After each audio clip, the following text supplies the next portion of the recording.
So good evening. Welcome to the August 2020 Charlottesville Board of Architectural Review virtual meeting. We should now be live on channel 10, and we're continuing to stream on the city's social media channels. My name is Robert Watkins. I'm city staff, and I'll be moderating tonight's meeting. And this is our third virtual meeting, so that's awesome. Before I hand things over to Carl Schwartz, our chair, I'm going to run over a few guidelines and housekeeping tips to make sure that tonight's meeting runs smoothly for everybody participating, whether you're on the board, you're an applicant, or you're a member of the public. So first, for everybody who might be watching at home, I'll introduce the meeting participants online now.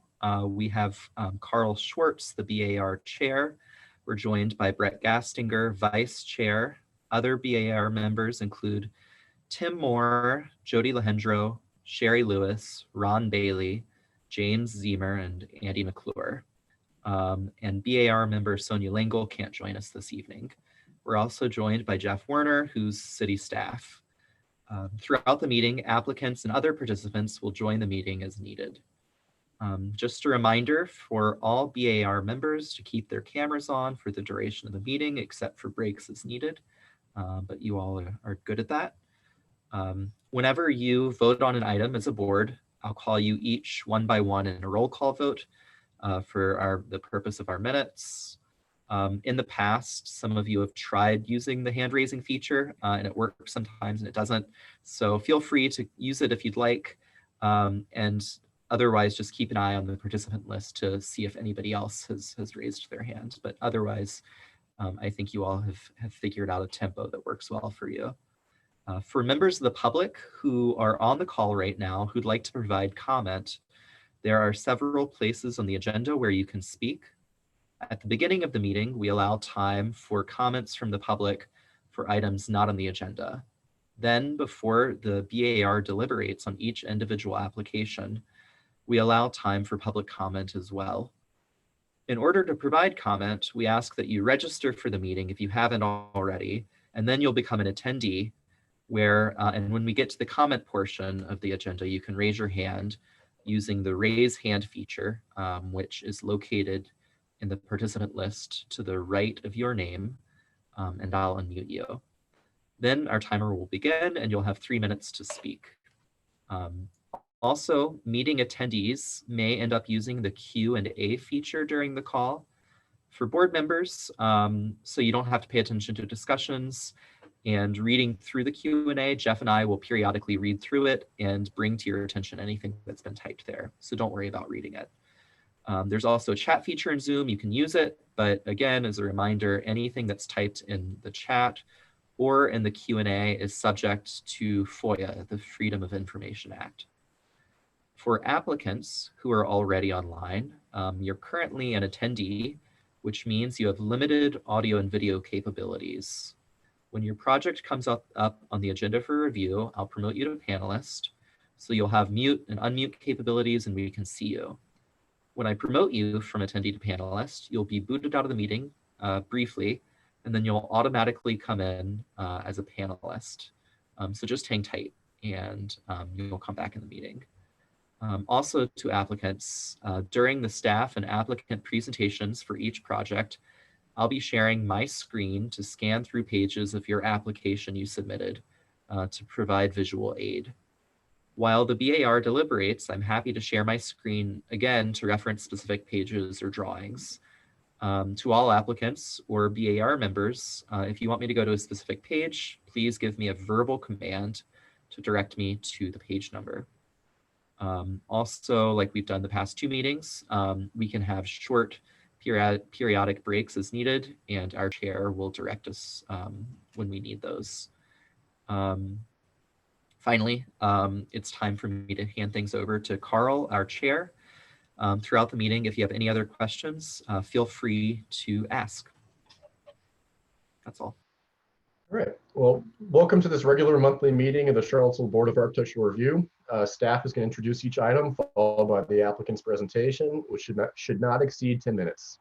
I will then ask for questions from the public, followed by questions from the BAR. After questions are closed, I will ask for comments from the public. For each application, members of the public are each allowed 3 minutes to ask questions and 3 minutes to offer comments. Speakers shall identify themselves and provide their address. Comments should be limited to the BAR's purview, that is, regarding only the exterior aspects of the project. Following the BAR's discussion and prior to taking action, the applicant will have up to 3 minutes to respond. Thank you for participating. Please note that any times noted below are rough estimates only. So we'll start with matters from the public not on the agenda. And this includes items that are, if you want to speak on anything that is on the consent agenda, now would be the time to do so. So if you want to provide public comment, okay, yes, I see a raised hand. Genevieve Keller would like to provide comment, so I'm going to unmute you, and then your 3 minutes for comment will begin. So I'm going to unmute you now.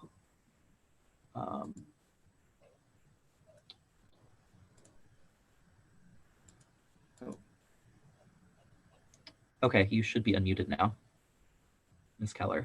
Can you hear me? Yes, we can hear you. Good afternoon. Genevieve Keller, 504 First Street North. I am calling in to speak in support of the nomination for the Burley High School. This is an important initiative for the city and within the context of Virginia and probably our nation, in terms of it being one of a finite number of resources that were designed and built during the quote unquote separate but equal era of education. And so it's very, very timely that we do that now. I've been in communication with the preparer of the nomination that was hired by the city, Moral Kalbian, who's a colleague of mine. And I think it's an excellent nomination. There are two things that I would like to see added, and I would ask that in your letter of support to council, you include them or try to address them if there's time to do that before you send it on to council. One of those would be the inclusion as a contributing element of the grass terraced stadium that formerly serviced the football field.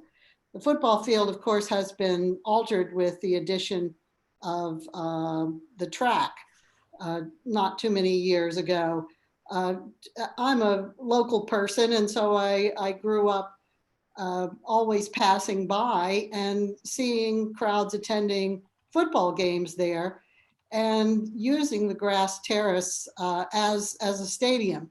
And I think one of the things that's very telling, it's too bad we don't have it for contrast, but the Lane High School football field had a very developed concrete stadium with formal seating, where Burley had the grassed terrace. And so that's a real distinction between the white school and the African-American school. But I also think it just kind of speaks to the spirit of the place. And I would encourage you to talk to alumni and local people who actually had the experience of using that. I would very much like to see it listed as a contributing feature, because in my professional life, I've come against several instances where features could not be preserved or rehabilitated because they weren't specifically called out in a nomination. DHR is very strict about that. And so if this is something we want to keep, it really needs to be specifically called out. The other thing I'd call to your attention, and I'm not an expert on this, so I think it would be worthwhile for staff to check with a couple of local people. I believe that the football team at Burley had an outstanding statewide record, that they went for many seasons being unscored against, and may have had a winning streak that was at least equal to, if not in not surpassing, the winning streak that's so famous at the Lane High School. So I think in terms of trying to address equity and inclusion and local knowledge, which are certainly initiatives that we see in preservation right now, those two things would be very good to add. So thank you for your attention. I'm happy to talk with Robert later and provide some names and information if that would be helpful. Thank you very much, Ms. Keller.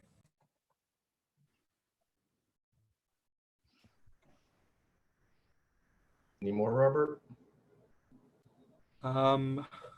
let me see. If you're in the meeting and you'd like to provide public comment, please raise your hand. And if for some reason I'm not unmuting you, you're welcome to email me at watkinsro@charlottesville.gov, or you can call my phone 434-970-3398. So, if I'm not unmuting you, feel free to reach out to me.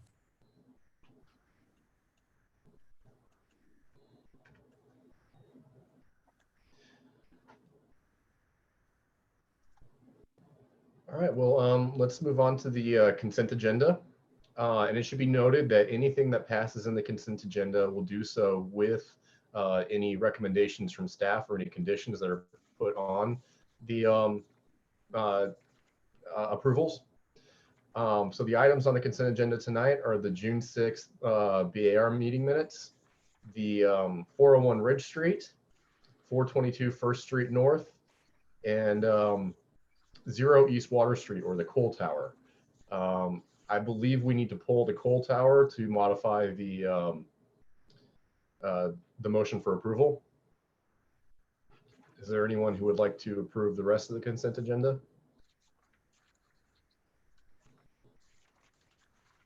I'm just looking real quick at the motion, make sure.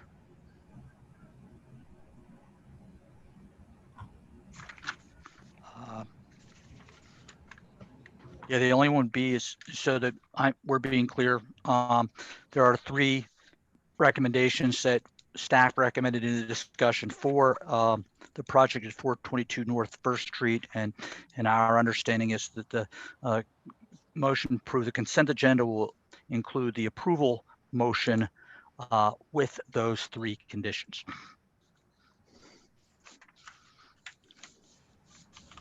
I move to accept the remainder of the consent agenda minus item 4, which has been pulled, 0 East Water Street. Second. And just a question, has the applicant, for Mr. Warner, has the applicant agreed to the conditions on the First Street application? The 3 bullet points that we have? Yeah, those were the same things that we had essentially the last time when we had the discussion. So I mean, they have, anyway, it seems like they've provided some of the things on bullet 1, but it's probably good to put in there anyway because it's a consent agenda item. Right. Yeah, there's no, it's yes, maybe a little redundant, but it hasn't changed from what they saw the last time. Thank you. And I guess I should verify my 2 little comments on the minutes made it to Patrick. Yes, Patrick made those edits earlier, and they'll be saved for the record. Yeah. Are there any seconds?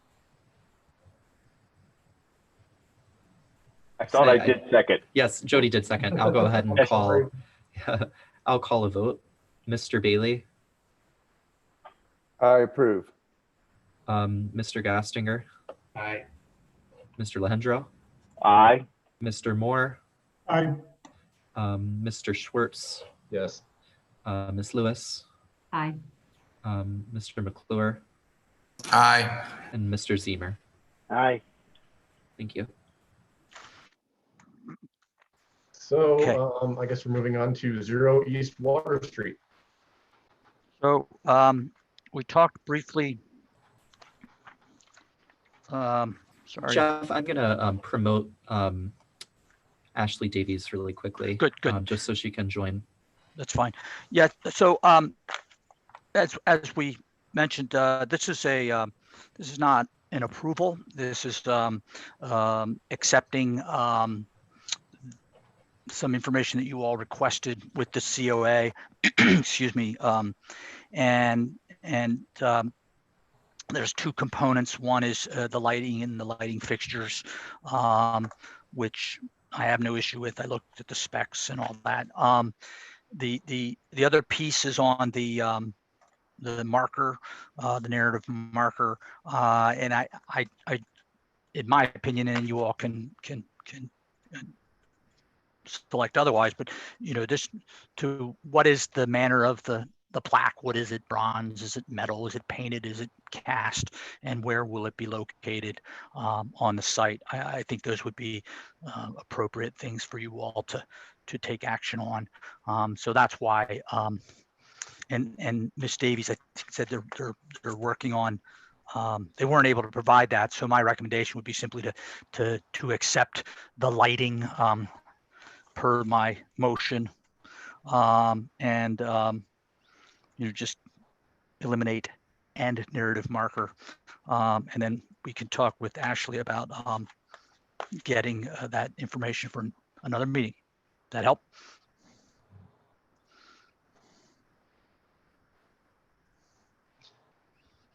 Yes, so Ashley, do you have anything you want to add? Evening, everyone. Sure, I'll just add that unfortunately I just got the mock-ups this afternoon and I had them do a more traditional bronze plaque and something that's maybe a little more modern or industrial looking. So I'll just plan to bring those back to you next month so you can take a look and we'll see what we prefer. Is that something you could email to me? Certainly. All right.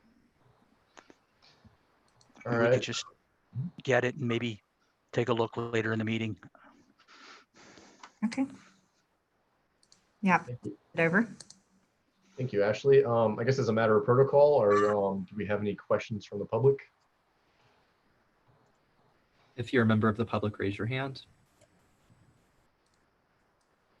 I don't see anything. Okay. Any questions from the board?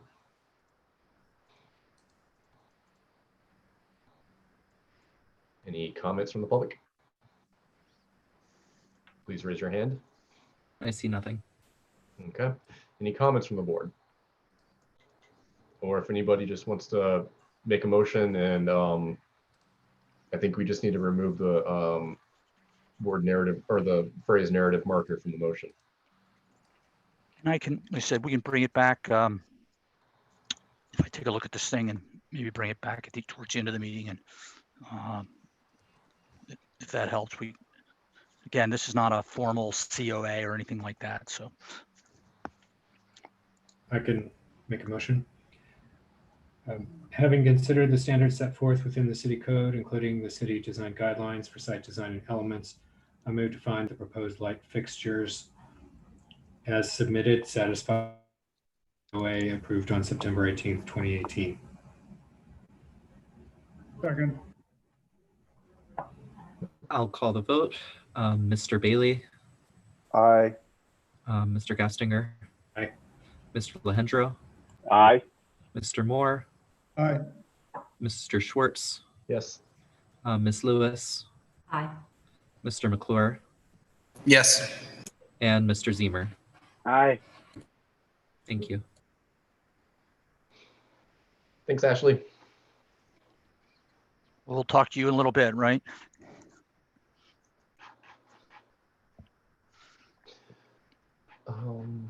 All right. Well, I guess we're now on to 167 Chancellor Street. Something went too fast. Okay. One moment. Let me promote the applicant to panelists. Oh, that's why. Okay.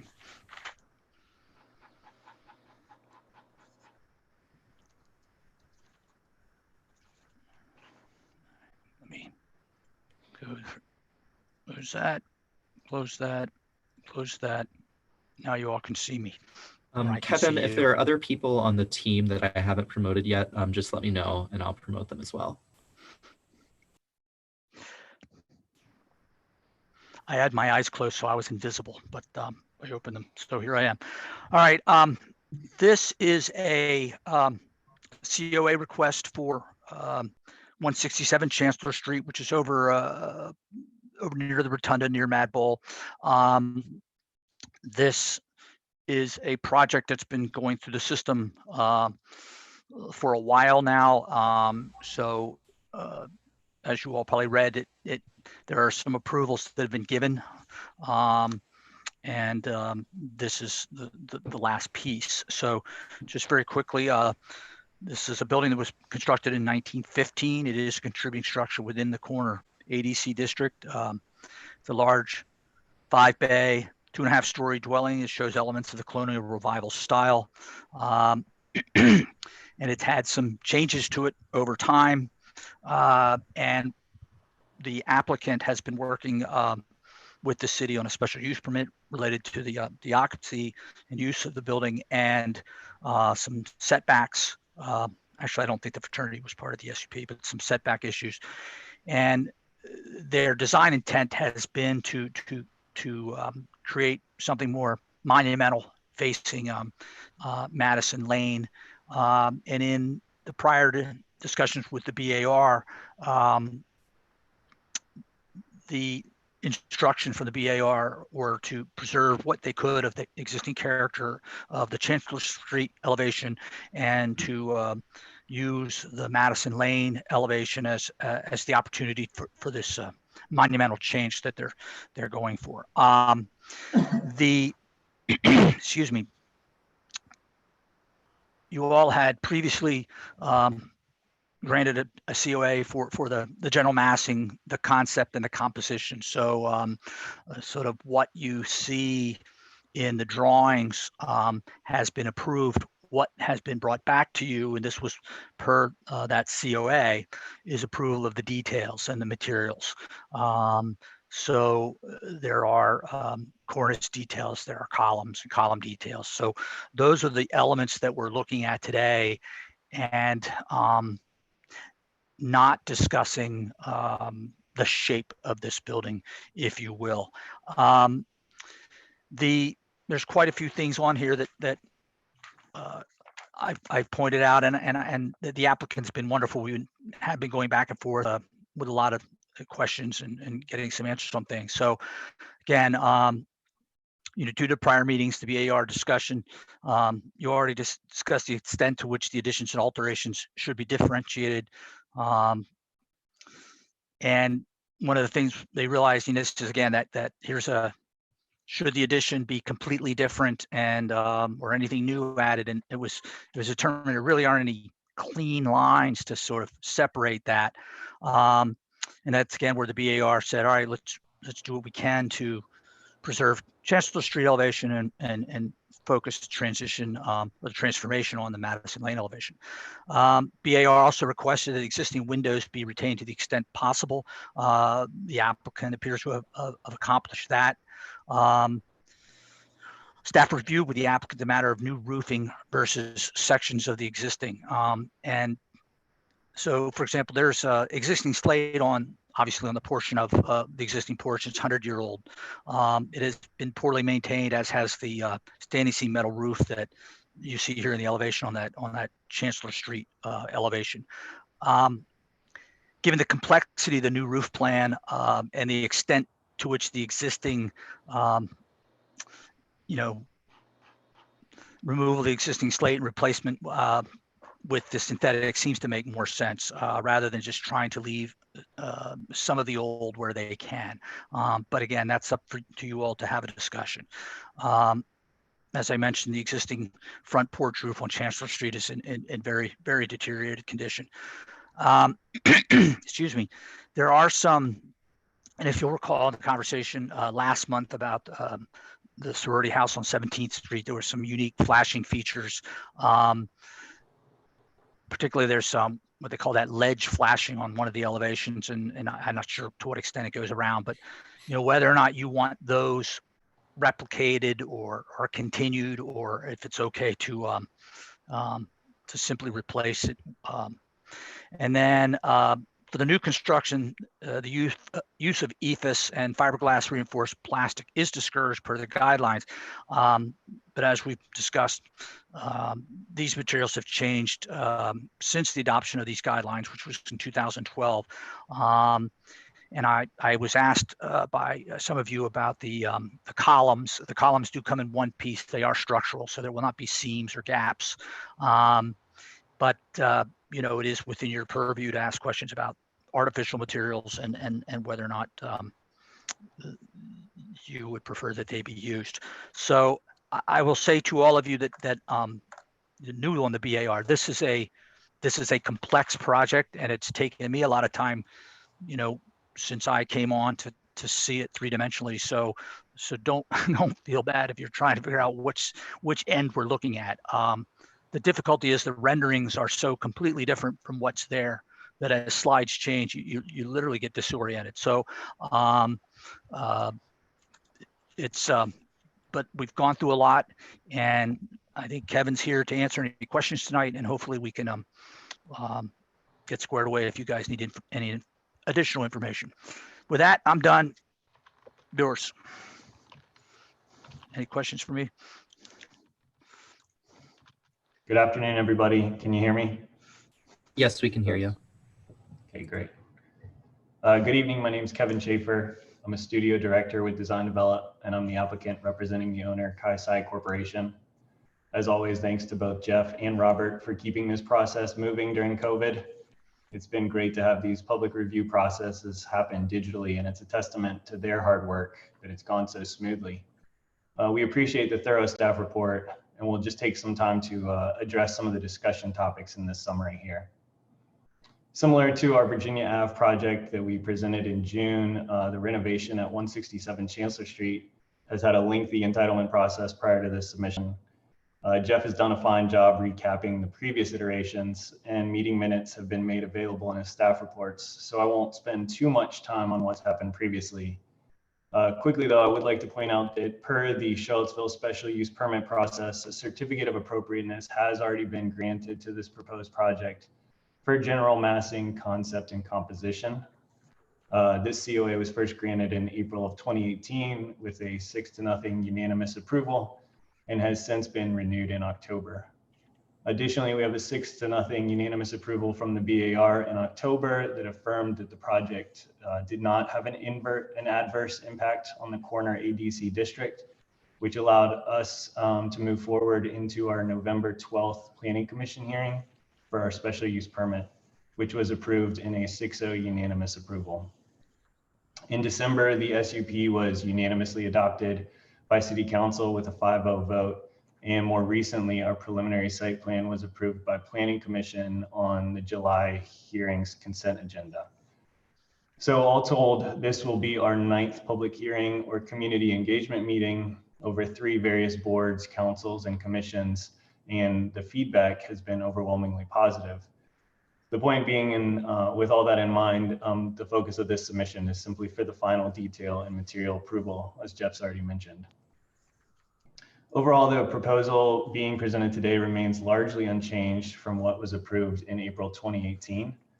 We have eliminated 4 proposed dormers on the new addition, partly due to budget constraints and partly due to the appearance of competing with the existing historic dormers, items that are identified by the City of Charlottesville as defining characteristics of the historic Chancellor Street facade.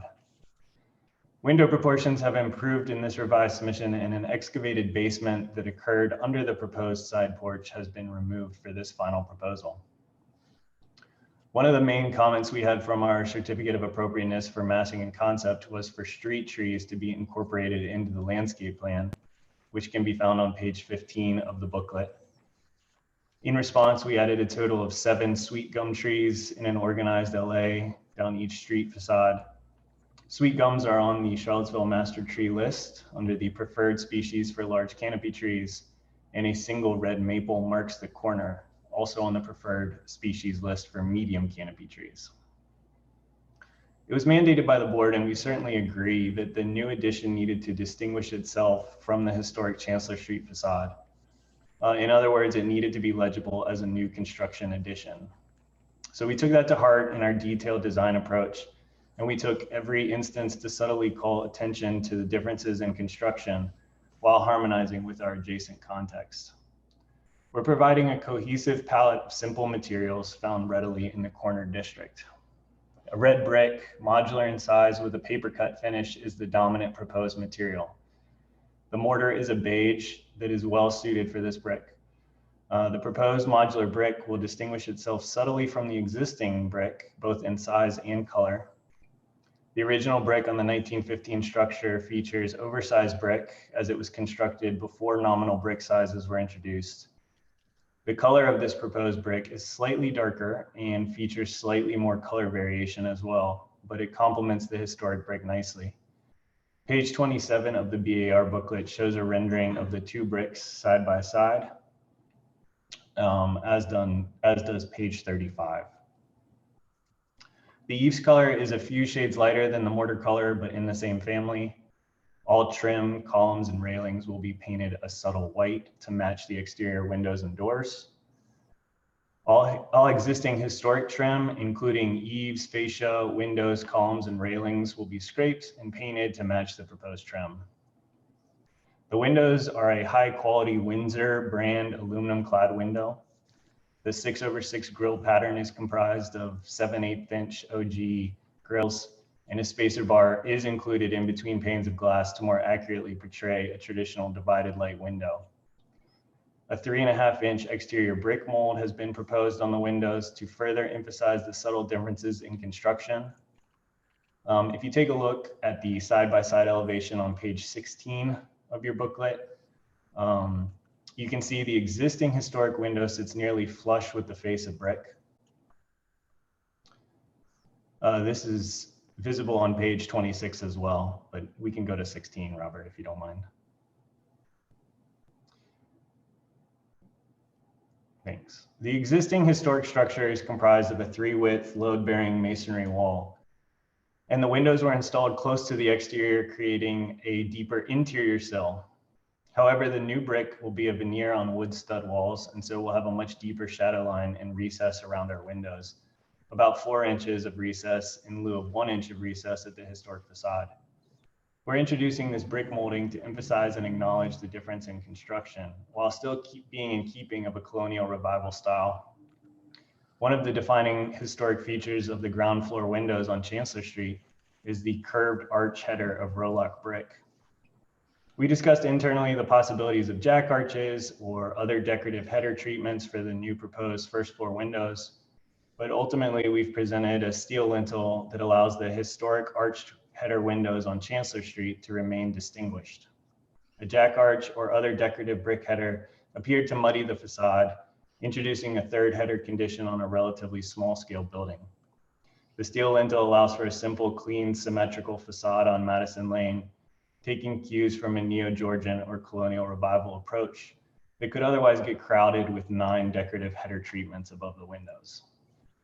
We have introduced a precast concrete sill element at all of the new windows, which echo the scale and treatment of the wood sills found on the historic windows, but is still able to differentiate itself through a material change. Considerations have been given to the depth of the precast sill, and what is being proposed is slightly thinner than the typical precast sill so as not to overwhelm the historic wood sill. A lot of consideration was given to the roof, and several of staff comments for discussion revolved around this area.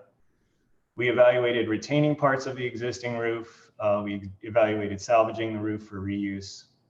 Ultimately, we proposed an entire re-roofing with the Belfort composite slate for several reasons. First, the existing roof is in poor condition, as noted in the staff report. The roof is over 100 years old, and the hip, valley, and eave flashings are weathered and rusting. Maintenance is a challenge, as disturbing the shingles leads to breaking or detachment from the roof. Several areas have gone through patching already. Secondly, tying the new roof into the existing roof is challenging. There are really only 3 relatively small sections of roof that could be retained undisturbed. So we had concerns about keeping a section of the roof intact during construction and felt a full roof replacement would provide a more appropriate cohesive appearance. Finally, the composite slate is resistant to fading, rotting, cracking, pests, and is fire retardant. So the 12-inch by 1/2 inch thick tile is lighter than slate, which allows for more of the historic roof structure to remain without reinforcement while providing a more waterproof and water-resistant roof. Regarding the comment on the subject of reintroducing the metal ridge caps and valleys and eaves flashing, I spoke to the manufacturer earlier this week, and they have directed me that it is possible to use a bent metal flashing at valleys, ridge, or eaves, and the system is designed to work within those. So it's an idea we're happy to implement if the board feels it's appropriate. All materials have been selected with durability, longevity, and low maintenance considerations in mind. While the historic house features painted wood fascia and eave trim, we're proposing 5/4 smooth hardy trim boards that are rot resistant and will maintain an appropriate appearance for longer. We've selected aluminum clad windows instead of wood, precast concrete sills in lieu of wood, and factory applied aluminum trim in lieu of wood. All this is echoed in our column and railing selections as well, where high quality materials have been selected with an emphasis on low maintenance, longevity, and durability. The Portico columns are a major focal feature of the Madison Lane facade. And so we've deliberated, researched, and ultimately selected an Endura stone column that is manufactured by Pacific Columns. Information on these columns can be found in page 20 of your booklet. But in essence, the Endura stone column is a one-piece rotocast fiberglass reinforced polymer column. FRP is pound for pound stronger than concrete, steel, or aluminum. It is impervious to rot, decay, and insect damage, and it is fire retardant. It's a column that's infused with marble dust to improve the texture and feel of the column. Each column will be delivered in one piece. It will be field sanded prior to installation, and then it will be painted with a primer and painted to match the rest of the proposed trim.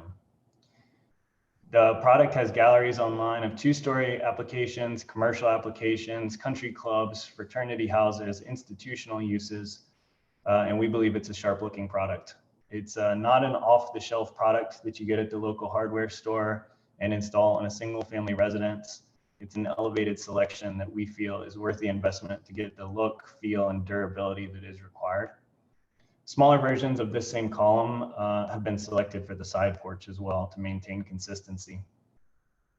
Similarly, the porch railing is a very durable component system that features integrated bracket attachments to the proposed columns, aluminum inserts in all top and bottom rails for stability, and is compliant with the IBC for spans of up to 10 feet in length. The exterior material is a weather-resistant cellular PVC in a smooth finish that has a 25-year warranty with virtually no maintenance required after installation. To conclude, we've appreciated the BAR's direction throughout the process, beginning in November 2017. This guidance has pushed the project to retain the defining characteristics of the house facing Chancellor Street, while encouraging all expansion to occur along Madison Lane and towards the intersection of the two roads. Inherently, this concept is echoed in our details, which focuses on separating and distinguishing the new construction techniques and assemblies from that of the historic house. The proposal has the challenge of addressing the context on 2 streets, while still being a recognizable new construction addition.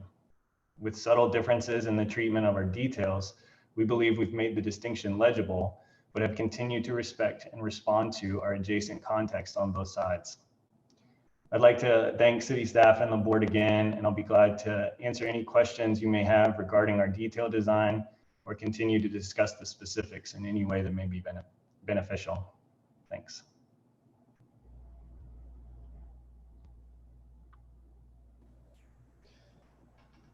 All right, are there any questions from the public? Please raise your hand if you have any. I don't see any. All right. Questions from the board?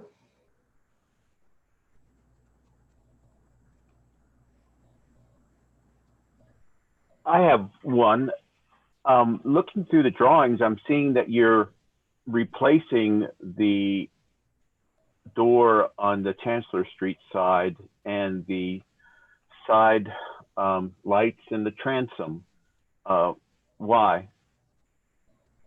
That door is in pretty rough shape. The glass has been replaced in it. The wood is pretty beat up and has seen better days. There was a desire to get a consistent look in the new doors, both on the Madison Lane side and the Chancellor Street side. So that was the approach, and directed from the owners who would like to see new doors there. I think it's kind of, you know, they feel like that front door doesn't really represent the new addition or the quality of it, just because it's been in better shape. Just following up, so you aren't retaining the side lights on that? It looks, I'm looking at sheet 27, and it looks like you're retaining the side lights, although there's light from the other side that's projected into the structure, so I can't tell. But I guess if you could just go through thank you, Robert, what is being designed there. It's in a shadow in this elevation, so it looks like you've got side lights there, but you're changing out the door to have lights within the door instead of the solid wood door. And then you're getting rid of the historic transom. Is that right? The side lights would be replaced with new side lights. It's the same door that's happening on the Madison Lane side as well. The arch opening would be retained, and the door itself is 8 feet tall. But the transom's going away. Is that right? That's correct. It would be just the 8-foot door. So there's on some of your sheets, like A 2.0, that door is called out as existing, but it's not the existing door. So I think that's maybe where we're getting some of the confusion as well. But I know I picked up on this as well, that, you know, the renderings show it as a door with glass in it, and the elevation drawings show that, but then the notation says existing, and there's no notation on any of the plans or anything that says replace this door. So there was an existing tag that was erroneously shown on that A 2.0. okay. Page D2, the demolition drawing shows that everything within the masonry opening being removed.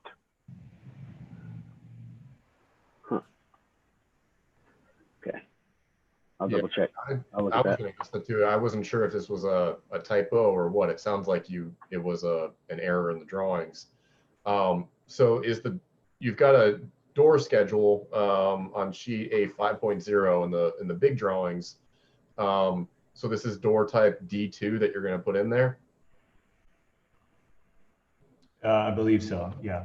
Okay. When we get to that sheet. The pinnacle. All right. I'm glad you asked that, Jody, because yeah, I thought it was a typo in the drawings, and or I thought it was an error in the rendering. No.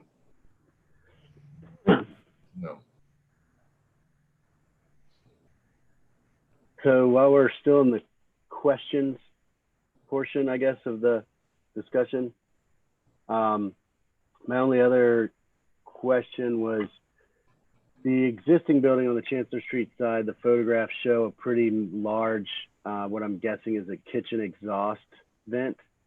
And the new design, of course, maybe relocates the kitchen. I guess I'm just curious if it's going to be a commercial kitchen, or if it's the intent is it's just going to be a sort of, the residents would use it themselves and therefore it doesn't require a commercial exhaust fan or vent, because that, if it does, would be certainly something that would be visible probably at the roof.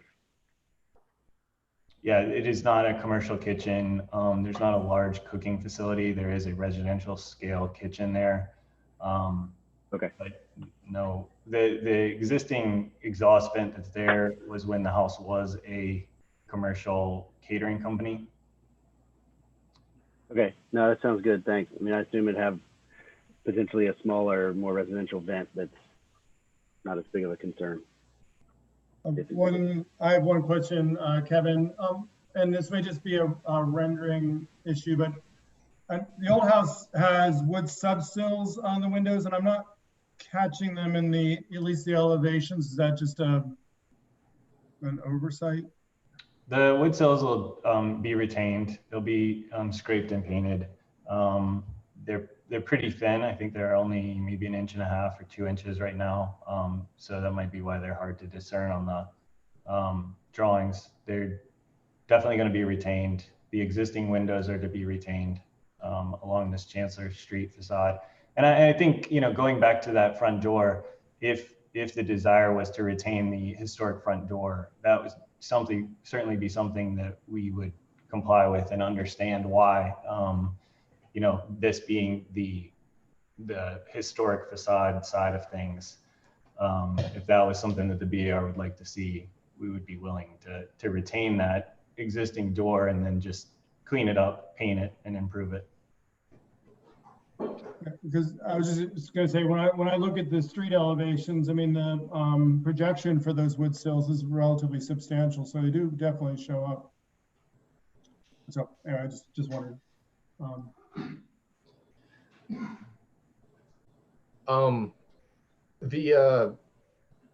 Can you confirm, I think you may have said this, of the new trim and the columns and everything, are the columns going to be painted, or the railings going to be painted, or is this like a pre-finish that comes in, that they come with?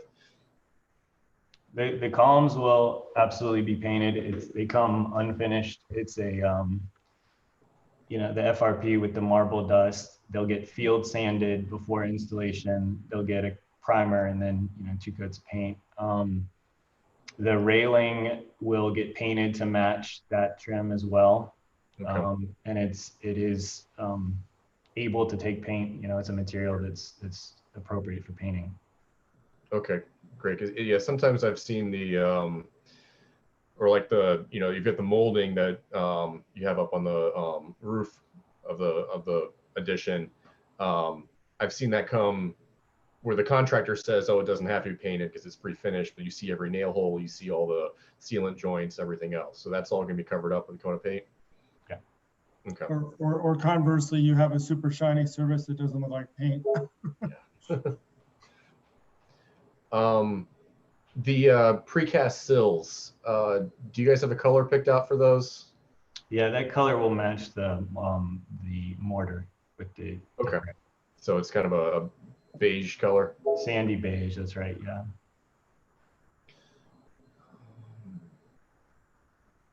I got a question. I'm going to ask it to Carl and Jeff first, just as a matter of protocol. Since I was not on the BAR when the massing was approved, can I ask a question about the depth of the portico as a detail?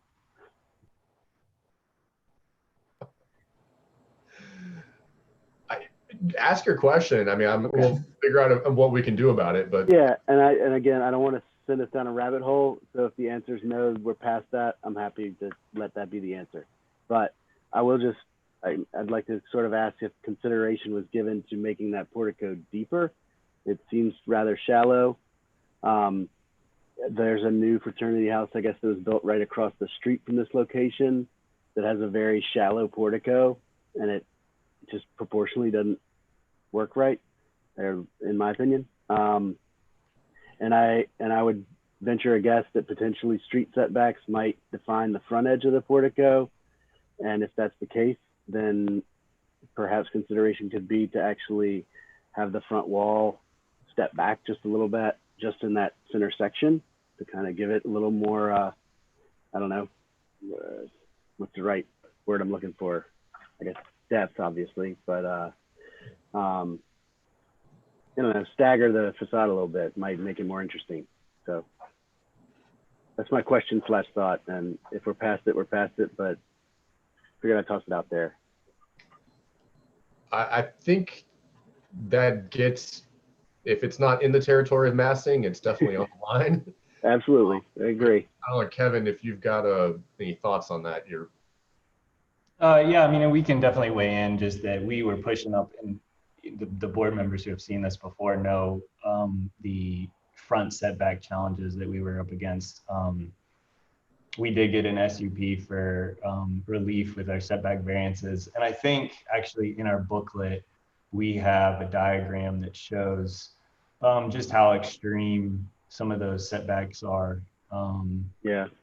So that was really the consideration, was we were asking a significant amount of reprieve anyways. And, you know, from my perspective, it's a significant front porch. So it just seemed tough to continue to encroach on that front setback. I think we're at 8 feet in our front setback right now that was approved with our SUP, but Right. it's supposed to be something like 25 feet. So I think sheet 14 shows just kind of how much we were asking for. Yeah. And that's what I was suggesting, potentially basically making it a portico in antis where it actually stepped into the building facade itself. Just food for thought. Again, I'm not going to belabor it anymore because I agree. It sounds like massing's kind of been approved. So,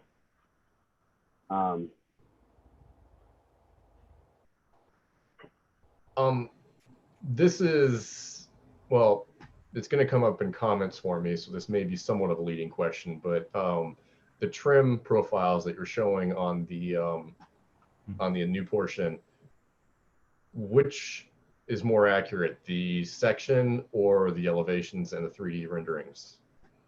I'm assuming the section is more accurate into what you're intending to build, but just want to confirm that they're not the same is also where I'm getting at. The section is more accurate.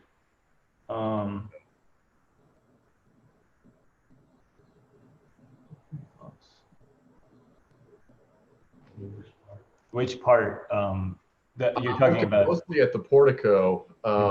Your trim profiles are different. It looks like you've simplified and deleted some pieces that were showing up in the renderings.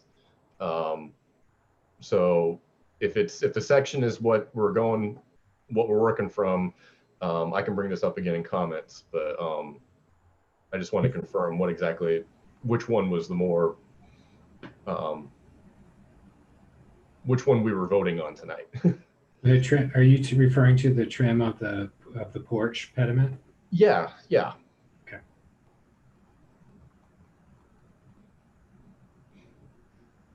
The section would be Okay.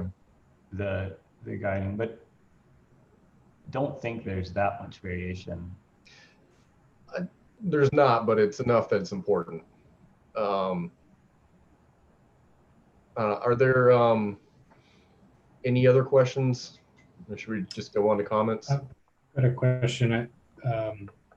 Kevin, if I recall, in some earlier renderings, there had been a water table or other delineation of the base of the building, especially the new section, and seems like there's not any differentiation now. Is that the case, or what was the thought there?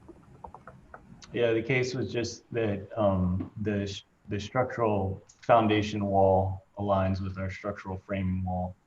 And so we were the brick veneer was running, which allowed for kind of the simple colonial revival. I don't necessarily want to get too much into like neo-Georgian, but we were the simple background building from the portico was kind of the intention there.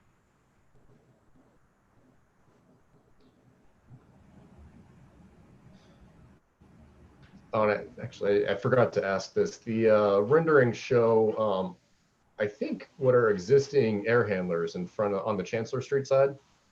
Are they remaining there? Is that what I'm seeing? Is that what those are, for one? And yeah, is that going to remain there? And the existing air handlers are on the Madison lane side, and they are moving to the Chancellor Street. Okay. That's the new location for our air handlers. Is there they didn't show up on any of the site plans or landscaping plans. Is there any intent to camouflage them somehow or screen them, or? We could certainly screen them with some boxwoods or various shrubs.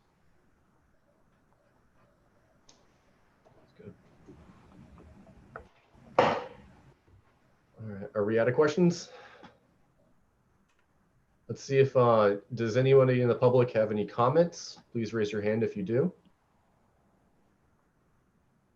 I don't see anything. Okay. Well, let's move on to comments. I have one a question comment, but sort of a leading one. So am I correct that staff asked you to consider going back to having, you know, a hip flashing and a metal band around the base of the roof, correct? Yeah, that's correct. Okay. And then I guess my other question is perhaps first, really not a question, but comment question for the board is, in terms of differentiating this addition from the existing house, an existing house is very simply rendered, right? I mean, it's got very simple curved jack arches and, you know, just a running bond, no expression of corners, anything like that. Whereas the Madison Avenue side seems to be, you know, playing to this sort of, maybe not Neo-Georgian, but colonial language. But it strikes me that part of that differentiation is we would see more expression of the brick construction rather than being, just strikes me as reading more commercial than it looks colonial to me. And then the other thing is that the front door, ironically, compared to the, I have a problem with the change up of the back door, but Kevin already addressed that. But the front door, I don't think is really grand enough. The way it's not even picking up the window line. I would expect that the porch construction and trim would actually pick up the heads of those windows, and that all would be kind of an integrated whole. And so it just makes it seem a little stuck on the porch. And I think, to my mind, there needs to be a greater intensity of detail development on that part of the building, because it is more public, it's grander. They're playing that sort of somewhat historicist game to begin with. So I think my inclination would be to up the ante. It's not a modern version of a Georgian or colonial building. It's kind of betwixt and between. And I think the brick is a little mean the way it's currently expressed. Yeah, I can tack on to that a little bit with my trim comments. I think if you're going to do something classical, you need to go all the way with it. If you simplify, if you try and modernize, it's going to look like a cartoon and it's going to look dated the minute it's built. I think your renderings, at least as far as the trim is concerned, we're doing a better job of showing a richness of detail than your sections show. I think the cove profile that you've picked that you want to use everywhere is unfortunately inappropriate to this design. So I would ask you to kind of reconsider, look at what you've rendered, the 3D views, and try and take that back into the sections. Maybe look at some of the, I think you're calling out 4/4 trim everywhere. What's detailed in the sections, although labeled as that, looks thinner than that. So just make sure, again, what you're calling out is, and I know the drawings say 95% complete, so maybe there's some more development that needs to happen there, but what we're approving is, what we see. So just make sure you're certain of what is on those drawings. One other, example is the pediment. I think you've got a, oh, I got to flip to this drawing. Sorry.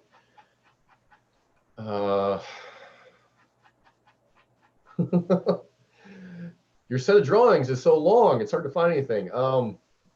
Which, thank you for the completeness of this. I mean, it's good to see all the information. It's just hard to find stuff. Where are we going? A31? Yes, thank you. Yeah, page 151 of our PDF. So if you look at the pediment, for example, you'll see that you have an OG profile on the elevation directly below the pediment, and you've kind of flipped that around on the detail section. And again, that's, little details like that go a long way in making this look right, or versus just looking a little bit awkward and never really, the viewer's going to look at it and not really understand why it doesn't look right, but it just doesn't look right. It looks like you've deleted out the trim and the freeze board on the elevation, because what you show in your renderings is a a much larger piece than kind of the little, it looks like a 1x1 little rectangle that you've tacked on the detail. So again, I'm rambling at this point, but it's, I think you really need to go back and look at the details on this, and it kind of has something to do with a little bit with what Tim was saying with the grandness of the door. You know, you talk about not using jack arches, and maybe that's just fine in this, but I do think if you simplify everything so much, it's going to look like a cartoon in the end. I mean, it's almost, oh, sorry, Jody. So Carl, to sort of add on to that, there's a misunderstanding of the language of this Georgian architecture. When you look at the end columns, the fascia above, that line of the fascia, the vertical line of the fascia, should align with the emphasis of the column. That's the shaft itself, so that the Tuscan capital protrudes beyond the edge of the fascia. I mean, that's just, that's what you do. Yeah, I mean, the relationship that's the language. It should turn the corner just like it does in the section. Mm-hmm. But took the words out of my mouth. The other thing I would just say is, like, if I was gonna go for, you know, if I was trying to do sort of this like stripped down modern, almost a modernist sense of classicism, I'd be looking at like early Saarinen, Ilial Saarinen, that, you know, like Cranbrook or something like that, where it's, you know, very attenuated columns and that sort of thing. But I'm not, this really feels to me like it is trying to be more Georgian and more sort of traditional detailing. And so, as Carl pointed out, that pediment is definitely confused. But I also just think that, you know, what I said earlier, I think it needs a more robust expression of what it wants to be. Because right now it seems sort of timid, for lack of a better word, I guess. I mean, it's the portico's pretty bold, but everything else is just too flat, I think, for distinguishing it from the old building. I would recommend pulling out Isaac Ware's American Vignola as a pattern book from the early 20th century. It'd be very helpful with this design.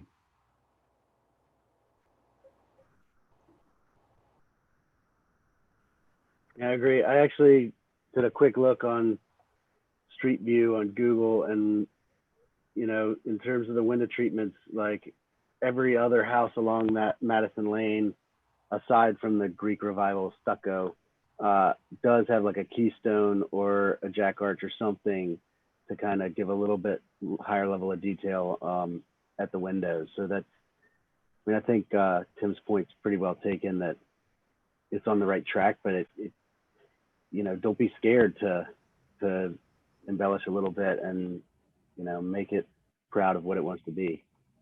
It just seems like it, you know, needs to be a little more joyful.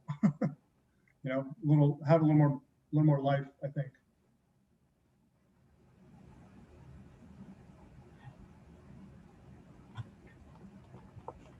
I have just a couple other comments that haven't been mentioned yet, but to me, it's related to the trim question. The upper floor windows do feel very jammed up against the pediment.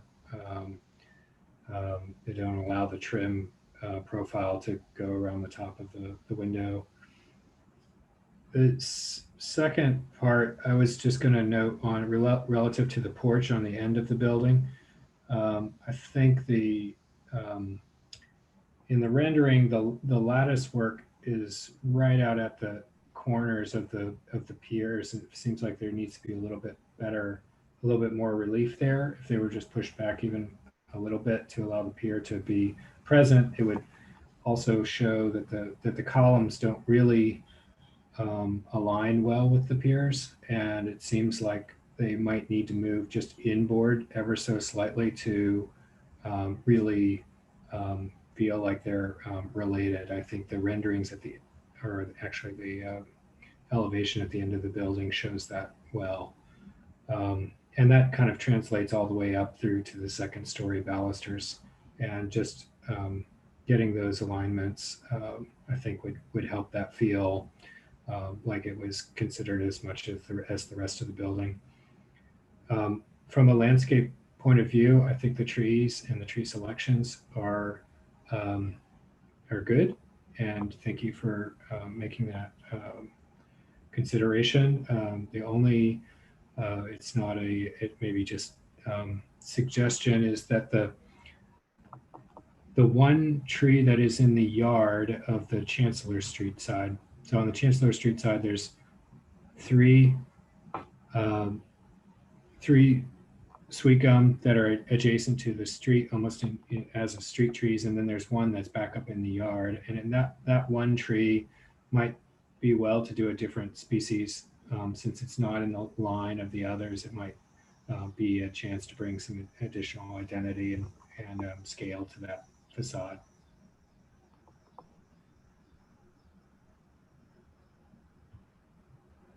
I got a couple more. On the south side of the portico, it looks like that is overlooking a basement entrance. So my guess is we're going to need a railing along that south side of the portico. So we'd want to see what that looked like, if it wants to be just black and metal and go away, or do we want to make it more formal where, you know, we have balance across on either end of the portico. Obviously the north end of the portico doesn't look like it has more than 30-inch drop, so that wouldn't be required there, but that's going to need to be resolved. And then I'll just go ahead and toss out there, I'd prefer the approach of restoring and retaining the Chancellor Street facade doorway, including the transom light, side lights, the whole shebang should be restored and kept, please. Okay, yeah, that sounds good. That's something we can definitely work with and do. Yeah, does the board have a preference on that railing? That is a good point. You know, I think, is there a preference? Do we make it go away? Do we make it? Do you guys have any opinion? I think you want it to go away on the ground level. The black iron picket. Yeah, if you fill that up with a bunch of white painted pickets, I think it would hurt the overall scheme. I tend to agree.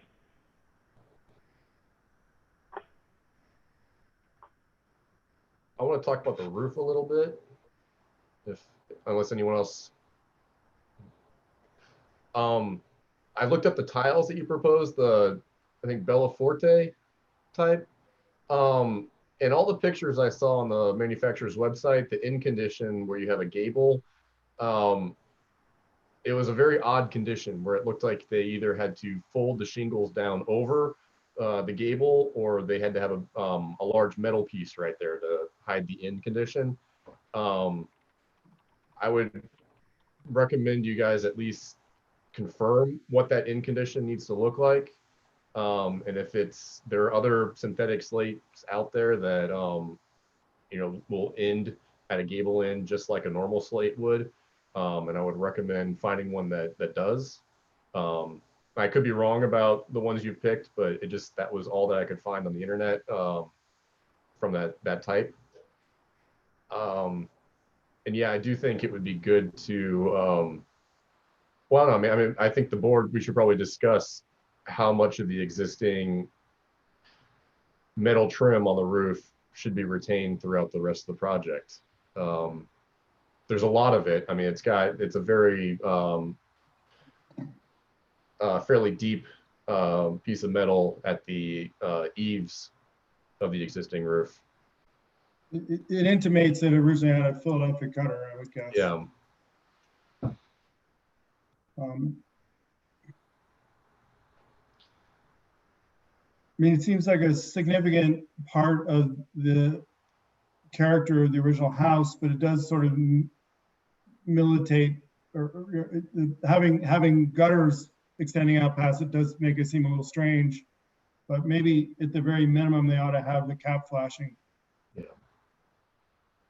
But I do think it's the metal pans are a little weird when you end up with, you know, just half round gutters at the end of them. Yeah, I tend to agree with you, Tim, that it keep the ridge and hip flashing, but maybe don't keep the pans all the way down by the gutters. Yeah. I agree with that. And valley flashings, would you anticipate being the metal as well? Yeah. Yeah.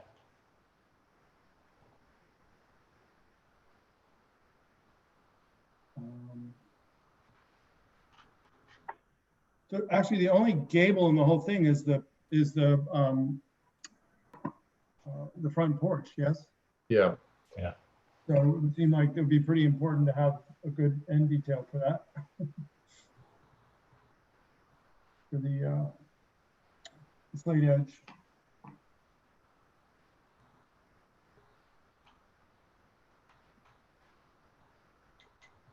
Are we all content with the windows?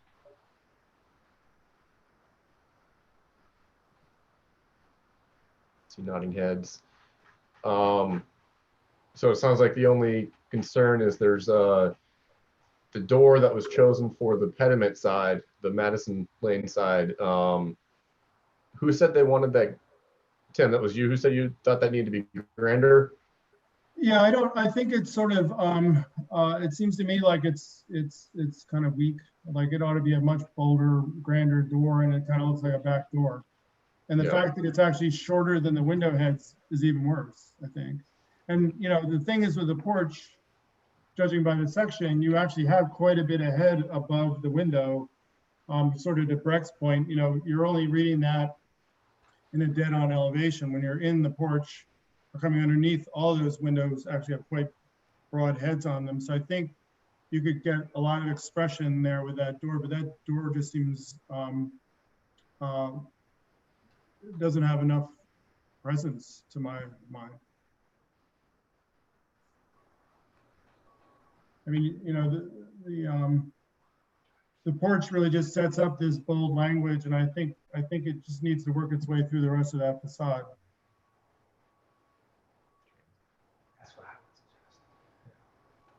With it being that high, is that something you go to, like a transom above that door? Is that more appropriate? And we start to echo the language that's happening on Chancellor. I think, you know, we have some concerns about that, getting a door that high. Just starts to It get. looks like you have a pretty high door on the second floor. How tall is that door? I think they're all at 8 feet. But that one, the main door isn't, right? That looks like it's 7 or so. Well, the ceiling height is higher there, so our window header is higher. Okay. I mean, yeah, I mean, a transom would certainly be one way to do it. I just think, you know, the building's so regular, I'd rather see the door the same height as the windows. And, you know, it should just be a bolder, a door that says front door, and right now it looks like a back door to me, especially given the scale of the rest of the windows on that floor. So, I mean, obviously it'd be a more expensive door, but I think you're setting up that game to begin with. So I kind of think you got to follow through with it on the door.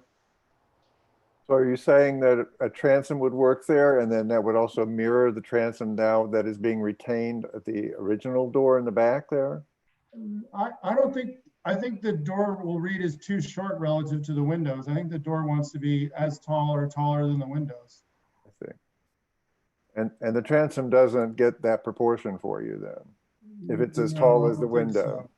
So. Yeah, I don't think so, because then the door is too short. I just think, you know, it looks like it's kind of a grand door. I mean, the door up top looks grander than the door below it. I think one of the things that might help us study this better would be if you gave us an elevation with the columns and then a section through the porch, so you see beyond the columns.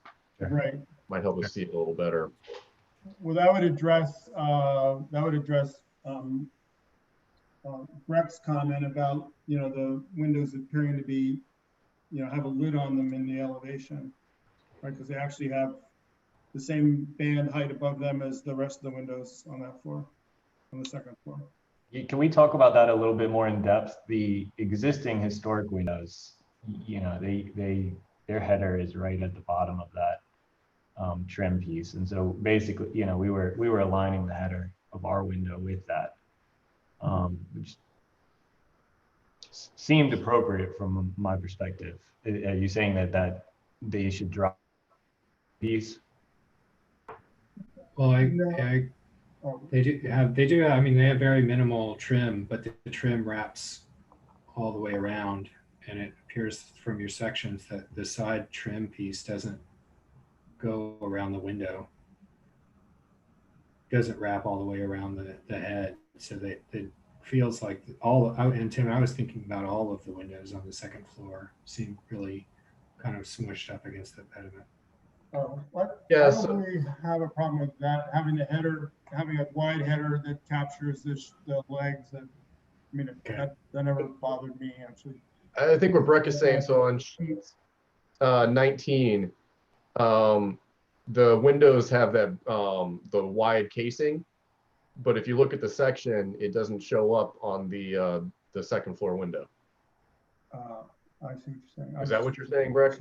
Yeah. Yeah. Let's see, which drawing was that again? 19? Yeah. Yeah. What Robert just pulled up on the screen. Okay. Right. So yeah, the intention there was that the 3.5-inch brick mold does not go above that trim line, but I mean, the windows can shift down to give it a little bit of breathing room and incorporate that 3.5-inch brick mold.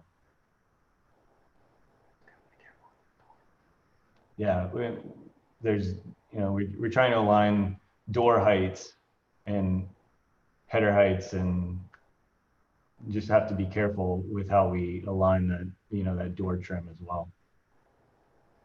Were the considerations that we're going through. Mm-hmm. Well, you've got that brick mold casing goes around the door. Yeah. It does. You're right. I'm looking at the elevation now, and it does seem a little bit funny that it's not wrapping the top of the windows. Yeah, I agree. I mean, I think I get what you're saying about the historic windows, that they go right up to that frieze or bandboard line. But those being basically single light over single light windows, they're clearly different. They stand alone as part of that early building, and I don't think anybody's going to confuse these two windows.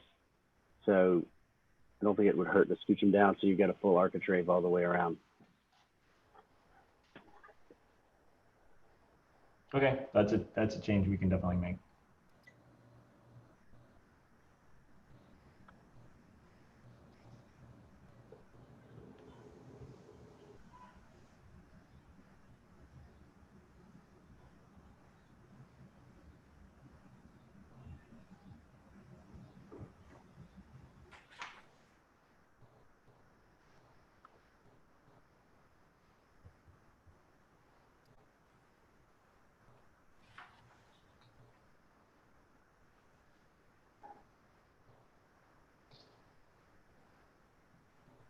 Does anybody have anything else, or are people still looking through?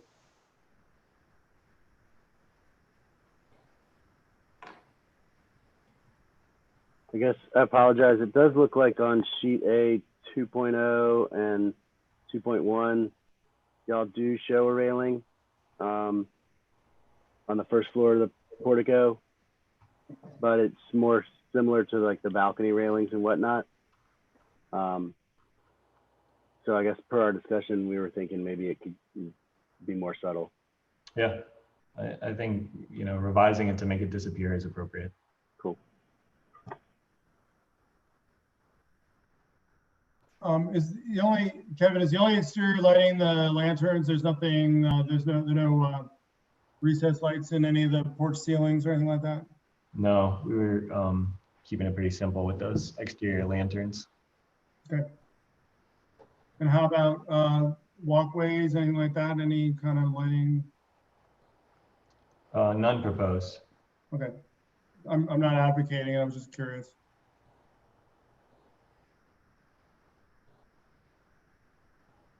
Gives a certain hotel look to it if you're not careful.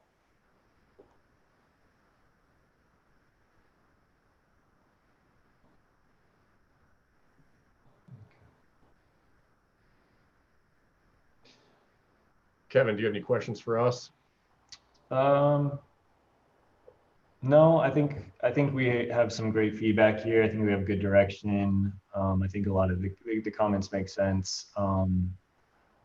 We're happy to, revisit the Chancellor Street door, the roof flashings, bring in some decorative brick elements, whether that's a water table, jack arches, things like that, kind of celebrate that Madison Lane facade a little bit more, and just maybe tidy up our details. I mean, as you're putting these things on, I mean, you guys are, you're designers, use your judgment. If it's, too much, it's too much. But yeah, I think let's see what happens, see what it looks like. I don't know that there's a motion to make because you already basically have massing baked into your approval already, other than to accept a deferral from you guys. Yeah, I think that would be the path we'd be taking. Okay. All right. Thank you, guys. Thanks, Kevin. So, Move to accept the deferral? Breck, you just moved? I did. Second. I'll call a vote. Mr. Lehendro, Aye. Mr. Gastinger, Aye. Mr. Bailey. Oh, I assume that's aye. Oh, Aye, sorry. yeah, no, it's fine. Thank you. Miss Lewis, Aye. Mr. Schwartz, Yes. Mr. Moore, Aye. Mr. Zemer, Aye. and Mr. McClure. Yes. Thank you. Thanks, Kevin. Thanks, Kevin. Yep. Thank you.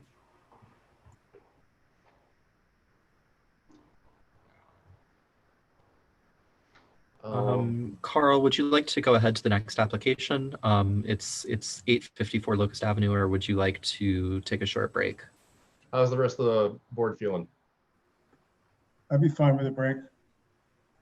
Would just ask, I know Jody's got a bolt at 7. If he had anything that he wanted to comment on, it would be helpful to get that. Long, but we're like about 7 minutes of. Oh, yeah, let's wait till the hour in that case. Break. All right. So our next thing is Locus, and hopefully that's going to be. Well, no, it may not be that quick. All right, we'll go through Locus and then we'll take a break after that. Is that all right with everyone? Yep. Sounds good. Sounds good. Okay. So. All right, let me find it. All right, and so is Ashley back with us again, Robert? Yes, Ashley is here. I'm not sure Okay. if she wanted me to add Alan Taylor to the call too. I'm happy to. Yeah, this was all set to go last month, and then we pulled it talking to the applicant just to allow some additional discussion on their end. So I in my brain we've already talked about this, but I know we haven't. So just let me get back to the right screen. All I see is you, Robert. I'm on the right thing. All right, so this is a COA request for a demolition. It's within a historic conservation district, so I want to stress that this is not an ADC district. This is 854 Locus within the Martha Jefferson Historic Conservation District. And this is, and it's I don't want to say it's been confusing, but this is actually 2 structures that are being proposed for demolition. One is we think sometime around the age of the house, between then and 1920, small guest cottage immediately out the back of the house, and then adjacent to it is a garage. It was constructed in 1954. They sort of kind of merged together, and those are the 2 structures that the applicant is requesting the demolition for. Let me go through this to my. So when we have, and I can go through this to the extent you'd like me to, or we can simply enter into the conversation, but when there is a demolition and it's the same review criteria more or less that's with an ADC district, asking about the age of the structure, and so where my research suggests that it was here at least in 1910. We have evidence from the U.S. Census of two servants residing at this address. A cottage or a guest house behind it. Given the times, there was a presumption that it would have been occupied by the servants. 1920, there are servants there, and in 1930, there's a servant there. As far as whether or not it's been listed on the National Register or the Virginia Landmarks Register, so this is where, with the Martha Jefferson Historic District, we have two designations. We have the state and federal designation, which is honorary. There's no, the BAR, the city, has no regulatory oversight because of that designation. However, this is also a local historic conservation district. So as far as the question of whether or not it is listed on the Virginia Landmarks Register and the National Register, the answer is yes. These are this is part of the National Register District, and the guest house component is a contributing structure within that district. Also, as far as the local designation for the local district, it was determined to be a contributing structure. To what extent the building is associated with a historic person, none. Whether the building is structure and its features represent infrequent or the first or last remaining example in the city, I don't believe that's applicable. The degree to which distinguishing characteristics, qualities, features, and materials remain. I would say that without a physical examination, that's difficult to determine. However, what the evidence from and I think it was a 2011 demolition request, and actually an alteration to this guest cottage. So there have been some rather substantial alterations to the guest cottage. So as far as its I'm sure there are components and elements of it that are original, but it has been altered. Then it asks whether and to what extent a contributing structure is linked historically, aesthetically to other building structures within the conservation district, and whether the proposed demolition would affect adversely or positively the character and continuity of the district. This is where it gets difficult. We know that the folks in Martha Jeff neighborhood were adamant about these smaller buildings, particularly the garages at the end of driveways and the things that a lot of them you see on the alleys and the back streets, those outbuildings. But this one is not seen from the street. And now, while that's not, because it's contributing, that it's the fact that it's not visible doesn't particularly play into this. But the fact that it has been altered, the fact that it is not viewed or visible from the street, I do think that that's something to take into consideration. There are, and I think, you saw my staff report, there are, I think, something like 44 outbuildings and additions, and they are all shapes and sizes. So there really is no one size fits all relative to how this would fit into the whether or not this is would removing it or keeping it. Personally, I'd like to retain any historic structure that can be done, but I think that we said again that the alterations to this mitigate the impact of possibly approving the demolition. They asked about the overall condition, structural integrity of the building structures indicated by a study prepared by a qualified professional engineer. The applicants provided photograph, brief narrative, since last month, I think we've talked about providing some additional information in the 2011 submission. Actually, some good drawings, so the building's actually been documented. But we don't have I don't think they've questioned its physical integrity. It is a function of how they would like to use the space behind the house. whether and to what extent the applicant proposes to preserve portions, features, materials that are significant to this property. Again, the guest house and the garage will be removed in their entirety. And then the final question is any application provisions of the city's conservation district guidelines. And for example, from the historic conservation district guidelines for demolitions, there is a question about the public necessity of the proposed demolition and the public purpose or interest in buildings to be protected. Obviously, there is a public interest in preservation, and there's no public purpose arguing for this demolition. So it is not a matter of public necessity. So in answering that question, that's what we have there. So my recommendation is that if the demolition is approved, that we are, that we do complete the documentation of it, looking at what was provided 2011, maybe getting some updated photographs and anything else additional that you all would and like to see. And the normal type of documentation that we do in working with Preservation Piedmont. So I don't want to give an up or down recommendation on this, but I think that the information we provided help you make your decision. So, any questions for me? I have one question for you, Jeff. Yes.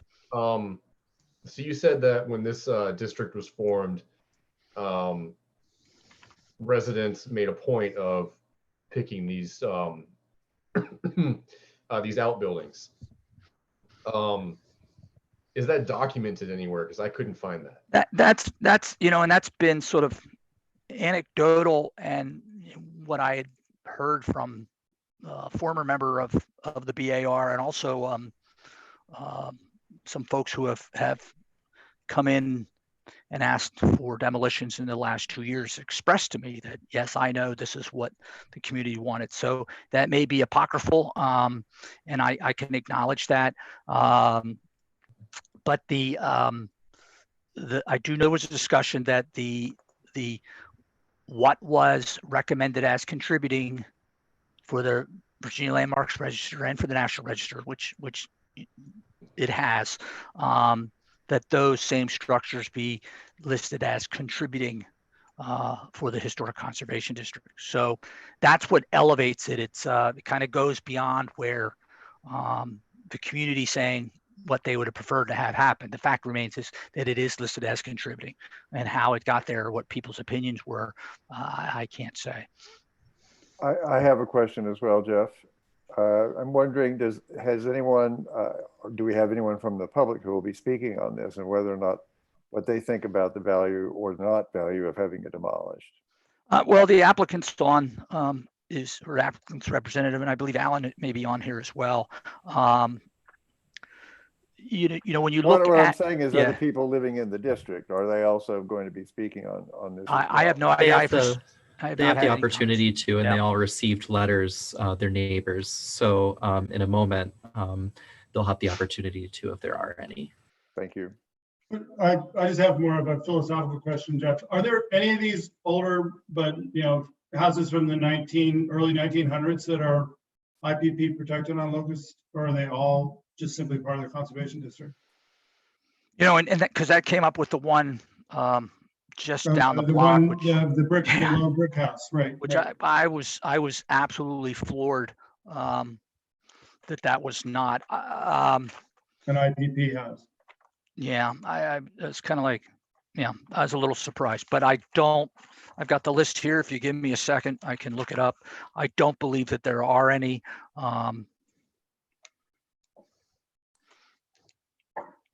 So again, there are, if it helps, there are the questions, there's a sequence that's in that staff report. So those are the facts as they're presented. To me, as I learned more about this building and I looked at its transformation, arguably it is not the same building that was constructed in the early 1900s. George Washington's axe at this point. Yeah.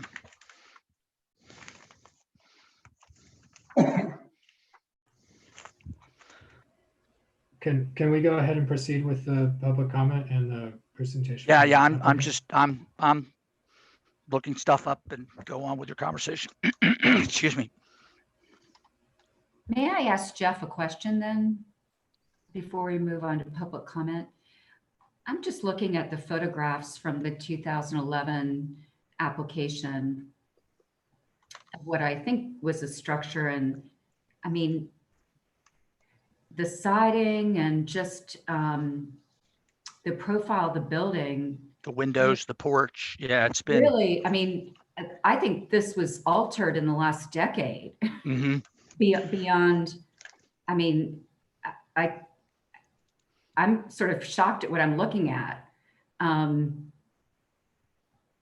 I think I haven't looked at the minutes. I'm just looking at the application, and thank you to Robert and Jeff for giving this to us.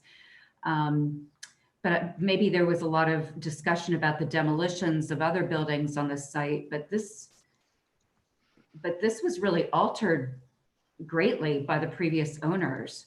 I'm just kind of shocked. And I don't see that the application, I know it's a conservation district, but it looks like their application didn't really address much except for adding a dormer of what they were going to do with this structure. I'm just bewildered. This is hard. I agree with you. And it's, you know, I reflected on a conversation that BAR had a couple months ago about an entrance on the side of a house on Park Street, and the character of that entrance and what it had served as. And so you know, it's always enlightening to listen to how the design professionals and the BAR approach these things. So yeah, I think there's a story to this cottage that's really interesting. I don't know if that's still represented in what exists. Maybe be neat to pick it up and move it and rotate it, but I don't know if, you know, it's like, what do they say? Abraham Lincoln's hatchet. You know, my grandfather replaced the handle. Yeah, Washington's axe. It was told to me as Abraham Lincoln's hatchet, but because I have that one. Yeah, my dad replaced the head and my grandfather replaced the handle. But so what has been the mitigating factor in this to me is to take a really good hard look at those changes and to really say, you know, if this were within a historic conservation district to be retained, it's what is being retained. What is it? What would be that argument for it? And you know, it might be heretical on my part, but I had some difficulty. The story is interesting. I'm not sure the building retains the character that goes with that story. It's sort of like we're committing demolition by mischief, and the mischief is what the owners did almost a decade ago. Well, this is one sharing.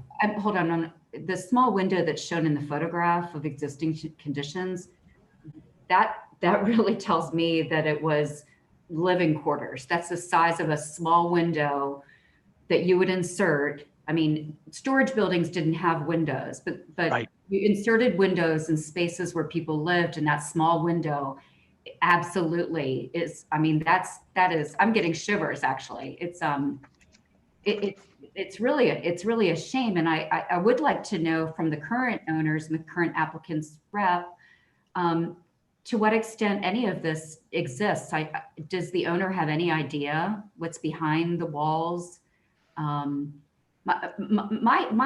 heartburn with this application is, I agree with staff that it's been altered beyond anything that would look like it contributes to anything or would tell a story anymore. And I don't know, but yet I feel like once the new, I guess it's hardy plank is pulled back, I'm afraid we're going to see this again, and then we will approve a demolition without really knowing a little bit more. I don't know, Ms. Davies, if you can tell me whether, do you have did you inherit plans from the previous owner, from the Lyles? Ashley, how about, since, I mean, we've kind of sidestepped you, do you have a presentation you want to give, and then we can, Sorry. that's all right. Sure. Yeah. Are you ready for me? Yeah, I guess you can anticipate some of what's coming up. Certainly.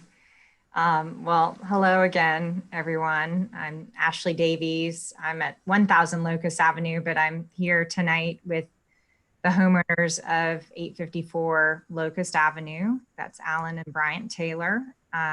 We want to thank you for the opportunity to present our request for a certificate of appropriateness to demolish an accessory structure in the rear yard of the property located within the Martha Jefferson Historic Conservation Overlay District. As you know, the stated purpose of this district is to identify and preserve buildings with special historical and architectural significance, or with a collective character and quality which serves as important visible reminders of the heritage of this city. In our review of the criteria necessary for the BAR to consider this request, we believe the accessory structure as it exists today does not contribute to the collective character of the district, nor is it an important visible reminder of the heritage of Charlottesville. The primary structure at 854 Locust Avenue, on the other hand, is a highly visible part of the character of the neighborhood, representing a specific time frame and type of architecture. The historic survey documentation for the property describes the Victorian architecture of the 1903 home in great detail. The Taylor family, as the newest owners of the property, are active stewards of the historic resource and important feature of the Martha Jefferson neighborhood. Over the years, there have been a variety of accessory structures in the rear yard of the property that have been constructed, expanded, adapted, and demolished to suit the needs of the homeowners over time. This adaptation is inherent to secondary structures and allows for some flexibility while protecting the form and character of the main house and primary historic resource. The accessory structure under consideration this evening is located directly behind the main house and currently serves as a guest house and storage space. The structure is over 170 feet from the public road and sidewalk in the private backyard area of the property, where any visibility of the structure is limited by distance, mature landscape, and the home itself. The structure is one of 3 accessory structures that have been documented with the property. All were marked as contributing to the district, 2 of which were demolished following approval by the BAR in 2011. The 2011 BAR approval also included extensive changes to the guest house. The Charlottesville City Assessor lists the guest house as being constructed in 1954. While Sanborn maps show a structure has been in this general location since prior to that time, the size and shape of the structure has been altered on numerous occasions. The structure has been enlarged over time to double its original size. Some additions have been demolished, and the interior was completely demolished for modernization in 2012. That modernization also included removal of the chimney, new windows, new siding, a different type of roof, a new roof dormer, and porch columns. Thus, no traces of any historic element of the structure remain, other than the general location on the property, which is private and out of public view. We want to thank you again for your consideration of our request this evening. If granted, the Taylors would return to you in the near future with plans for a garage and guest house that would be located at the end of the existing driveway. And that's where the original garage structure was that was previously demolished. And that would serve as an actual functioning garage, unlike the one that's there now. So we look forward to working with you to ensure that any new construction is harmonious with the main house and the surrounding Martha Jefferson neighborhood. And Sherry, your question about whether we've done, I guess whether we've inherited the architectural plans that were from the previous modernization. I haven't seen anything beyond the BAR application, and I don't know about the availability of those, but from what I could see that, basically everything was gutted and redone at that point. So we're happy to answer any other questions or comments. Well, I think we need to see, are there any questions from the public? Please raise your hand if you have one. I don't see anything. Okay. The questions from the board? I have a question. The garage structure looks like from the old photographs, there's some charming cinder block that's been painted there. Is that what I'm seeing is part of the elements of that current structure that you built over the cinder block? I think that cinder block was Was removed. demolished with the previous Okay. approval.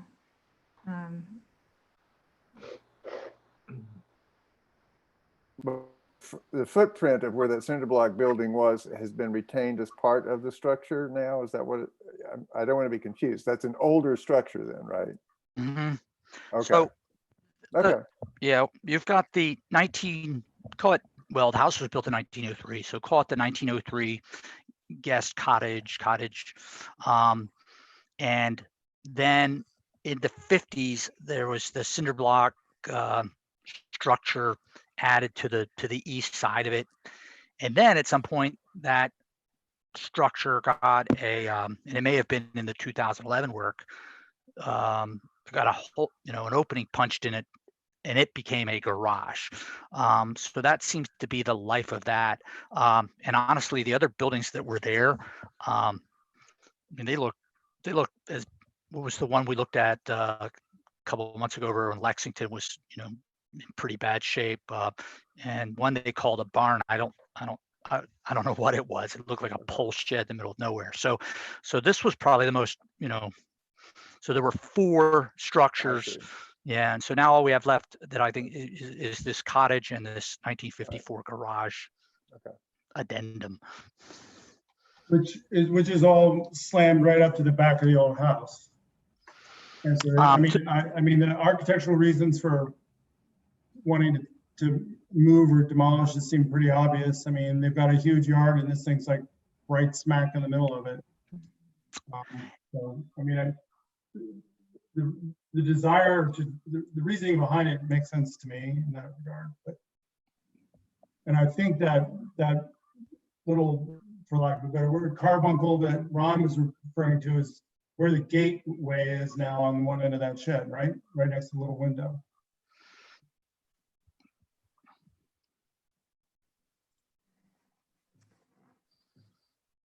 This is one of the funny projects where, they didn't need BAR approval to add on to it, and it's really only coming to us because of the demolition. That's right. That's right. Yeah. And looking at the demo plan of the 2011, which probably most of that was 1954. I just think there's just not much remaining. And while I appreciate the story, I like the story, I don't know. For me, I don't know exactly what we're preserving for the public.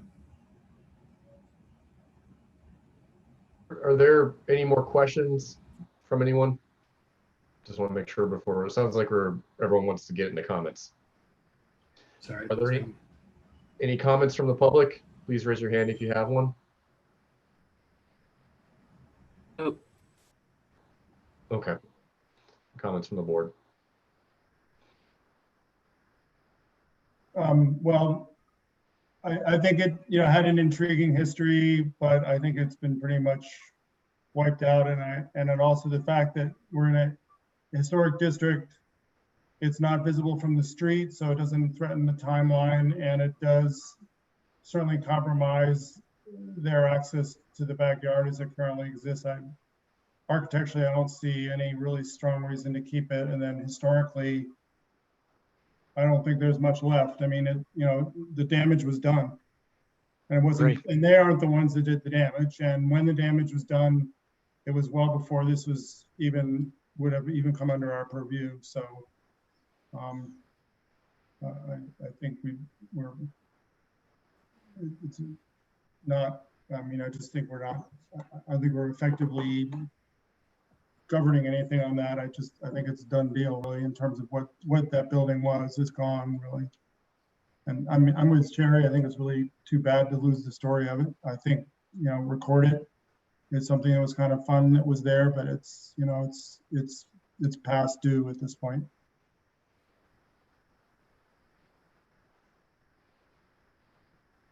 I would agree with Tim. I do note that the application for demolition supported demolition of the cinder block addition in front of the structure and said this would restore the facade, which includes a little tiny window partially visible from the street of the guest house. I mean, it is partially visible from the street, not much, I agree. Right. I also would say that this was part of the application for individual designation, both state and nationally. The structure has some history. And if there were no support for that at the time of the application, I'm not saying now, but if it were not important, it wouldn't have been included. But my heartburn about this is just, and it has really nothing to do with the current owners who have just bought this property in the last few months, who didn't participate in altering this. But my heartbreak is just developing a policy where a structure, and I understand this is a conservation district, so it's different than a outright ADC, but we're sort of promoting owners to alter things, and then that gives us an excuse to demolish them because there's nothing left of their architectural features. It's a self-fulfilling equivalent. And I know this is a small and minor example, but I would just, that's my heartburn over it. And I support the application. So. The more common thread there, Sherry, is demolition by neglect. Right, or dereliction. That's the one we really run into the most. Right, and right. It's a good analogy is, you always hear them say if Jefferson were to return and go to Monticello, he wouldn't recognize it, because never at any one point were all of those things there that are there now. And I would say that this thing's been the front door isn't where it was. The front porch, there didn't used to be a porch. The roof has been altered. The windows have been altered. The interior is certainly gone. It's a footprint with maybe some old studs. It's if the people's name, they were Susie Miller and Clara Woodson were the two women that probably resided here. They probably wouldn't recognize it, except it's in the same spot in the backyard. I think if the city is really serious about wanting to keep these outbuildings, a historic conservation district is not the means to do it successfully. It's for me, when I review things in an HCD, it really is all about the streets and the impact on the district as a whole versus each individual property. And because this is so hard to see from the street, I think it's well, they have already, that one reason makes it easy for me to say that this meets the criteria for demolition. The other reason, and I guess they've already kind of shown it, is you can add on to it and then there's not much left of it. But if they wanted to add an addition off the back of the house that totally subsumed this, they could. And then whatever's in that addition, they could tear down, and we have no control over it. So it's, yeah, I don't know what the mechanism would be, but if Martha Jefferson really wants to save these outbuildings, we need to figure out a different plan. I would say that, what I think is kind of interesting is that with some of these sort of grander houses, such as the brick house on Hazel and Locus, that we were surprised about the windows, and that is really surprising to me. That wasn't an IPP house to begin with, right? Yeah. And the fact that that's really the more interesting thing about Locust Avenue is that there are a lot of houses there that I would have said qualify as IPP properties, district aside, and they're not. So that, like my house is an IPP and I'm out in the middle of nowhere relative to everything else. So the Wachovia building at Barracks Road is an IPP. I'm just saying. I think we've. I'm not saying it's. With that, I'm ready I'm ready to make a motion if Please. the chair would allow. Okay. Having considered the standards set forward within the city code, including the city design guidelines for demolitions in the historic conservation districts, I move to find that the proposed demolition satisfies the BAR's criteria and is compatible with this property and other properties in the Martha Jefferson HCD, and that the BAR approves the application as submitted. The conditions that were suggested by staff were just to document the structures, including photographs and drawings. I think that's been done sort of as part of this application process. So I can't imagine what more the applicant could do. Right. I'll just note that as a condition, but I think it's almost been accomplished as part of this. That's fine. As long as it doesn't have to come back to you all, we can resolve that. So I agree. second the motion. All right. I'll call a vote. Mr. Moore. What's, I'm calling did a vote, somebody yeah. second it? I did. Ron, Oh, Ron did. Okay, yeah, aye. Okay. Mr. Bailey. Aye. Mr. Gastinger. Aye. Mr. Schwartz. Yes. Ms. Lewis. Aye. Mr. Zemer. No. Mr. McClure. Aye. Thank you. all right, thank you. And if there's a sign, Ashley, out front of Alan's house, tell him he can pull it down off the telephone pole. Keep people from worrying so much. I will say my house is an IPP, and I think the city did that because it was falling over, and maybe they thought it could stop it from falling over. But Rick, what's up? I was just going to say, Carl, since you had asked the question, in the historic conservation district description in the architectural character defining features, it lists contributing outbuildings and deep set planted front yards, mostly unpaved with no visible garages. So it does mention I looked for that. I couldn't find that. I didn't see it either. And are you looking at the Martha Jefferson one, Breck? Oh, you know what? it's opposite the Martha Jefferson map, but that's the Rugby Road one. I couldn't find it either, and I was surprised because staff had remembered that. And there are a lot of, as staff has said, there are a lot of little structures in that district. Yeah. yeah, I went through and counted them, and even did like Google Street View if everybody ever wants to see. I just want to know exactly what was going on over there. But now there's an extensive, I know it's in the file as a book, couple hundred pages, which is the formal nomination. But I will again say that my understanding of the garage and outbuildings really came from people over there telling me that was a concern. So I wonder if there's a way to get that added to the list of, like, doesn't every neighborhood have a list of defining features, and get that added in there? mm-hmm. If that actually was meant to be part of it. It's almost 7:30. Would you guys like to take a quick break? Sure. That'd be Set the helpful. timer for what, 5 minutes? Is that good? Yes. Okay. And sorry, Sherry, for stepping on your, interrupting you during that conversation. Oh, no problem. Thank you.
while we're still in the break, I'm going to promote Bill Adams, Bill Sherman, and Tom because their application is coming up next.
If you're listening but your cameras aren't on, Joe Rice, our communications guy, didn't set a timer for this break, but it should end in a minute or two.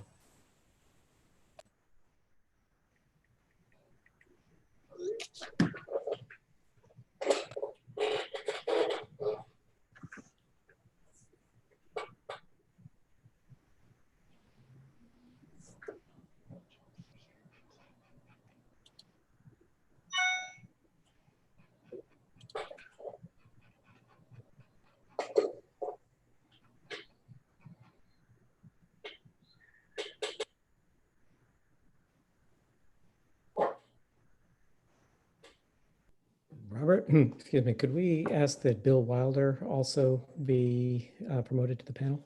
Sure, I'll do that now. Yep, he is the owner.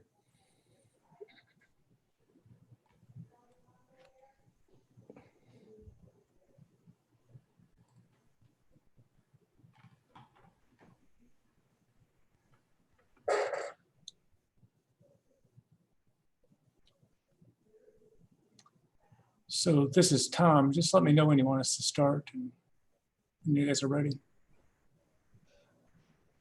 Jeff will give a presentation and then we'll move on to you guys. Perfect. I think, I guess everyone's back. Andy hasn't, I'm not sure if Andy's back yet. Oh, there, I'm sorry. Yeah.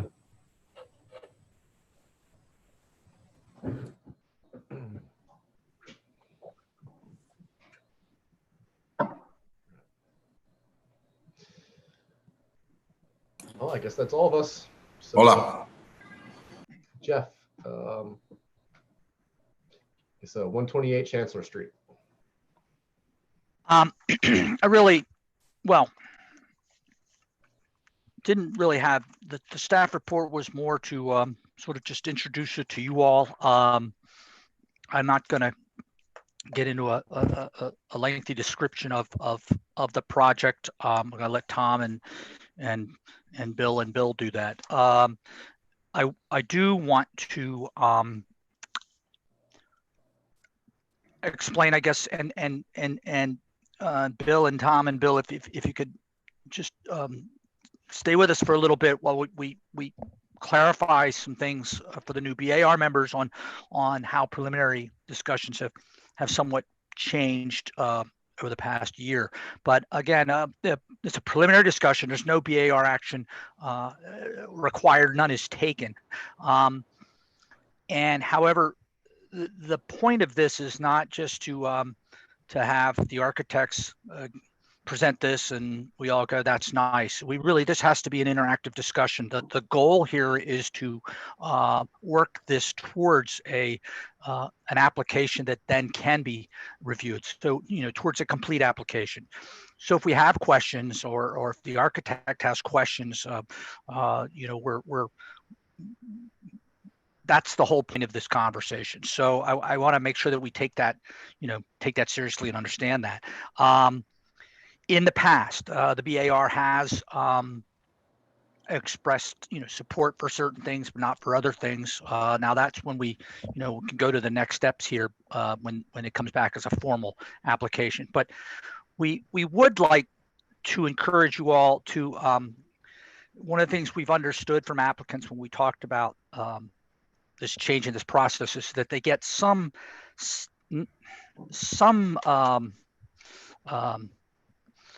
comfort in moving forward, that they're on the right path. So while you all on the BAR cannot take a formal motion,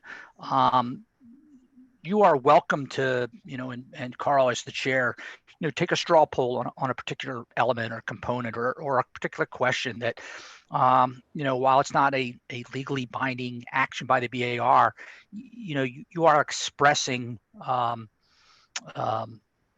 support for something that maybe, allows the applicant to check that off.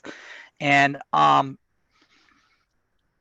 also I put in the staff report, and I hope you all would use it.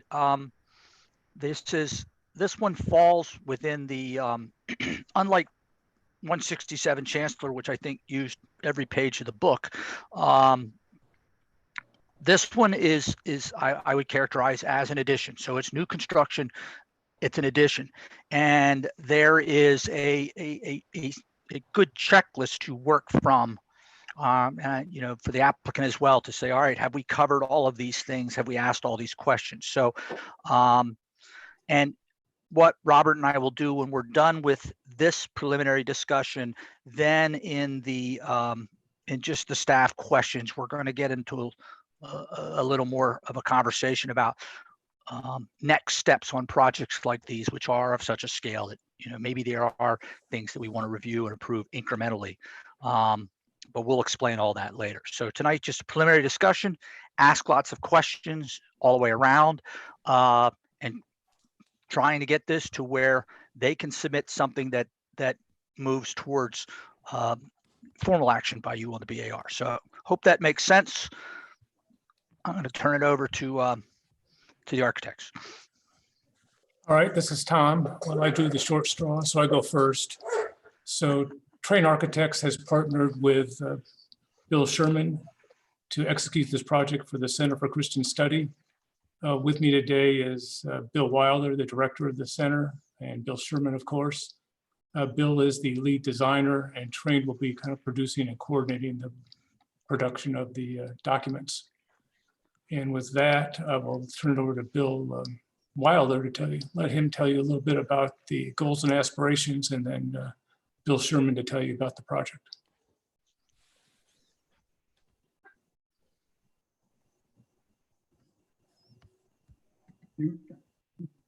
Bill, you're going to need to unmute. You would think with as much time as I spend on Zoom, I would have known that by now. Good evening, everybody. Great to be with you. And thanks so much for your time, especially Zoom time. I think that counts double or triple. Appreciate your consideration of the Study Center site plan. After so many years of thinking and dreaming about this, it's great to be getting to this point. Let me give you a little context. The Study Center was founded in 1976, 50 years after the original historic building was built. It's a university-based ministry for community and students. There's always been some sort of educational component together with community building and open house feel. We're now the oldest and most established of a number of study centers, including some at Duke and Carolina, which typically combine faith, learning, and hospitality. In normal times, and these are not normal times, the building is open 24/7 for students. It's a kind of home away from home for them. We welcome their families and them to large move-in day lunches. That won't be happening this year. Feed hundreds of students, provide a place to study during exams. That won't be quite happening in the same way either. And have a safe and comfortable place for students to study and be with their friends. So that's what we've been doing. Obviously, for an organization focused on students, the location is to die for. We're just across the street from the university. They can walk across the street, or probably in many cases just pass us on their way to classes. So we're really in an ideal location. In the late 1990s, about 20 years after this ministry began, we had an addition that doubled the square footage of the original historic building. And since that time, students have continued to fill the building. We feel like we're bursting at the seams. And so now another 20 odd years on, we would like to have a further expansion of our capacity to be a place of hospitality and learning and care for these students and others on Chancellor Street. So thanks so much for your consideration of this project, and I will look forward to working with you. Great. This is Bill Sherman, the design architect for the project, and been working now for a number of years actually on developing this approach to the project. As the study center has grown and has become what may have been at one point been, a mission that could fit within a single house, it is now a substantial institution with several hundred student members. And so this project represents the building out of the property to accommodate that larger institutional mission, while ideally, particularly as we develop the design, it maintains the kind of residential feel rather than moving to a very large institutional feel. I'd actually like to use your checklist for new construction and additions as a kind of guide to how I'd like to walk you through the way we've been approaching the design. The scale in terms of the function and size, we are maintaining the,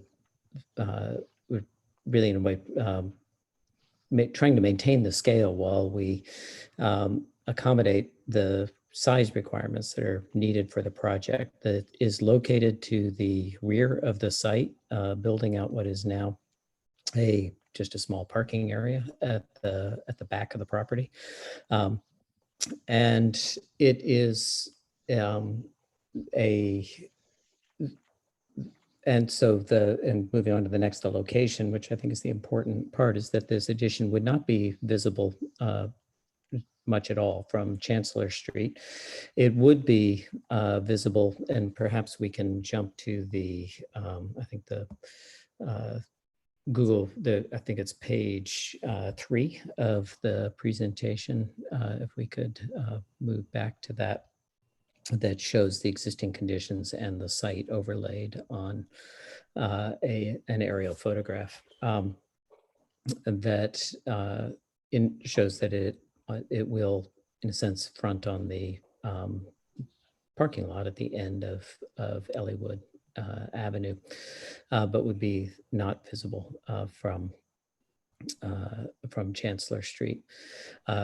Might note that across the railroad tracks from that is also actually much larger scale construction of the residential housing immediately across the tracks that are just outside the scope of that aerial photograph. If we move on to the next slide, you get a sense of the existing house, the original existing house that was then extended somewhat in character by Bruce Wardell's addition in 1996. That has a number of elements that we are preserving. This stair tower, which is a very beloved meeting place for the students and a kind of a lighthouse and a lantern for them. That will be preserved so that down that side slot of between the buildings, that will still be the visible space. And the only other real alteration that we're making to the front part of the building is in the joint between the two additions. And that is just, actually, if we go to the next image, this plan, you'll see at the south side in what we call the hyphen between the two existing parts of the building, just a thickening of that up to actually accommodate handicapped accessible bathrooms and increase that capacity, but we'll be replacing that with an appearance that actually you'd be very hard pressed to know that anything happened be matching the original paneling that was done in the 1996 edition. The larger addition to the back will include 2 major rooms, a major meeting room and a new library, as well as some meeting rooms on the north side and stair and elevator on the south side. And so I think we can scroll quite quickly through the plans so that we can, you can get a sense, maybe pause on and you can see that we've really broken the building. You can just see it in the roof plan here, or we can jump back one page to the top floor plan. There's a major space in the middle on each floor, the meeting room to the north and the stair and elevator to the south. There is another small change that we're making to a portion of the building that bumps out on the south side, enlarging what's now a set of meeting rooms on the south side of the Wardell edition of the 1996 edition, and putting in kitchen and meeting rooms on that side. So in terms of the what we're attempting to do in terms of the size and the scale, and we can move on back to the those axonometric views if you'd like right there. We're breaking down the massing so that we are expressing that program in terms of 3 elements, and then connecting those three major elements with a kind of interstitial material that conceals the volume or the mass of the building. We are looking to continue the materials very much from front to back, so that the curved element on the north, the center element, and the south tower would each be clad in shingles painted to match, and working with a window that would be a aluminum clad wood window that maintains in a way the character and the color of the windows that work through. That a kind of reveal or volume that makes a clear distinction between the new and the old. Works in some way like the panelized system of the 1996 edition in creating another joint, but is doing it with a hardy panel system with revealed openings within it.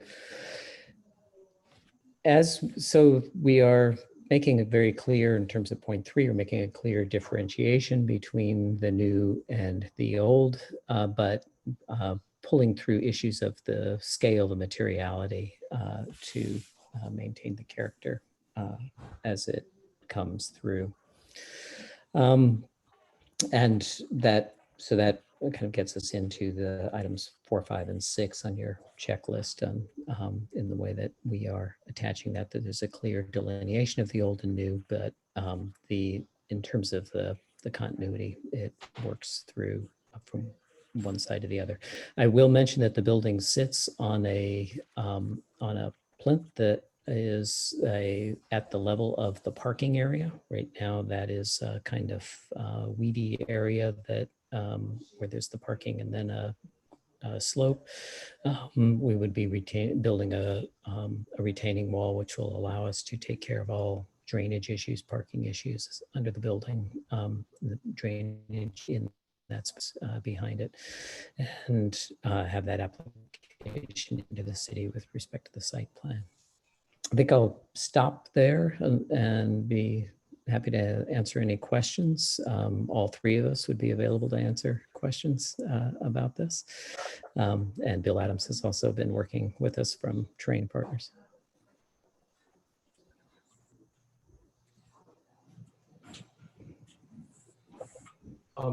Jeff, do we, I forget how, for a preliminary discussion, we still do the questions from the public? Do however you wish. We generally don't. Yeah. We don't. I mean, if there are people that want to offer comments, certainly helpful now to hear them. But again, this is something we'll talk about in the next conversation about how we modify the whole process. Yeah.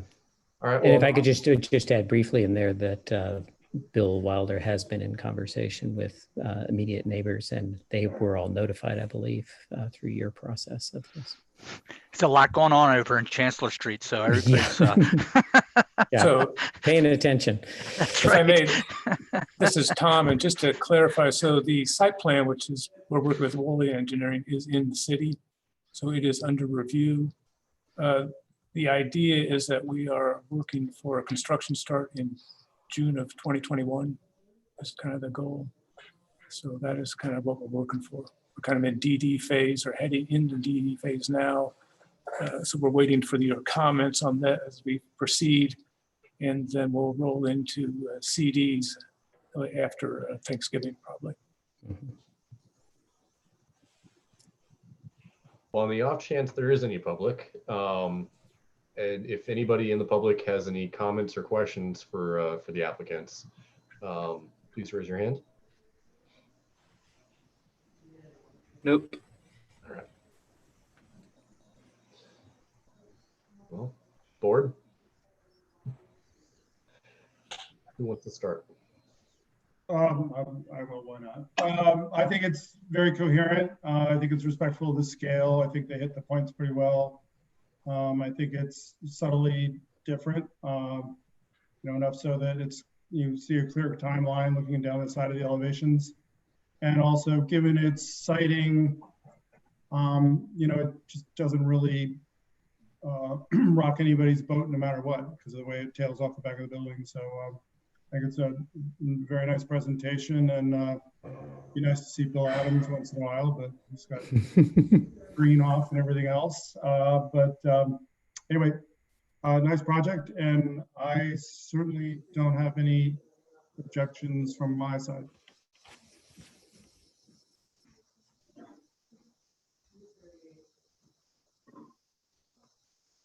Well, I'll jump in. I think it's very interesting. It's it's definitely very different from the previous edition, which is different from the historic house. But I think that's perfectly appropriate on the site. And as a new construction, there's no reason it shouldn't be contemporary. I think it's interesting how you're using the same shingles to carry consistency through the whole project. And the it'll be, I think the fiber cement panels will also work out. I'm glad you've chosen the reveal system. And as you detail this, of course, we'd like to probably know more about what system you've chosen. But it definitely seems to be much more successful than the panel system with, using battens with the panels. Right. To be very successful in any projects we've had around town recently. Let's see, I had a couple of questions. I think one concern that I will have, although I know your site backs up to a parking lot, and as you said, it's a weedy condition, and it's not really that nice as it is. But I would like to know or see a little further development on what that retaining wall ends up being. I'd like to know how tall it's going to be, if it is extremely tall. Maybe find some ways that you can mitigate it. Is that retaining wall sitting right at the edge of the property? Is there any wiggle room there? It is right within a foot of the rock wall. That's right. Ellwood Avenue. Okay. Yeah, I'll let others chime in. I'm sorry. My comment was about that same wall, so I'll jump in here. I think that I don't know enough about the history of the tail end of Ellwood, but that is a contributing structure, I believe. They're the Willie's Hair Salon. Mm-hmm. And well, I think for generally everything, this is a really elegant solution, and there's really quite a lot of flexibility in what you do here. You're so far removed from the historic structure, and everything is kept consistent with previous editions. But the scale of that concrete wall, or just how it, if one's looking at that Willie's from Ellwood, that wall will start to be quite visible, especially if some of those more recent additions are ever removed in the future. And I don't know, maybe there is something to be learned about the history of that end of that street, but generally I think it's really great. I think it's the kind of proposal we'd like to see the BAR. So thank you. Breck, while we're on the landscape, I might just mention one thing that we will be looking at probably for the next round of submission, and it relates to what Bill Wilder was talking about in terms of some of the limitations they're facing on indoor gathering space is enhancing some of the spaces around the building toward the front. Right. And there are the courtyards to the south and north, but looking at particularly the landscape at Chancellor Street. So we'll be studying that. Right now it's some bushes and shrubs, but potentially making it more inhabitable while maintaining the tree that's there.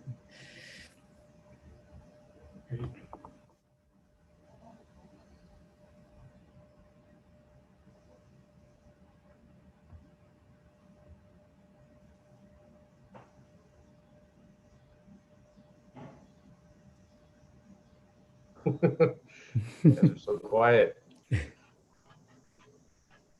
Well, I guess maybe while people are thinking, are there questions that you guys have from us? Or any areas that you want a little more feedback on? I think any things that you see as potentially giving you pause, or that you will be paying very close attention to as we move forward, would be helpful to know about now. It's a very different kind of discussion than some that you've had in other cases, given the nature of the project, the site, and the addition. But if there are things that I think you, just looking at where it is now in a schematic design phase, that you see as things that you'd really like us to consider, that'd be very helpful to us right now. I know Tim wants to talk about lighting. I knew you were going to go there, but Bill ought to know that anyway. Yep. Well, you know, it's funny. I'm just looking at just went to Google Map just to look at the streetscape, and of course, right now you have a green wall of, I don't know if it's kudzu, but it's something pretty impressively tall. Mm-hmm. You know, it's right now that's all kind of a throwaway zone at the moment, but you know, whether it'll stay that way certainly remains to be seen. You know, and again, given what you're affecting right now, it probably doesn't really make a whole lot of concern, but I think down the line, I assume that something will go up in that lot. That won't always remain a parking lot. Mm-hmm. So one thing that I would like, we're trying to sort of wrap our heads around in terms of just lighting schemes. In particular, I'm thinking about you have a lit parking garage in there. I think thinking about controls and dimmability and you know, motion detectors and things like that, so that it can run at a low level 90% of the time. And I think just getting more intelligent about lighting. I know, Bill, you've been on some of those discussions with us where it would be really great to get the city to start moving forward on a lighting zoning plan, and things like parking lots are a really big component of just massive light pollution. And Yep. I know yours is under a building, but you know, if you light it like a rocket ship, you have the problems. Yeah, no, I think we're on the same page on lighting approaches here, and we'll definitely be very sensitive about that in terms of both the sufficient lighting in the gathering spaces so that they're safe and they're comfortable for the students, but very low level ground lighting rather than overhead lighting, and likewise in the parking structure. It's really just one level of parking underneath there, enough for safety.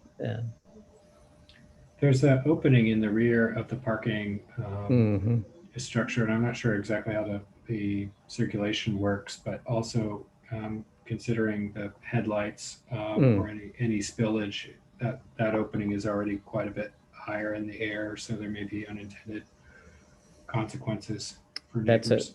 That's a really good point, and I think that will be a point that we'll particularly look at in relation to the railing that'll be at the top of the retaining wall. Will be a good way to actually directly address that, but it may even be a longer distance issue that we will definitely look into.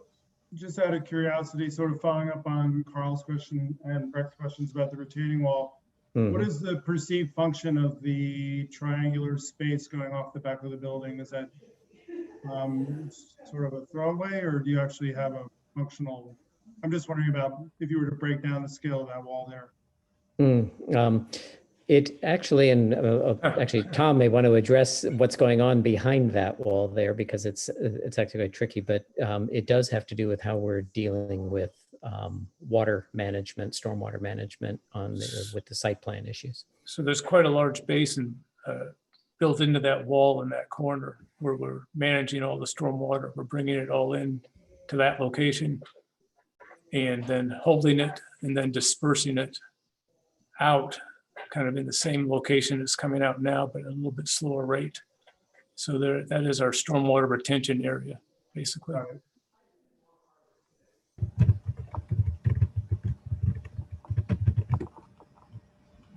I do have a question for the board on behalf of Jordan Brunk, who's the owner-operator of Crow's Age Pizza at the Buddhist Biker Bar right behind the study center.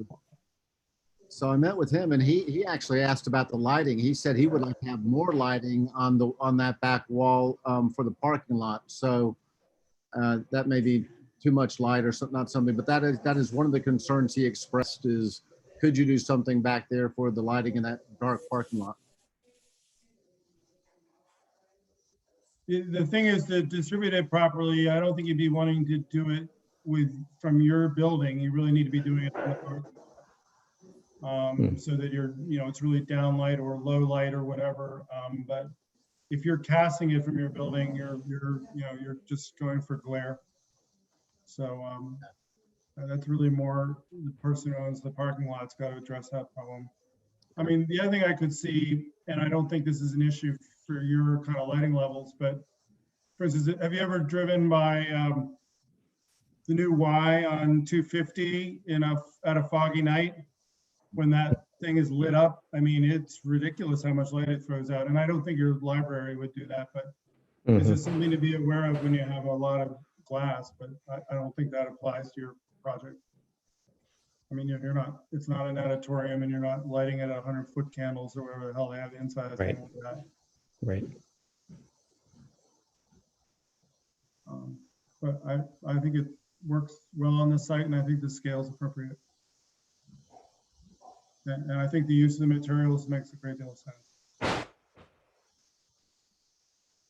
Yeah, so I can chime in a little from the historian's perspective. I think it's pretty well hidden from the street view, which is impressive considering its size.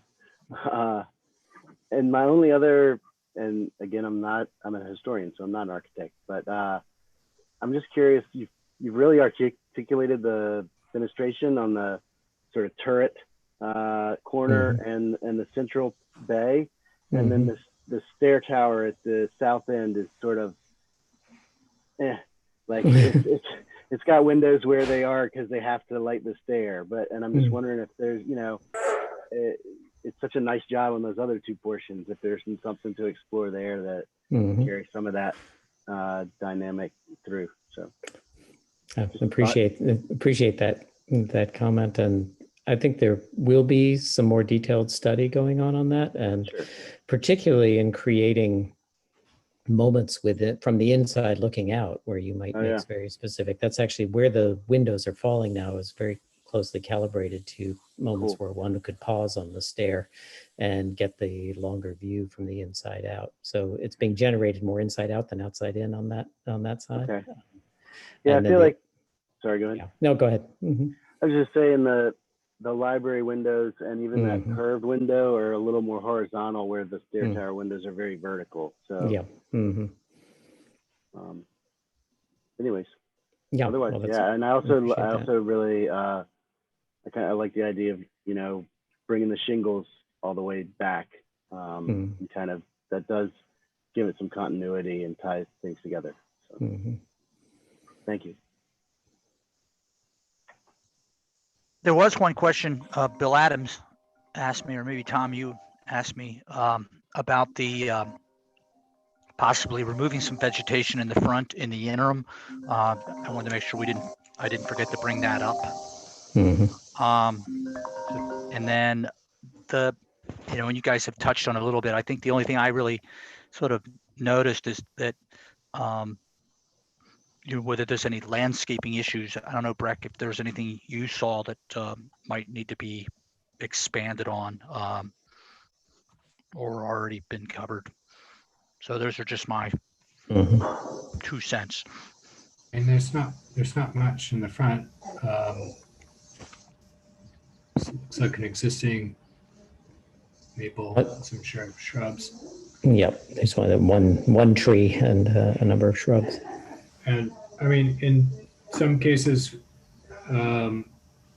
we'd be concerned about losing the number of trees this would cause. On the other hand, most of those trees are pretty challenged or swallowed up by the vines. They're really kind of invasive. It doesn't look like any of those were probably planted on purpose. No. But that being said, I don't know what there's so little footprint remaining on the site. I'm not really sure that there's much we can do with that. That's that. And Tom, did you want to ask about that tree removal question or the low shrubs that you had asked about? Yeah, well, we could talk about that a little bit. I mean, the notion initially when I talked with Bill Wilder the other day was, so the students are potentially coming back in September. They're trying to find some more outdoor gathering space, and they just kind of asked a question offhand. Could you guys be thinking about maybe, what if we took the liriope up and some of these shrubs, and can we put a terrace in there that we could use for seating? And, my thought initially was, I wonder if this is a BAR issue, and I kind of got in touch with Jeff to kind of ask him about that. Subsequently, it seems like we would probably want to integrate that into the kind of overall design element. And it's not something we would be thinking about executing in the next 8 weeks as some sort of a quick solution. So I think we've kind of decided amongst ourselves, and Bill Wilder, correct me if I'm mistaken, that this is something we would kind of roll into the overall design, and then as part of the presentation to the BAR, as opposed to asking permission to take those out and put a terrace in there next week, for instance. I do have a question regarding the front area. Those two parking areas flanking the building, those appear to be on the property. Are they intended to stay? Yes, they are. And that, I'm just curious. I mean, because that would seem to me, if you were doing a terrace in the front, that to reclaim those as part of the greenscape would seem like a trade-off that would be worthwhile. The challenge there is obviously parking on the corner, and there's a large amount of staff in the building, and so giving up any kind of parking up here on Chancellor is pretty dear. Kind of, it's something we might consider, but right now we're thinking we leave those in place. But there is parking area. The increased parking with the footprint does not offset the need for that parking. There will still be a shortage, and some staff will still be parking remotely, even with the additional space. But I might say that in taking a look across the front there, and what we did discuss is it is an opportunity for us to look at how those parking spaces might be integrated into a plan for that landscape, so that there may be times when people don't park there and it becomes an expanded area for gathering, but when parking is needed for staff parking certain hours of the day, they would be able to park there. So it may not look like so much like a designated parking, but a terrace you could park on. So that's the kind of thing that we'll be wanting to study coming out of just this discussion that's only come up in the last few days. So more along the lines of like an English courtyard or something like that, where it appears to, it just seems like right now just the house, it seems to crowd that house quite a lot. Yep. I think it can be a much more integrated design across the front that could still accommodate parking, but also allow the gathering. It seems that even in the short term that those are pretty deep stalls. I don't know if they double park there or not, but having the cars not pull so far into the site might free up some space immediately. Yep.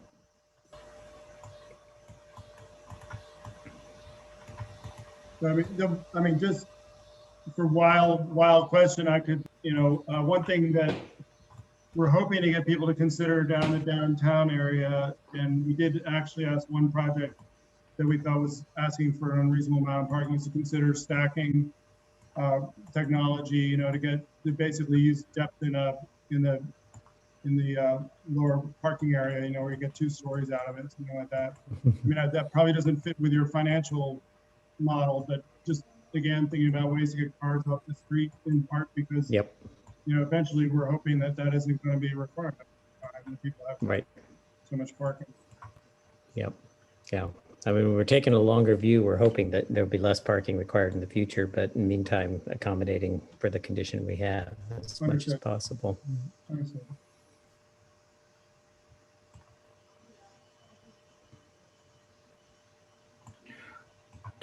One thing that would be nice if the front is being reconsidered, if the trash collection could not be a kind of a retaining wall of trash receptacles. Yep. Oh, agreed.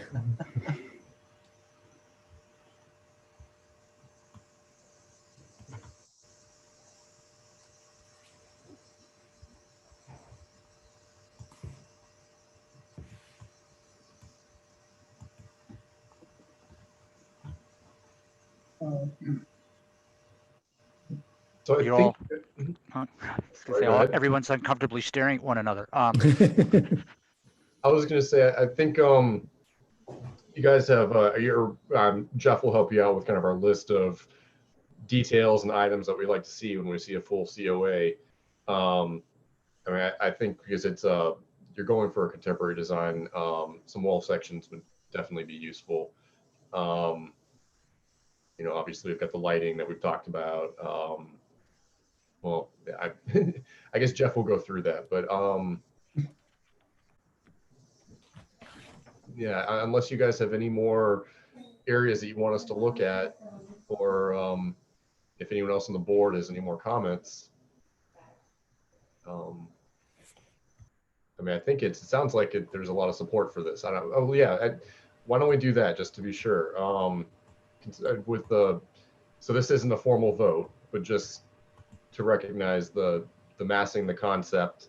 Is everybody on the board generally would be in favor of approving it? I would be. Yes. Yeah. All right. I don't see any no's, so yeah, I think you guys are good to keep moving. Thank you very much. Thank you. Hey, and so while we have the Train Architects folks on the phone, Jeff, what are you doing? Jeff, what are you hiding behind?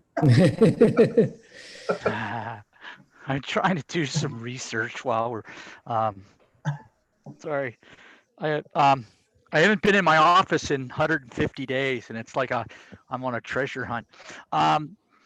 Just while we have of Tom on the phone particularly, so I sent out a note to you all earlier today about 418 East Jefferson and the 5 additional windows that they would like to add, and this is on that the 5th Street side on the more contemporary addition at the rear of the historic building.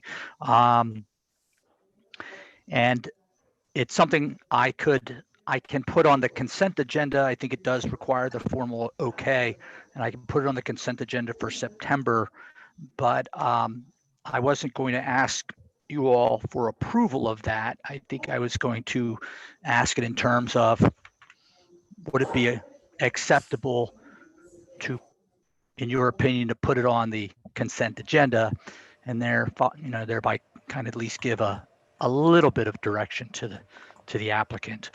Yes, I think so. Yeah, Ron, I heard back. Thank you, and I think a couple others. So, everybody knows what Jeff's talking about, right? Just yeah. I think this has nothing to do with Chancellor Street. This is okay. So this is falls in my whatever bailiwick. Bill But, appeared from nowhere. Basically, for reasons of COVID, they want to be able to have operable windows where the existing windows are not operable. So the Renaissance School wanted more replacement windows on that east side. That's what this is about. And they fall within a segment of the facade that it's entirely logical to replace them, and it's the same details we showed for other windows in that area. So we were asking if that could happen, and if we could go ahead and order them.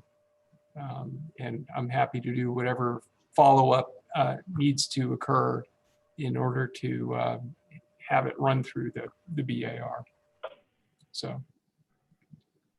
Yeah, so as Jeff said, I think this does need to be a vote, but it could be on the consent agenda. Maybe it's easier. Does anybody have an issue with this showing up on the consent agenda next month? No. Okay. I think it'll be fine. Sounds like it should be supported if it ends up on there next month. That's my intent. Thank you. All right, does that help, Bill? That does. Thank you. All right, we'll talk next week. Okay, good. And I can update Jody on that too, just to bring him in the loop. I think he'd be supportive. All right. So the next thing, I have the Belmont Bridge update. I don't know, Robert, have you heard from Jeanette? Should we just say bye to Bill and all those guys? Oh, yeah. Bye, thank you for coming. I appreciate it. I thought you architects just like to be mean to one another, so I'm trying things out here. Well, thank you all very much. Yeah, thank you for coming. See you guys. Yep, good to see you. Yep. Thank Jeff, you. Hey, Jeff, Jeanette is I'm online. here. There's Jeanette, she's here. Mine on? Yeah. So, Carl, I'm going to quickly introduce this to you all and hand it off to Jeanette. Sound like a plan? Please do. All right. So this is sort of similar situation with the Cole Tower. This is not a revisiting of anything or an approval. This is back. I think August or September of last year, the BAR did approve the COA for the long-awaited Belmont Bridge with some conditions of that COA, and that is what Jeanette has brought to you this evening. And I apologize earlier for I don't know how those sheets didn't end up on the website, but hopefully everybody found what they the information they needed. So there were 4 conditions of the CAR or COA, and one was about the striations on the on those concrete panels, which is the elevations that you were talking about, and they do in fact wrap the abutment as you requested. Some comments about the lighting, which has all been addressed. This is relative to the the normal color rendering, things like that. The discussion of this ill-fated knuckle, which Jeanette, we can talk with you about. And but one of the things that you all had requested was to provide some sort of advisory review of the special provisions for the concrete panels. And so if anything in all of this that I think Jeanette was looking for specific input on was on that document, and what, if anything, you all would like them to add or subtract or massage. So those are the 4 things. And then I think also within the update, Tim, you had asked earlier, there's and Jeanette and I, have been talking about this acquisition of some of these long lead items like the light fixtures, some of these things after, you've spec'd them 2 years ago and then they suddenly don't make them anymore. So there are some things that we're going to have to be, rather nimble on with you all and say, well, it's just not something we can get, or what will work in this condition and come as close to the BAR criteria. And the situation we have is within that pedestrian tunnel, the lights they simply aren't available. I can't remember the color temperature. So we got as low as we could get, and that's one of the things that's an update in there. And then I think what else? Oh, there was the bollards are in a straight line and not in a semicircle. So, but this information, like I said, it's for you all to give you an update. It's for you to ask questions on. It is not for us to take a step back and say, well, let's revisit Belmont Bridge. So with that, I would like y'all to just start with this this provision about the special provisions for the concrete panels, and start from there. If you've got anything, if you don't, that's okay. And then we'll step down and talk about the knuckle. Well, Jeanette, would you like to say anything before we start? And Jeanette, if you need me to pull open the packet and go to a specific page, I can do that for you. Okay. And I'm sorry. Yeah, I was going to say to the new BAR members. So Jeanette works in here with me when we used to be in here, and Jeanette handles for the city these construction of large things like roads and bridges. So she is my colleague here at Neighborhood Development, and that's how she's coming to you. Yeah, so I think Jeff covered most of it. The other changes was a little bit of the lighting on Water Street. So the Parks Department has replaced the existing lighting with what is considered the residential lighting in the city's standards and design manual. So we're going to take that lighting and extend it further down Water Street to the west, under the bridge, on both sides of Water Street for a total of 9 fixtures. And then we're going to transition on the, what is that? The southern side, no, northern side of Water Street with the transit station lights. Those 2 are no longer available, so we are using the existing replacement light fixtures that Facilities Department is using. So we're adding 1 light there. And then also with the mezzanine lighting, we had previously proposed using the SPI Echo Effect EEG. We are now switching that out with the Trig Exterior Wall Elegant. That allows us to reduce the amount of light fixtures. But again, the color rendering and the temperature are meeting your requirements. So I think that's largely it. A little bit of the landscaping has changed. We've added more shade trees and took away a little bit of the understory trees and the shrubs, but it's just a reduction. It's not changing the palette at all. We're just moving things around a bit. So with that, if you have any questions, please let me know. Yeah, I was just looking at the older fixtures, the imitation colonial fixtures, whatever you want to call them. And I'm on page sheet 8-2C. Okay. And I'm just looking here, and it's saying 4,000 K. Any reason that can't be 3,000 K under So LED? is that the residential or is that the transit? I believe that's the residential LCGS series. Okay. I can look into if we can change the color temperature of that. It's simply just that we're using that same light fixture. So as long as that's not causing a problem from what's out there now. It probably should match. If it's next to an existing fixture that it looks the same as, it should probably be the same light as well.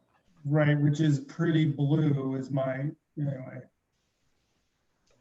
That just makes, that's one of the reasons those lights are so glaring, is because they're color. But I'd just be curious to that. I suspect all the other ones are 4,000. So if they're in immediate proximity probably haven't got much choice, but maybe to note when 50,000 hours later, when it's time to replace them, it would really make a lot of sense to use a warmer light. Okay, I can certainly let the facilities department know that. Yeah, because I think the 4,000 is just a little too blue. Okay. But we don't, but Tim, you're not asking them to have fixtures with two different light colors next to No, I'm not. I just was curious why they're using 4,000, but I suspect that's what everything is. Because that's why they're also blue. That is what it is. I don't know, would simply changing the bulb change things, or does it have to be the whole head? No, it's the lamp. It's the LED array. At some point you have to replace that array. It probably has a, I don't know, 30 to 40,000 hour lifespan. And so when it comes time to replace those, would be, and I presume that they have a schedule for, you know, replacing bulbs, like they do a street at a time, you know, because they all have the same, if they all went in at the same time, they're going to die at the same time for the most part, right? So usually you do a wholesale replacement. Well, luckily, our citizens sometimes hit them. So right now we have at least 2 fixtures that I know that they're going to be replacing. And then we are moving one and adding one. So would you be interested in when we replace them, we switch the bulbs, and when they burn out, we switch the bulbs? Yeah, it would just be like the old days when people switched from mercury halide to sodium. Remember, you had this super blue and then you'd have a yellow light. But right. I just think we should try to warm those things up a little bit. I mean, the other policy. I don't want to volunteer staff time, but I'm just wondering when they're replacing the fixtures, if they could just start moving the light bulbs. So you have the bluer, you know, right, on one side, and then you have the warmer on the other. So it makes sense. So I'll look into that. Do you want 3,500? I would say 3,000 would be fine because they all throw quite a bit of light. Okay. I'll look into that, definitely.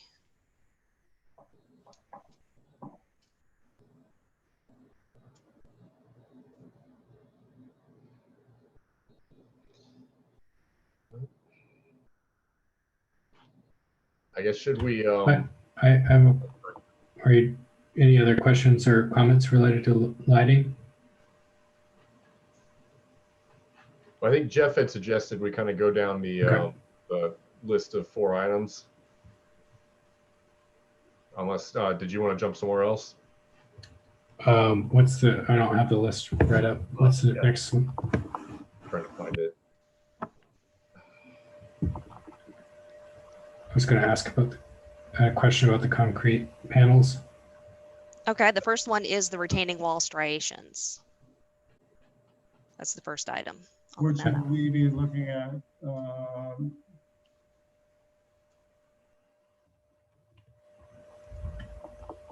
So, we will be looking at the MSC drawings? Yeah. Yeah, Jeff had sent us a separate email earlier today.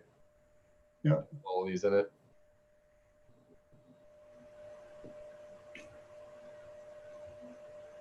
The only question I had about the striations, I think this does generally represent the design direction that we were given, is how the striations interface with the two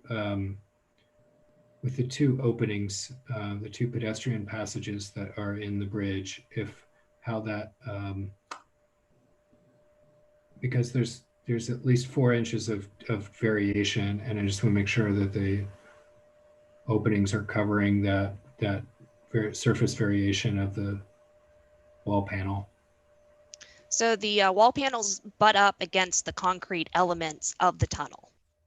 So where you see that blank reveal around the pedestrian tunnel, that is the actual concrete piece of the tunnel that's holding everything up. And it projects far enough so that you don't see like the end the kind of cut of the striations? It will cut and be flat against the front of the tunnel. So that little, I don't know, U-shaped that's upside down. Yep. That is the concrete form of the tunnel that will be placed with a crane on top of a footer. And then the striations will come right up to it. It will not cover the front, but they'll join. So it'll die into it, so the concrete frame is proud of the striations, so that's what you're asking, right, Breck? Right.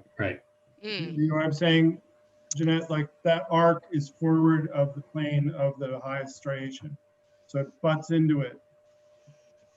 I would say that the wall and then the striations would be out, and then you would have the ped tunnel face back, but I will double check and see how that all interrelates. Yeah, I think it'll be most resolved if the tunnel is a little bit longer than the wall. So all of that detail is covered by the end of the tunnel. Okay. Does the tunnel now actually have poured concrete, like sort of diminishing tube? It will come in pieces that are then fitted together. So we'll be pouring the pad underneath the footer and the path. So the idea is to use our city mixed concrete for the pedestrian path. So when that becomes cracked or marred in any way, we can go ahead and replace it.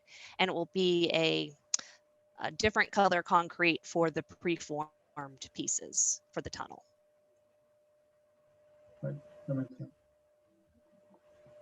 The other question I had, Jeanette, is if you could just tell us a little bit more about the color of the panels themselves. What color is the concrete mix? And then it looks like from the that there's a kind of a coating.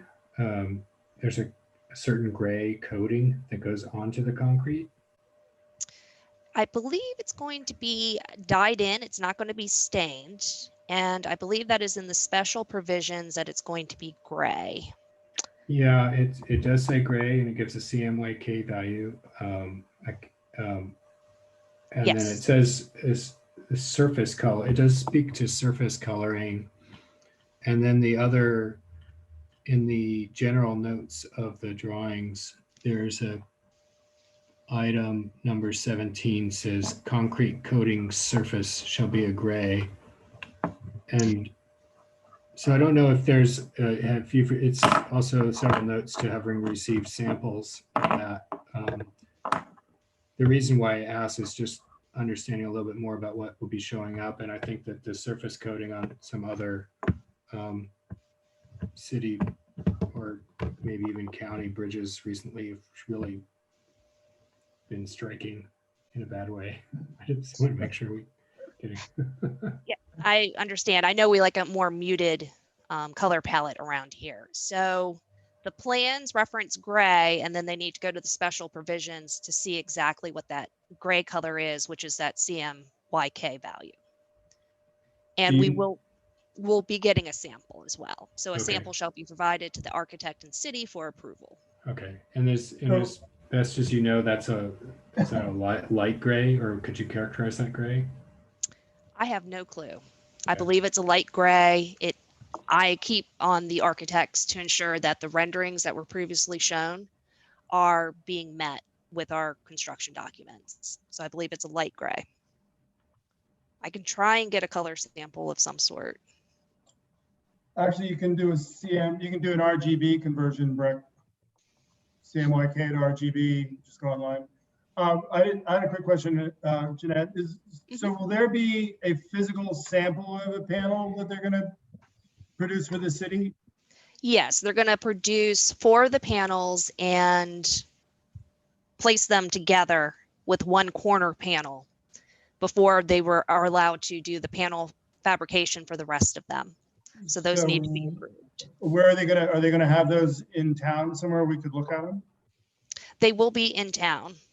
They're going to be right at the construction site, because that's another thing that as they're assembling things, this mock-up's going to be compared to what they're actually constructing in the field to ensure that we're not getting different variations, that everything's consistent with what they showed as the mock-up. So I think it'd be great, just so we aren't embarrassed, that we would be able to see that when it shows up, so we can see what we're signing on for. Okay, you can definitely see it. I'm just going to caution you that if the contractor is meeting the plans, if they're meeting the special provisions, No, I understand. and this isn't crazy, then they're going to be approved, basically. But yes, you'll be more than welcome to come out and take a look. I guess maybe going back to some of what Brooke was asking, and maybe I didn't hear you. So it is the drawings and the specifications do call for a coating, but it's your understanding that the concrete itself will be colored and it's not a paint. We're not painting it, not like staining it in the field. This is going to come pre-made, ready to go. Okay. So there will be, like, if something, well, we also have, you know, in the special provisions that if something becomes chipped or what have you, what they can do to actually repair it or where it actually becomes rejected. Okay. With the existing ped tunnel, that's going to be a little bit more difficult to match. Mm-hmm. That one I'm a little bit more concerned with. Then the brand new, it all should be consistent, whether it's the new ped tunnel or the new bridge retaining walls. I think that's understandable. So we've kind of blurred into the special provisions part of this conversation. Did anybody have any other comments on that? I mean, I think we got what we asked for, which is a specification.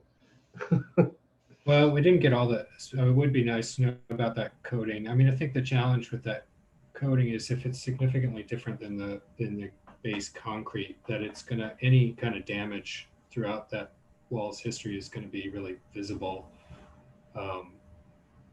Not to mention potentially wearing differently. I mean, I'm guessing it's not too dissimilar. It's not like the orange coating that's on the recently installed retaining wall, but I think I'm misunderstanding. My understanding is that there's not a coating, that the color is imbued in the concrete. There's no such thing as a coating. There's no description that I can see in this document. Well, that's what I'm hearing from Jeanette.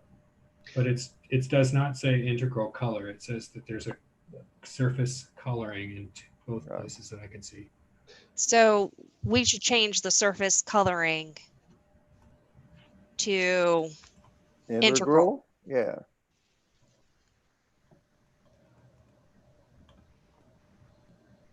That would be the longest, most durable approach for sure. Can be sometimes difficult to keep consistent, but all of these are being shop poured. So yes, and there may be other people within the city or DOT that are would want a coating for other reasons that I'm not aware of. We've stayed away from, like, there is a coating that you can apply that is supposed to, like, prevent graffiti from really sticking. And we've stayed away from that because it works to a degree. So I'm trying to think of what other coating we've done. This is different. We normally do stain things, but since this is not like a rock wall where we're trying to create a natural effect, it's just one color. We wanted integral to the concrete.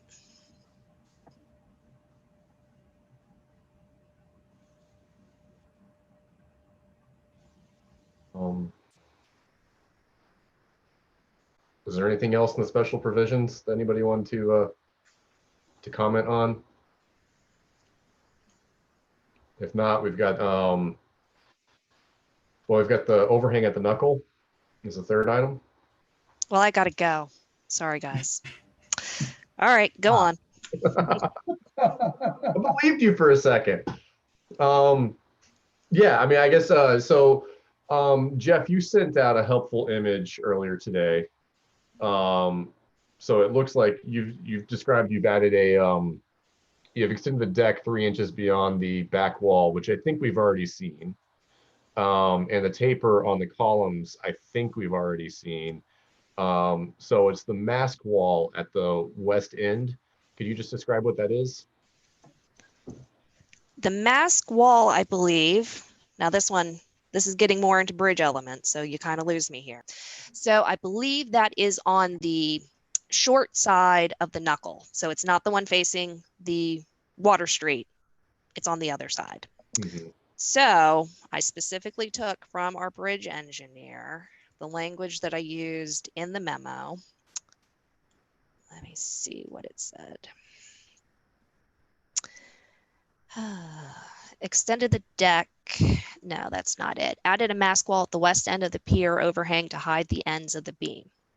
So I believe the mask wall, which is on sheet 9 and sheet 10, that hides the beam, which I've just now read you the memo. So I don't know if that's any help, any help whatsoever. Robert, do you have the email I replied back with today with the screenshot? Yes, let me pull it open one moment. And that might just be a way to confirm that we're understood. Okay, so, yeah, sorry, sheet 9. Yeah, that's looking at it in sort of an elevation view. If you go down to sheet 15, excuse me, there's a piece there. It's a transverse section BB. So, and what that does show, Carl, it shows that the barrier, it shows the deck with that 3-inch extension past the beam. Yeah. What I think is missing is my understanding was the beams or the columns were supposed to be canted in some way, and that there was to be a reveal line, or did we? And this is where, everything makes perfect sense when you're sitting in a meeting and a year later. I believe we did that on the front that faces Water Street. We did not do that on the side view of the knuckle. No, why won't it? Because when I'm looking at sheet 10, I'm seeing a drawing on section C-C, which has the face of the back wall, the face of the mask wall. So it's kind of trying to show you where it is. Sheet 10. So sheet 10? If you look at the image that Robert shared, is that what they're filling in? The area that's highlighted and surrounded by red? Yes. Okay. So that's simple. I just want to clarify that's, and it looks like this drawing shows the cant in the columns leaning towards Water Street, as well as the 3-inch overhang. Is that so? Yeah, that's good. And I guess I was, Robert, can you zoom in? I had always, I don't know why I had envisioned that there was a line, that the beam was not, that the beam was sitting on top of the posts, and it was not flush. And so I know I'm moving my little arrow, but that's not what you all can see. But so as you follow the beam at the bottom of it, you follow that right, that there would be a reveal line at each of those, that the post was, and I think at one point we talked about, do you do it with like a reveal or something, but it was more just dimensionally different. That was my recollection. And but I mean, it looks monolithic, and that's fine with me. That was, and then the other piece was the canting, and that was to say, Jeanette, was difficult to find that in the engineering drawings. So that might be not something you have to find tonight, but might be something to just, show us which detail illustrates that There's bevel or whatever. There is a 3-inch taper that is identified in section C 910 on sheet 10. On section 3 of. It's very slight. It's 3 inches over. You can see, yeah, you can see kind of a wind on it. It's hard to tell because the dimension lines, the extension lines for the dimensions look like the face of the concrete, but it's actually, so it's in there. Well, it's like, I'm looking, all my details have A, B's, and C's, and Breck's talking about a section 3. So now, who knows? No, section C. C, I'm sorry. Okay. It's number 10. It's I see it. I see the taper there. Yeah. But Brooklyn I think to Bridge, your point, right? there's no, it's not clear if there would be a joint or any kind of reveal between the beam and the post.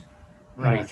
And I think that would be necessary. There was one other drawing that you had sent, number 4 of 4, that shows shows it without that reveal or the joint, and it could be pretty weird. Well, I know we were talking about the reveal at the top of the beam, between that and the parapet. Yeah. We did not catch that you wanted a reveal at the pier and the beam. The best one is go to sheet 15 and transfer section BB. So that's a slice through it. See the column, you see that the beam, you see the 3-inch reveal there, the deck and the barrier. All that fits. So the only question, I had was, does the column sit flush with the beam, or a monolithic structure, or are they appear to be separate elements? I believe they're flush. So that I'll stop, but that was the only angst I had, and you all solved all the other ones. The 1/2-inch reveal isn't what I'd call much of a reveal for what that's worth, the scale of this thing. I mean, if you want to reveal the show, I mean, they've got that 3-inch projection, but then they should probably have at least, 1.5 inch block in there, something that makes a deeper shadow of that thing if you're trying to bust the scale up a little bit. The same thing goes where it meets the column. Yeah, I think it could be flush if there was just a reveal.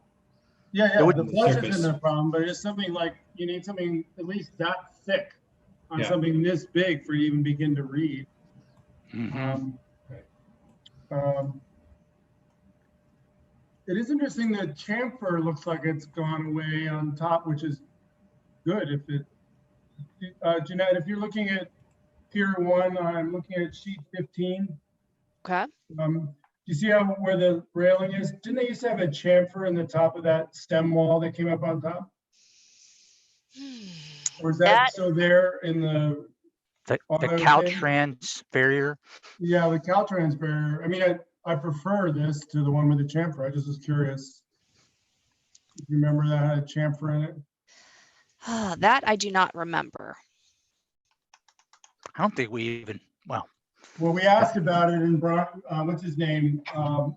Who's the engineer? Sal? Not Sal, no. Brian or Seth? Brian said that they couldn't change it because it was an approved assembly. I was just curious because this looks like better than what I recall, but maybe I'll look at something else. Well, also, we have a little bit more flexibility with the railing that is on this knuckle versus the railing that is on the vehicular bridge. Right, but that's what I was just curious if they matched or not. I will check. And then the only other thing, Jeff, is we're not seeing here is the corner condition. I mean, we're seeing the section through the knuckle, but the corner condition isn't really, I don't see it in plan. And the section isn't really telling us what it's doing at the corner, how it's wrapping that corner. Let me do this real quick. Robert, put that, well, maybe it is, maybe I'm looking at the wrong thing. Put the image up, the rendering that you had. Well, before we move, so are we concerned that this is not enough of a shadow or reveal? Well, that's why I was right going to use here? the rendering to say this is what they'd want to see. Okay, because that's at least 3 inches. Yeah. So number one, that edge, that 3 inches of the deck extending, that's clearly here. You can see that, and that's Right. in that profile on sheet 15. The wall above is on sheet 15. One thing we don't see is that, and it's the one here highlighted, somebody put it with yellow and red, correct? So that illustrate that in the construction drawings so that that's understood. And then the second piece is whether or not any sort of reveal, between the beam and the columns. And well, here's the thing, guys. We have spent, I mean, I'm talking over a year working with FHWA and VDOT on these bridge plans. We have just received approval on that from VDOT. And we went through VDOT district as well as VDOT central office and special design section. So we're now just waiting for FHWA to confirm that they are in agreement with what VDOT has agreed. So I'll get with Seth, our bridge designer, to see if he can somehow find a different way to illustrate what this end wall looks like. I'm a little bit more nervous about these piers. Yeah, I mean, I would just say that it's in the construction drawing somewhere. I mean, the guy that's going to pour it's going to have to know that he wraps that corner. It's in there. It is. It's just hard to understand from the drawings, but it's definitely in there. Okay. It's that. Where do you see it wrapping the? Where do you see it wrapping the corner, Carl? It says face of mask wall on. It's an elevation that's at the bottom of sheet 9. So it's really hard to understand, and it's hard to, for us to actually comprehend this, which is why I colored up this perspective just to confirm. Right. But that's the piece that I think we're all talking about. So I mean, unfortunately, the drawings we've gotten are very technical, and they're basically shop drawings almost, and it's for our board, it's kind of hard to understand. But I think if we just confirm that. Right. So it's not a change. It's just right. It's not a change. It's just a confirmation. Hey, we'll tell us that's in there. And then the second piece. That's what I tried to do with the memo. So that's where yes. And that is where this is very hard. And you notice I did not give you 42 pages of the bridge drawing, right? Because I didn't want to answer a bunch of questions that I probably am not that qualified to answer because this is so technical. It is. And I don't think that's going to be a problem. I think it's where they, it's a detail that's somewhere. And so the confirmation of that. And then I think the question would be, and not asking it as a design change, is to say, are the piers and the beam monolithic? Yes, no, or if there's supposed to be a reveal, we don't really see it. So it's really like, as we're interpreting it, as I'm interpreting it, there is no, it's monolithic. And, or are we reading it wrong? Well, we know it's flush. The question is it a single pour? It's very unclear if there's any kind of joint between the beam and the post. And I guess I would also add to this conversation that there is in section A on sheet 10, that there's a possible construction joint right in the middle of that beam. So there may be a horizontal line, and I just think that could end up looking really, really quite odd and not what everybody's expecting based on these drawings. So this beam is going up. There are stairs on the top of the knuckle. Are you aware of that? Yeah. Okay. And you're concerned that the beam needs to look straight rather than tilted? No. No? No. No, no, I'm just saying that could be a right now in the drawings that we're looking at. Mhm. There's, could you? A9, 10, you're saying, right? Yeah, A9, 10, permissible Okay. construction joint, yeah. Okay, right now, so in that drawing that Robert's sharing, there's a line at the top of the columns. We're saying that that line is not there potentially. And Gotcha. moreover, there's a line potentially in the middle of that beam going all the way along its length. Okay, gotcha. So you don't want the line? Well, you want a beam to look like a beam. Okay. And it would be.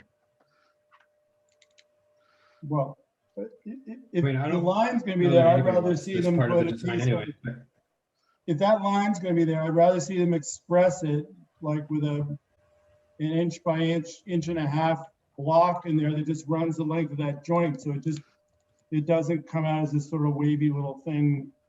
You know, you're going to make a joint there, then, you know, make it apparent. That's all I'm saying. I agree, because otherwise it's going to look like, I don't know, just not going to look deliberate. I will confirm That's that. that's just something they do when they're pouring. It's not a big deal. Yeah, I think, Jeanette, that these things that we're talking about don't affect the engineering of the concrete. This is more of how the surface is treated and concrete is poured. Okay. Because they'll probably pour, what they'll probably do, when I say permissible construction joint, suggests that they'll pour that big box first and then pour the stem on top of it after. So you end up with a joint right where those two meet. Okay. The rebar will be sticking out. They'll pour the bottom piece and then they'll pour the top piece. And we're just saying, if you're gonna have that joint, express it a little bit, just put a little piece of blocking in there, the length of it, so that at least it looks deliberate and not like you're just splitting the beam in half. Okay. I will get with the bridge engineer on that.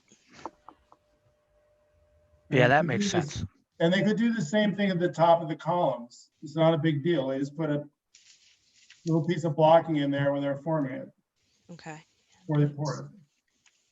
And you may say you don't want to do it, but I'm just suggesting it. Well, it's not so much at this point we don't want to do it. It is the unbelievable amount of effort it has taken and how many times we have gone back and forth with the drawings and the revisions, and we've used every color in the rainbow to try and express what we're trying to do with VDOT and FHWA. And I understand why they're doing this. We certainly want a bridge that is well designed and will last a long time. However, I'm looking at the schedule and going, oh my, this is something. But anyway, that's just me complaining. It should just be a field condition. It shouldn't be a big deal. Well, and if it is, then it that's should why. be, but It you know, should we're- be. Yeah, I know. I know. Hey, if I can jump in, I think y'all are basically asking to review the shop drawings, like the concrete shop drawings. Yeah, but this is poured in place. So this will be, they'll put the rebar up, they'll Right, they box still it have to in do a and shop pour it. drawing, and I don't Yeah, know. well, that's what these are pretty close to that, in the sense that Yeah. these are very specific. I mean, they're showing the rebar, they're cutting the rebar out, and that's what they're going to use in the field. The challenge with this, James, is that because this has been a transportation project, we did not receive the same level of architectural drawings that we typically require and we receive for the projects we review. So we were asked to take a lot of things on faith, and that is why we're reviewing these things tonight. And okay. And then Jeanette goes back and VDOT says, whoa, whoa. Well, a lot of it has to do with trying to translate it to the board and allow the engineers to proceed with direction and then present it to the board and then be able to accommodate changes. So a lot of it does have to do with funding and timing and everything else. So this is the first project that the BAR has reviewed. No, we appreciate that you're in a really weird. Yeah, we're not trying to make life difficult for you, Jeanette. Yeah, Would it- exactly. Would it be fair to say that? Would it be fair to say that these things are, we wouldn't, go to council and say we want to reverse our certificate of appropriateness if the reveal isn't there. Is that fair to say? Yeah, we're just trying to, this is one of those things where we could sit down with the engineer for like 10 minutes, sketch on top of it, say, can you put a reveal here? Right. So, and if anything I've learned, it's what they have to show, and this is when Jeanette and I have talked about this, in here in the office, is we're showing what they want built. A lot of these different businesses that are bidding this, they'll say, well, I'll do that.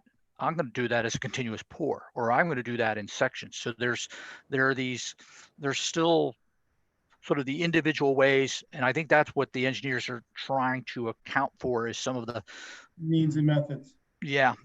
So, I mean, and I guess I keep thinking is in terms of it, not trying to make it difficult, just say, make sure we're reading what it is. And maybe one of the questions is this intended to be a monolithic pour at once, or is this intended to have joints?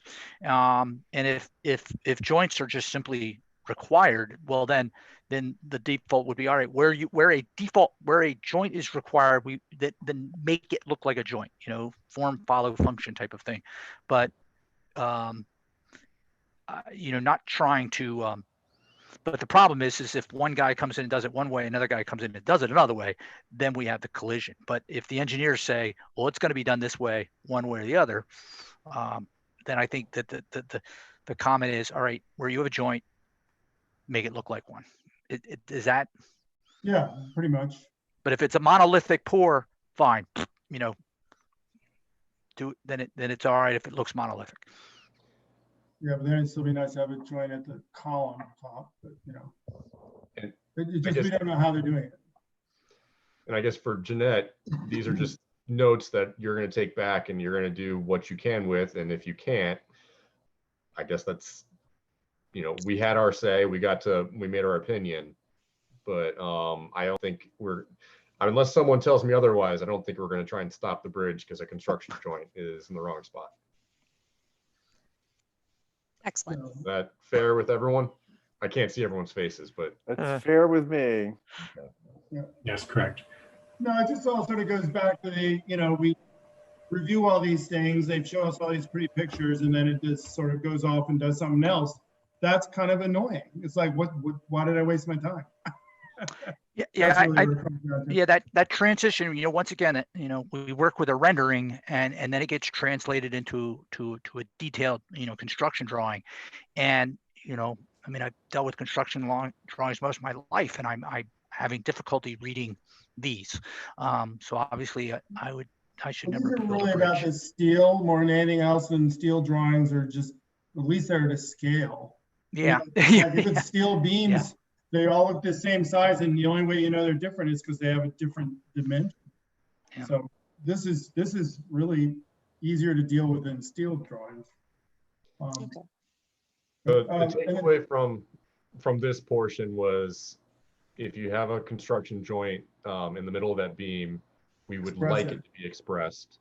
Okay. But other than that, the end wall and all that, and the 3-inch overhang, that looks like what we've approved. Is that everyone cool? So it's as good as it's gonna get. Okay. So I think our next step is lighting. And we sort of got onto this already.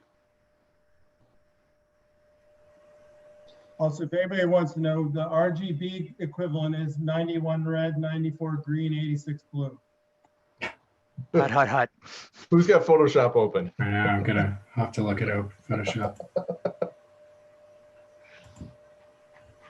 It's pretty dark gray. It'd be interesting to see what it actually comes out as.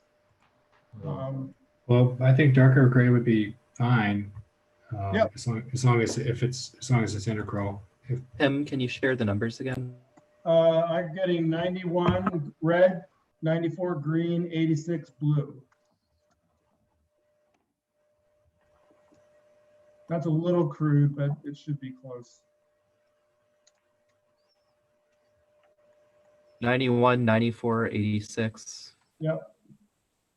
There.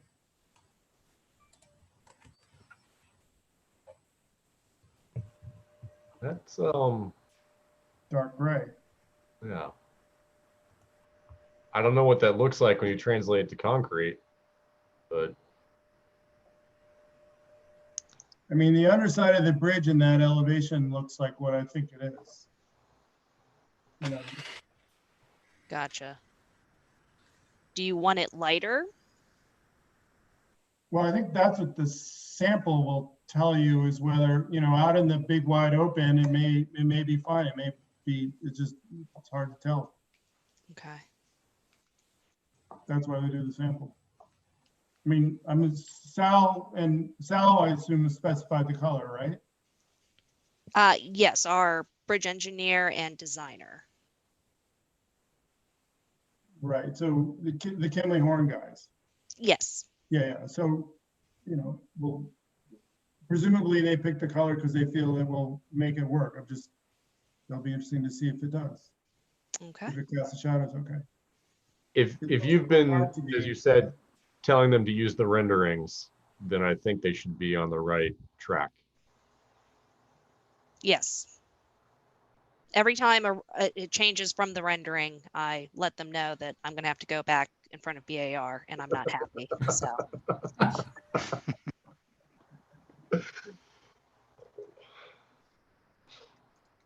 Now, what would you do with your Tuesday night if you didn't have to be talking to us? I mean, come on. Well, again, if I could do everything that you all are requesting, it's just I always get a little nervous. We're so close to add. All right, I don't know how we want to do the lighting section. It looks like that's broken down into 5 pieces. So we've talked about the lighting on Water Street. I think we've talked about it. Everyone understands and is okay with how that's working. There's not a whole lot we can do about it. Yeah. You know, they've already got a fixture in place. You know, it would be schizophrenic to start messing with it. So. I guess that includes lighting at the downtown transit station. So we understand that there's already an existing fixture there. With the existing pedestrian underpass, adding 2 new lights, that sounds fine. Those are the Millennium stretches? Which one are those? No. So this is the existing pedestrian underpass, and the current light fixture that's there now is no longer in production. So we're extending that pedestrian underpass to the east. That's going to require us to add 2 new fixtures. Rather than just do 2 new fixtures, we're going to take all the light fixtures out and replace them all with this new light fixture so that it's cohesive.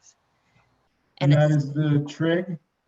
That is the WE-EF QLS 420, which is on sheet 8-2F. Oh, okay. Now, and I told Jeanette, let's just go find 2 lights that match somewhere in the city that no one's paying attention to. Just move them here, but that didn't fly. So I didn't want to have any fun. I did change the light fixture color. It's right now like a bronze, I believe, and I changed it to the black, which is the downtown color. And it's 3000 K. Holy moly, that's a lot of lumens. How high up is this going to be on the wall? It's going to be where it currently is. We're keeping all the wiring and the conduit. We're just taking the light fixture out. So you have all of that kind of riprap rock that's off to the side before you get to the actual pedestrian path. Oh, so it's throwing light up and down. Okay. Anyone know what page of the PDF this is? Yeah, this is 263. Oh, okay. Thank you. I'm We have struggling. it's 263.82F. Okay.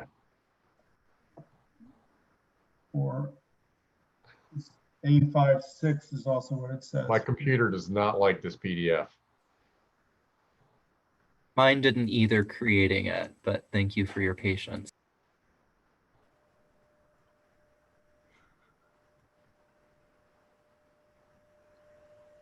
That's how Jeanette gets to us without, Well, us it's all realizing these it. specifications, and trying to cut and paste them on plan sheets has made the PDF really fun. Yeah. All right.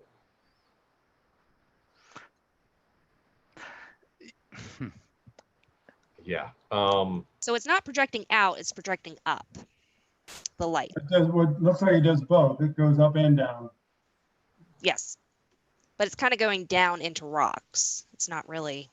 I'm trying to remember how high up is it? Do you remember? I have no clue on that. We can look at that. You mean how high, you want to like a street view of that corner right now? Well, I was just curious how high off the floor. Yeah, actually, that would work, wouldn't it? Yeah, go to your Google, man, and drive around. That's what I'm gonna do. Can you get there from, because it's Here? off the way? That's true. Because I've had trouble looking for this. Because I feel like it's at your shoulder height when you're walking through, or maybe even to your waist. Huh. I guess depends on how tall you are. So that's right.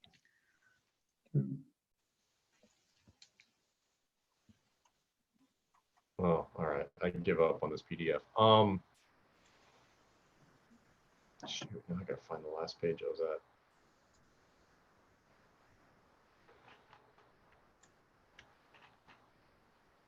The next piece of the lighting while Tim is driving around on Google.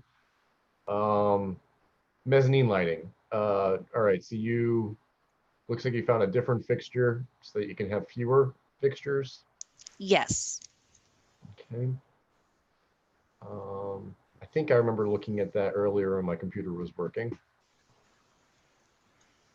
I don't know if this is going to help, but on the 82F, when you look at the specifications, you see the various configurations of light distribution.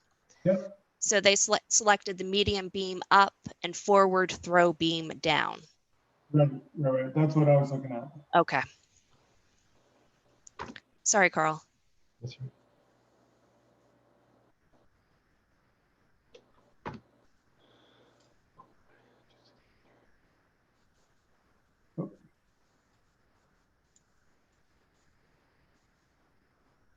Oh, so right now we're talking about the underside of the bridge, yes? We're talking about the mezzanine level. So yes, on the Water Street side, on the north, there's going to be the two staircases going down either side of the bridge.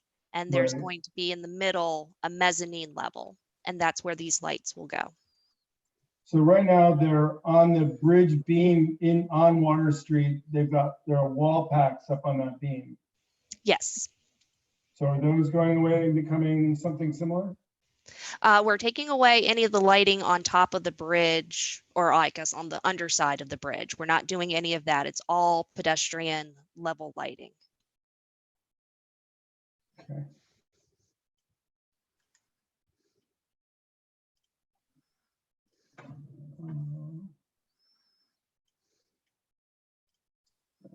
If I was going to look for a plan that would is there just a lighting? There's no lighting only plan here, right? Everything.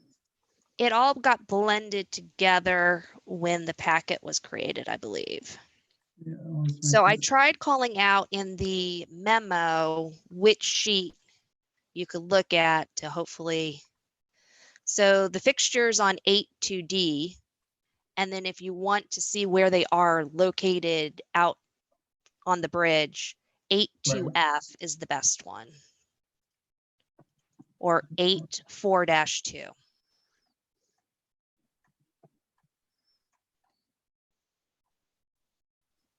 I think we're over 300 sheets for the plans at this point. So they come in sections.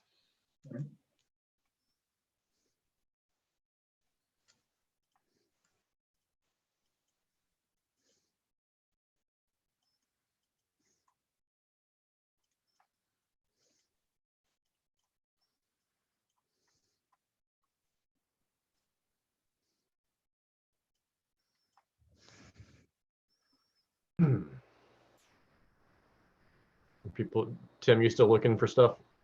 Oh, I was just trying to make sense of it. It's pretty obtuse, really. Yeah, on sheet 8-4, you can see. I can see the pole lamps pretty easily. So I you see the mezzanine lamps going down the steps. No, those are different. Those are different. Okay, mezzanine. Oh, the mezzanines are. They're like a bar that's radiating light. It's on the abutment northern end. You're not really going to see the mezzanine level because obviously this is plan view. Okay, I see them. I see them. They look like little, yep. Millipedes, maybe. Yeah, yeah. Yeah. There you go. Where were the I know we've already approved this, but where were the Cobra heads going? The Cobra heads were just going at the signals. Okay. For the walkways.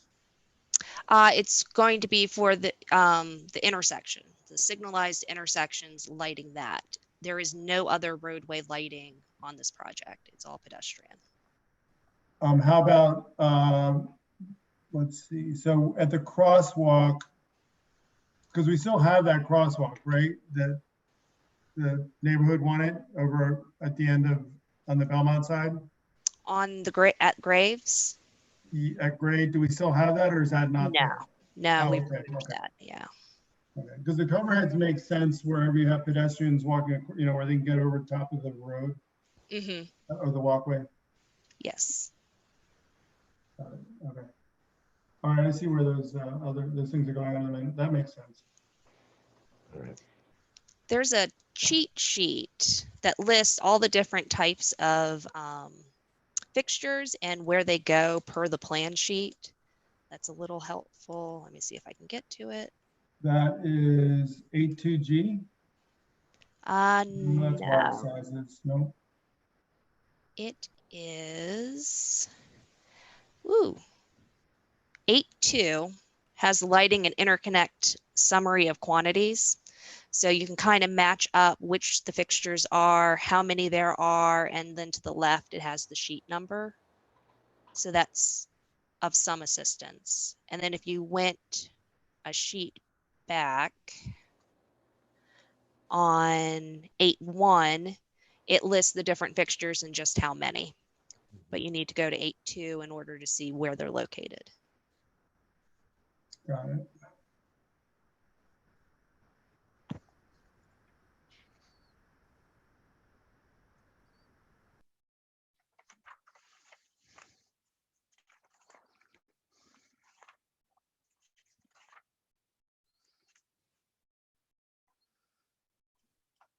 I guess it's 5 feet, 5.5 feet above the walking surface, so you wouldn't see the light fixture unless you're 7 foot tall. The source. Okay. Okay, good. It was SB1 trig exterior wall, right? Are we talking about the mezzanine or what are we talking about? I'm looking at the mezzanine fixture. The mezzanine is that WE-EF, I believe. Well, I'm just looking at that chart and I'm seeing that, you know, the centipede and it says SB1 trig exterior wall fixture. Sorry, so the mezzanine lighting is the SPI echo effect. That's the mezzanine. The pedestrian tunnel, which one was that? That's the WE-EF. I believe the trig is the one that goes on the ceiling. Let me see.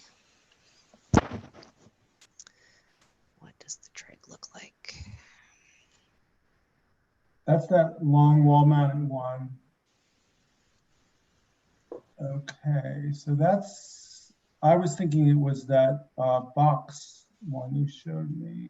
Oh, I was thinking of the Millennium Stretch is the one in the new ped tunnel. The tray exterior wall, actually, I believe that is the mezzanine. Did I screw that up in the memo and no one caught it? Yeah, I think that's the one. So that, I would have thought something that up and down was better than something that's on the wall, because that's sort of similar to what they have at the. Okay, so yes, the SPI echo effect EEG thing, that's what was proposed on the mezzanine. It's still on the stairs. And then the trig exterior wall elegant is what is now proposed on the mezzanine. And I think it had to do with how much light and how it's being cast down on the stairs versus what we're trying to accomplish with the mezzanine, which I think is a little bit more light. The mezzanine looks like it's around, that's about the same as a 100-watt bulb at 3000 K. So. Okay. I would think that you would want that more lit than the staircases, but maybe that's. Well, I'm thinking more about whether it's at your, it's a long, it's sort of oddly similar to this, the way the standard wall is lighting the sidewalk. Okay. You'd think they'd want to do something that's shown down on it, not on the side. It might have to do with how you're passing people on the mezzanine. Would you feel more comfortable with more light? Well, yeah, but you put the light in the ceiling shining down so you can see, I don't know. It seems like on the wall there might be a little strange. Okay. Yeah, because those are unshielded, right? Right. I mean, it also means they're pretty vulnerable to getting trashed. Where did you see the height? That was on the schedule? That was on the schedule. It says, I'm on sheet page 256. Yeah, 8-1. 256. Says it's 5.5 feet above mezzanine pedestrian surface. It's gonna be right in your eyes. Yeah. Yeah, it's like right there. And it also means it's like super vulnerable to like getting smashed, if you ask me. I don't know. I mean, you know, the lights at the standard, they should have put cans in the canopy, and then the vertical thing should have been like, you know, 5 watts and just blow a little bit.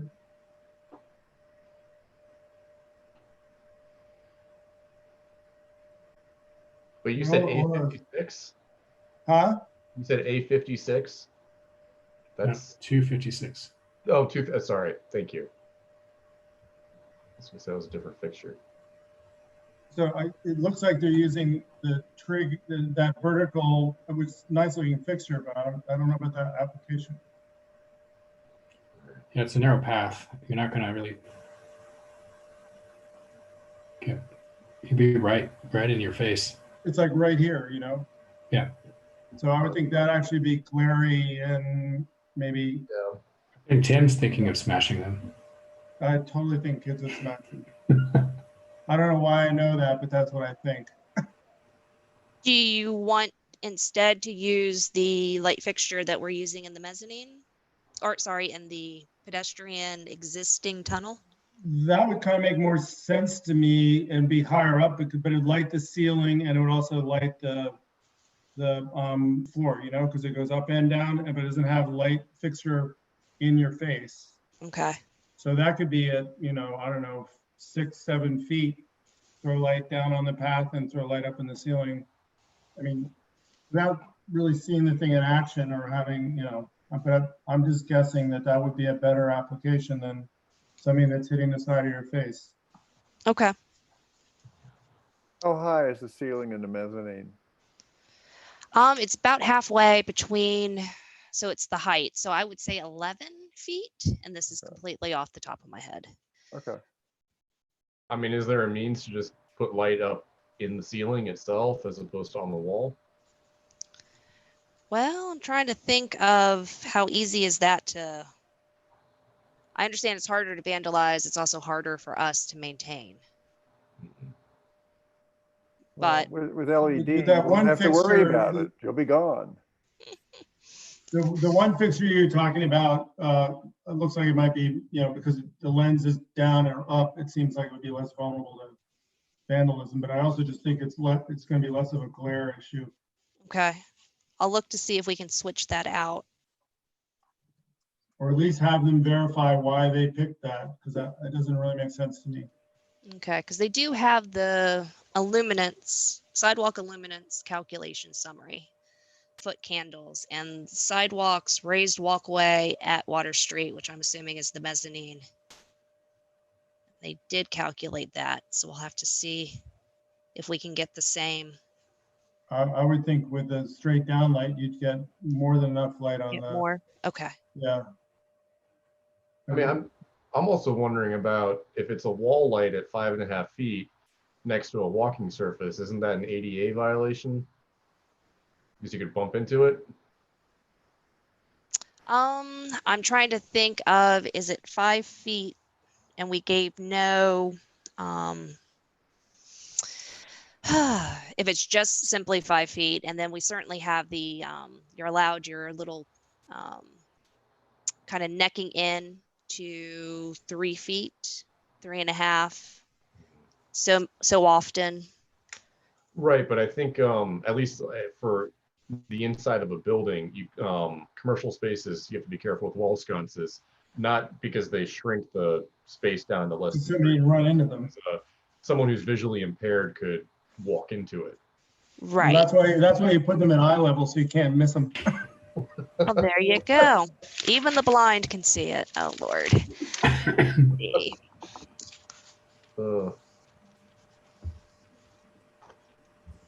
And just, well, I'll look at flipping the fixtures. Or at least ask them to explain why they used them, because they don't make sense.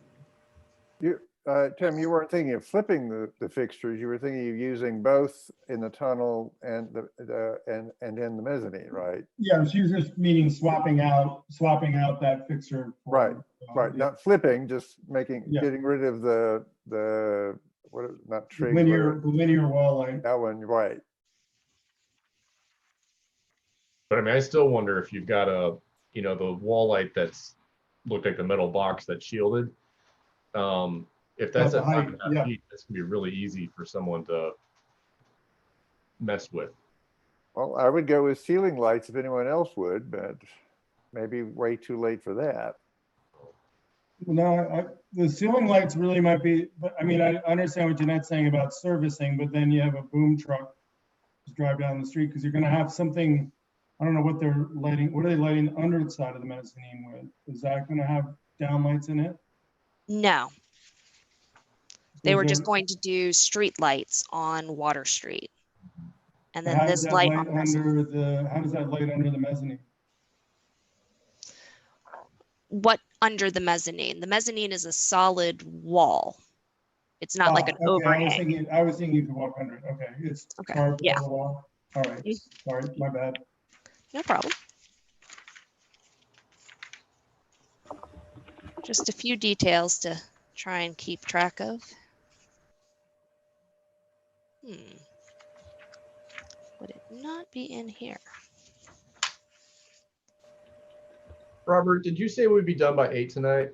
Was that what I told you I had a very scientific process for calculating time. You were brave. You should just never, ever estimate the length of the He was pressured.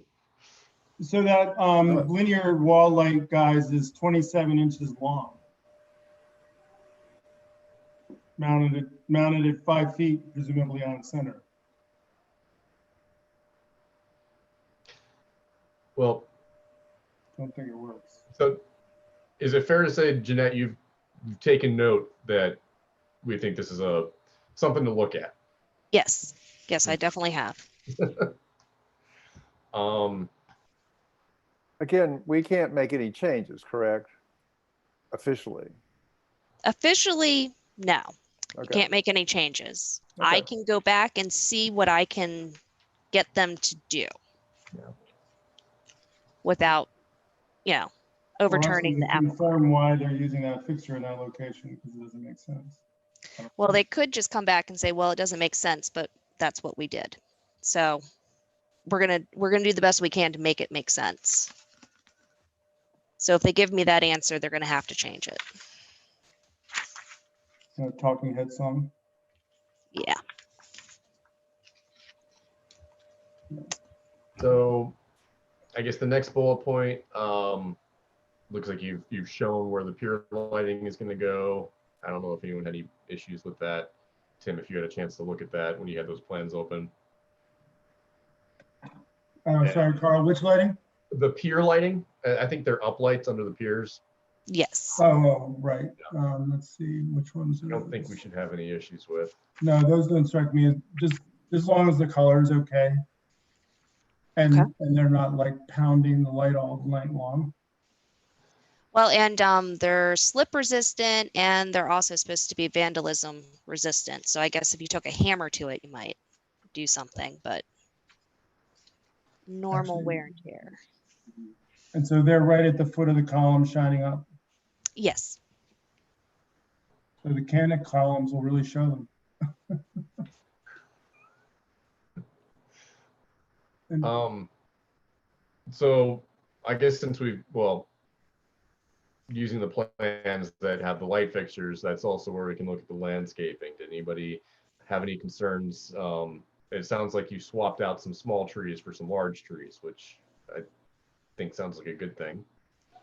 Yeah, and it was just a couple, and I would say South Street was probably the biggest change. Mm-hmm.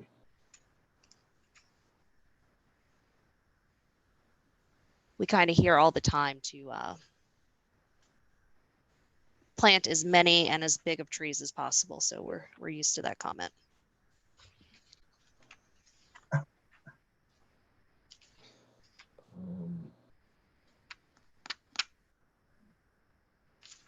Okay, millennial stretch.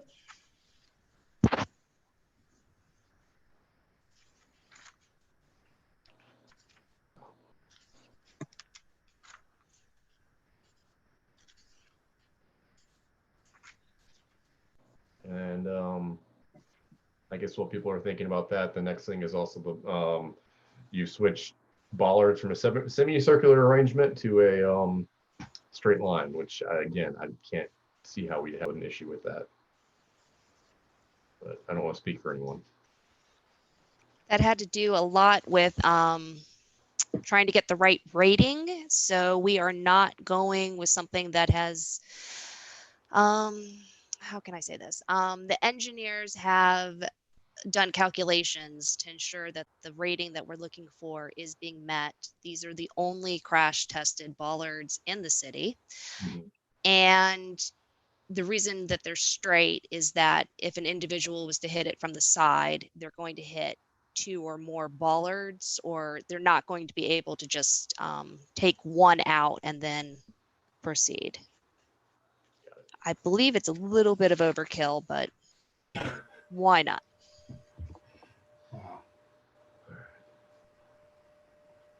So did anybody have any concerns with any of the landscaping or? Nope. Okay. Are we safe to let Jeanette move on and talk to the engineers? No, what a wonderful job they're going to do with the concrete work. Mm-hmm. Yeah. Mm-hmm. And I'll get back to you all through Jeff, through another memo, and hopefully some more drawings. Fewer drawings. Fewer drawings. Okay, we'll go back to the renderings again. So there you go. Fewer drawings to be good. All right. Well, thank you all very much. I appreciate this. Thanks, Jeanette. Thank you, Jeanette. All right, I'll talk to you later. Sorry to torture you. Nope, no problem. All right, have a good night. You too.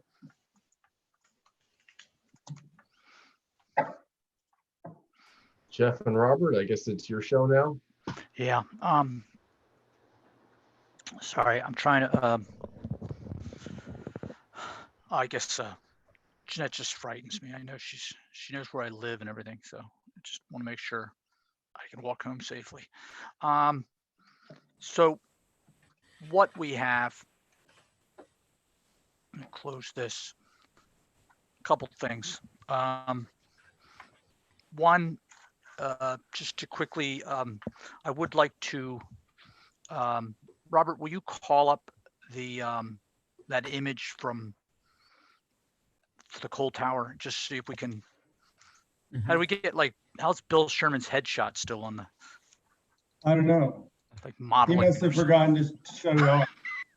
I think we all need glamour shots and stick that up there, and nobody needs to even look at us.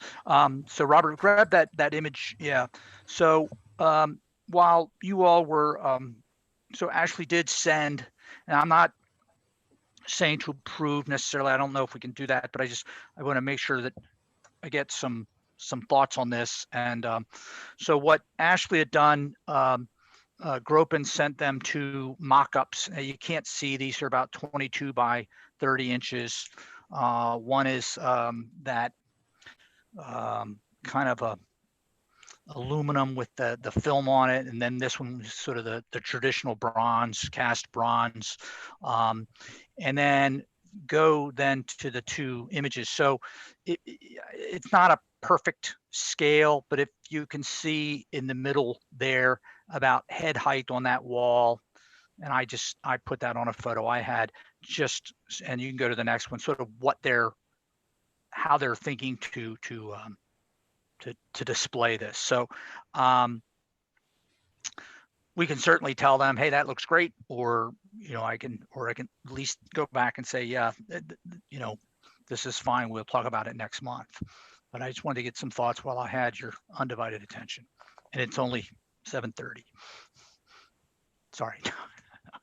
So any thoughts, comments, questions for the four of you that are left, for five? It looks just fine. Okay, I will tell her that we'll put that on the consent for next week. Next. I would just, the only suggestion I make is maybe not put it right smack dab center in the wall, and put it to the side so it doesn't become an architectural element, right? Yeah, I know. I agree. It should be off center if that matters. That's a good point. Plus, there's no graffiti on the side. Yeah, true. Okay, the next thing we have, we talked about Bill's windows. That's good. The Burley, the letter for the Burley nomination, and Robert, I see. Oh, I see that Jenny Keller is still online. If okay, for, so some reason she's still listening, just raise your hand. She loves this stuff. So I want to I'm going to forward this real quick to you, Robert, and you can put it. Okay.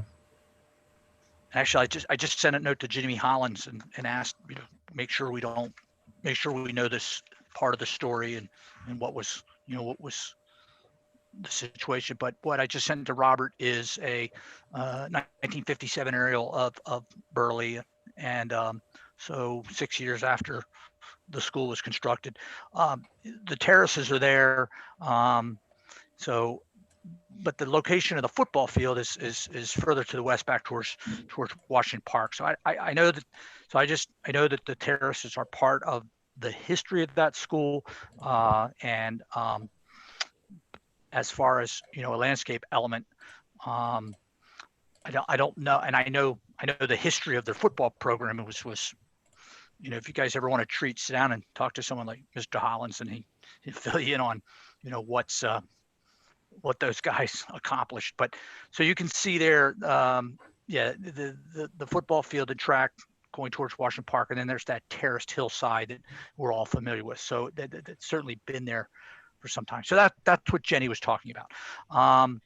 Now, so we have the letter, and the it's very simple. You guys can modify it. We can change it. The meeting of the State Review Board is on the 17th of September. So this isn't something we can set aside. But I also say it's not something that's required. I've been in conversation with DHR a lot about this. I don't think there's any question that this is going to get listed on the Virginia Landmarks Register and then go up for the National Register. But I always think it's a good opportunity, certainly for the BAR, to express support for these type of things. So you have the draft in front of you. If you'd like to amend it, if you'd like to add something, we certainly can. And then I would sign it on behalf of the BAR and say, as staff, that you all made this decision to make this statement. So I'll stop there. And Carl. Yeah, I mean, is this letter the place that you would add Jenny's comments, or is there a way that would be addressed?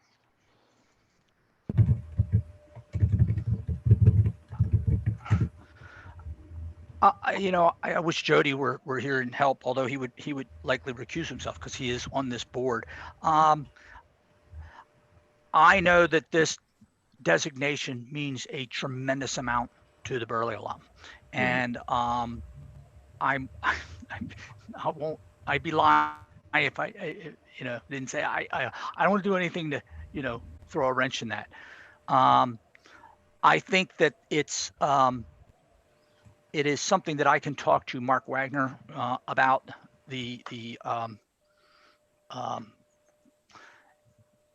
about it, that this has been brought up, but it wouldn't help. I mean, it wouldn't hurt at all for you all as the Board of Architectural Review to say, maybe we also, suggest that you consider, there are, while this is primarily, remember, an architectural resource statement, we are dealing with this historic landscape and how it was transformed. So I think, one sentence could be added to say, we also encourage, the consideration of the constructed landscape and the role that it played in that that school environment and that community environment. I don't think there's anything wrong with that. No, I think that would be good. And yeah, I because you were the author of this, I do think it'd be probably more appropriate if your name was on it. Saying you voted for. You're voting on it. Yeah. So I think we should make specific reference to the terraces. I mean, that's a pretty significant Charlottesville landscape, and maybe the connection to football needs a little bit more history, but those are the things that would be probably most important to make certain get no mention so that they're protected. Well, there's no protection from being on the Virginia Landmarks Register or the National Register, and the site itself is already, with designation, certainly with eligibility. So it's I don't want to say it's covered, but it's covered.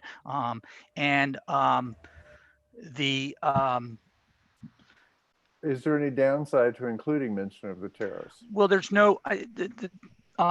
Would it slow up the process? Is there some? I don't think so. But the nomination's already been drafted, and that's what's going to the State Review Board. So if the review board needed the updated nomination, several weeks in advance of the meeting, it might not make the September meeting. Couldn't you your last sentence just say it is appropriate to recognize the school and its landscape as an object lesson for us all?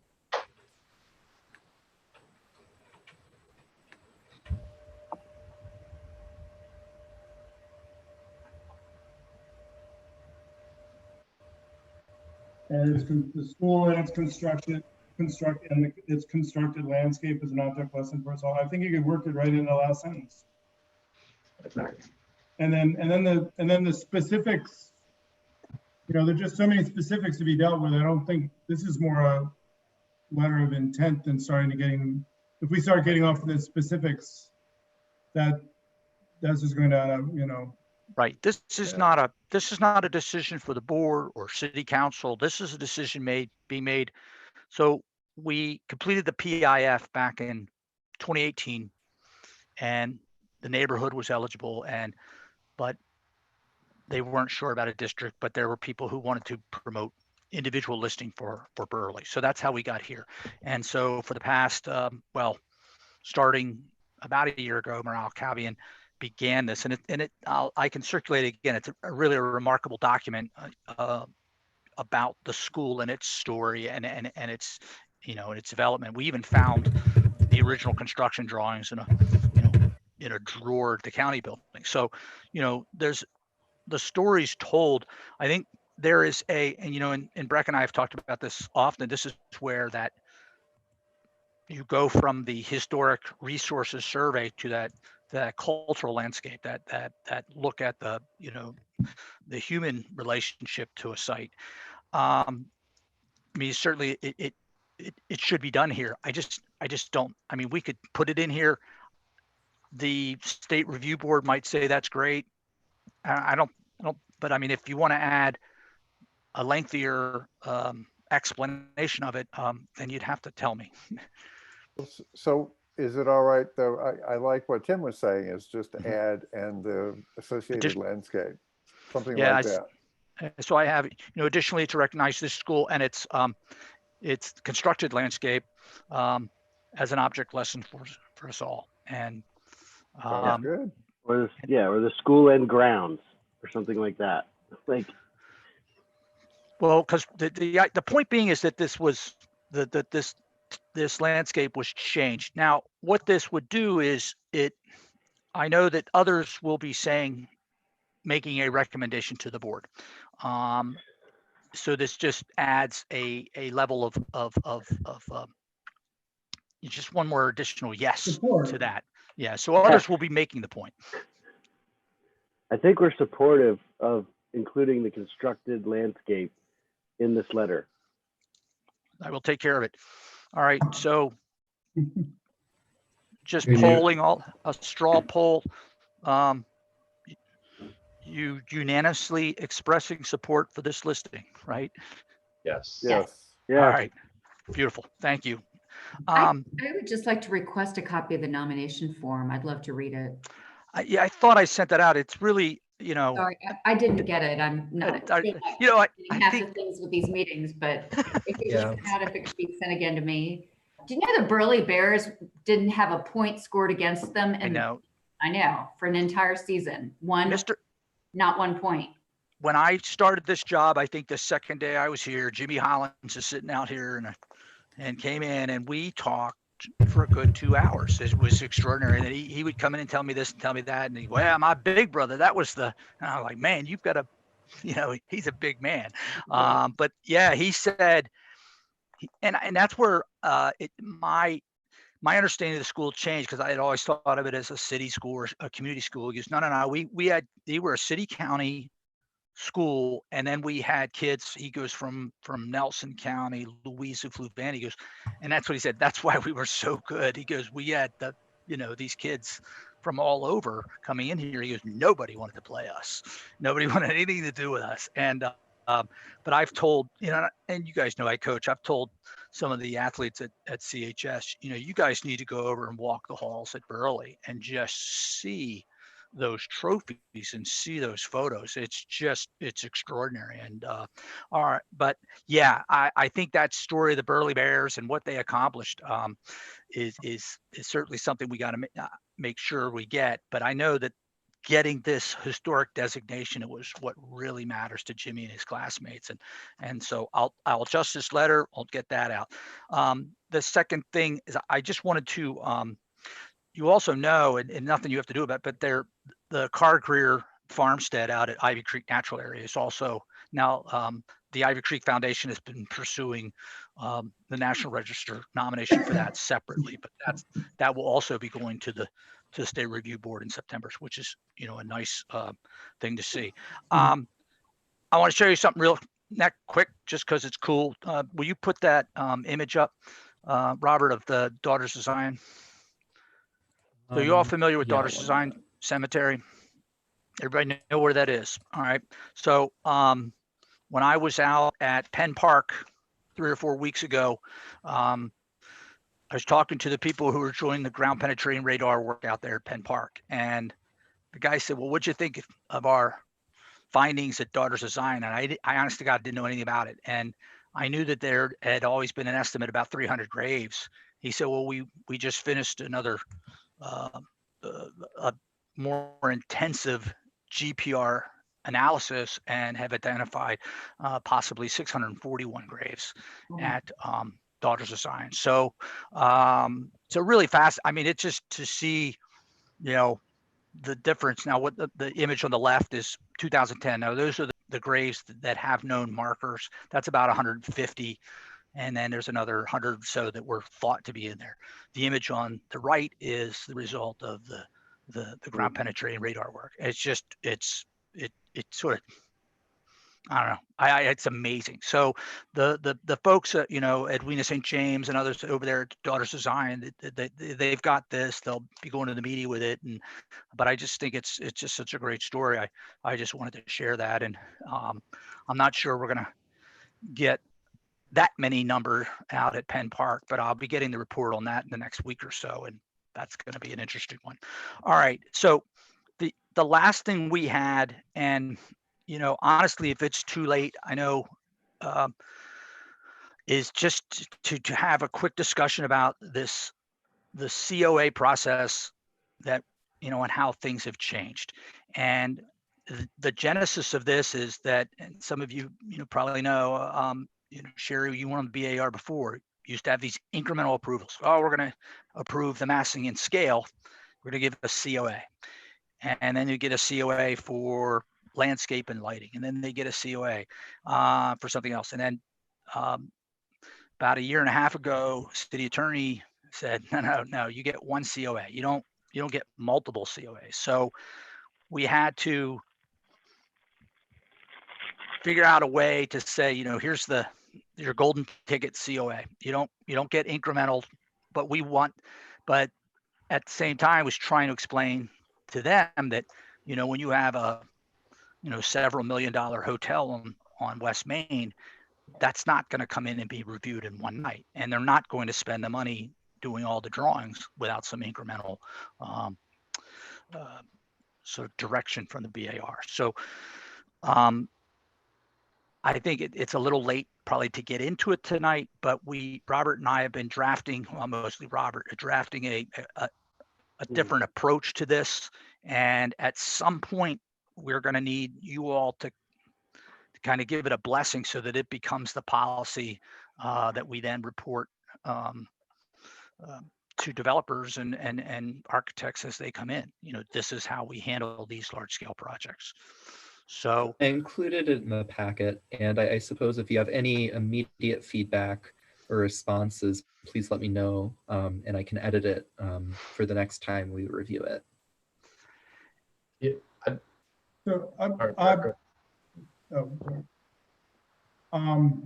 one quick thing is, and you might have this addressed, but is having some sort of a screening process to decide what projects should fall under this heading, right? Well, you know, I mean, we know that for anything over an estimated cost of $350,000, you know, you already have the required preliminary discussion. Yeah. But you know, but we already do that with people with fences. I welcome that. You guys know that's even it's helpful for homeowners on things. But think in terms of and Robert, I pull up that PDF just to sort of illustrate for example, West 2nd, which, you know, got a lot of grief from a lot of people about, oh, the BAR didn't do this, BAR didn't do that. Well, in truth, that's that Market Central. They had a certificate of appropriateness. They could have started construction. They had everything they needed. And it all went through, I think, in about 14 months. Then they changed their, you scroll down here to the 2.8. No, that's code building. But then they changed their architect and they came back in, and that's when things got a little strange. So anybody ever tells you that the BAR didn't approve, yeah, here it is, 202nd Street Southwest. So you can see that they had in, I think, March of 2016, they're pretty much approved. And then, and then like almost 9 months later, came in with a different design, a different architect, and it got to the point where it just bogged down. But you can see there where it says, approve with details, approve, recommend, approve with conditions. Well, there should be one approval, and that's where legal was saying, so what Robert and I have put together is sort of yes, there's a sequence, there's some predictability to it. The drawback in this is that the development community and the BAR are going to have to reach some level of trust. There's going to have to be some mutual honesty. And take Belmont Bridge, for example. I mean, you guys, in all right, you're the BAR, could have voted 5-4 to boot it out and start over again. So, that's what the development community is most concerned about, is that there's no, they haven't been given approval of something, and then, the BAR may change, and then the new BAR won't honor what the prior BAR approved. I mean, that'll be the hard part. You can't codify that. So well, go ahead, Rick, I'm sorry. Is there any way to codify it within sort of bylaws for the BAR? There are, but again, it still does not, because a certificate of appropriateness is specifically stated in the ordinance. So we can, as the BAR, yes, adopt some ground rules on how you do things, but that still doesn't mean when Bushman Dreyfus come in and they really want an approval on massing and scale that you can give it to them. You simply can't. Rick? I do agree we need a little more time to sit with this. I think generally it's looking like it has been discussed, and I really thank you for the work. The one thing that I think could be useful to have in here that's not just yet is the portion where you talk about the BAR could express support, a non-binding vote to express support.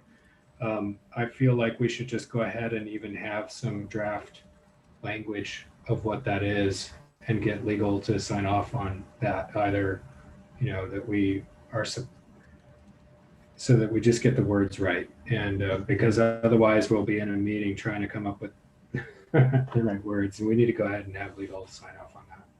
Sure. Yeah. The thing is, it's not binding. So sure. No, I understand. More than anything is make sure we don't say something we shouldn't say. But I agree. I've got a couple things that I think we probably need to think about at least. So I recognize the desire not to have a fee by applicants until they actually submit the final application.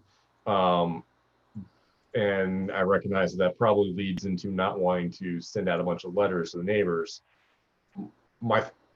The thing that I want us to think about, though, is when we've had these incremental reviews, it's at the massing stage where the neighbors have the most impact and want to have the most impact. They don't really care about the details as much as they care about, is this 6 stories or 5 stories, or is there a step back, or whatever. So I know you're going to notify the neighborhood associations, and I think that's great. I guess I'm just wondering if there's a way to, maybe it's a nominal fee or something that pays for letters to the neighbors. I don't know what your administrative costs are, but it just seems like we need to think about how do we make sure that the public knows that something's happening before everything's already kind of been approved along the way.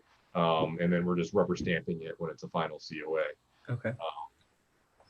The other part that I noticed, so we do talk about, it is important for new BAR members to respect what's come before. So if we as a board say, all right, we're content with this massing, That makes sense. But I think it's also important to recognize that, say 5 of the members are content with massing and 4 are not. Those 4 are not, beholden to approve the rest of the project. A project should be reviewed as a whole. And, if 5 people or 4 people don't like the massing and 4 different people don't like the details, that project should fail. Does that make sense? Which is pretty much what happened to 2nd Street. Yes, it is. Yeah. And I feel like we've had some projects in the past where the project might have actually failed, like maybe 600 West Main might have had a rougher time, but I think there were points where, stuff got baked in, and then from then on, you just, we were approving little pieces, as opposed to approving the whole project. But of course, if you do it that way, then what you've done is increase the uncertainty again. Oh, but I understand that, but I think that's too bad, because it's, again, we need to approve an entire project.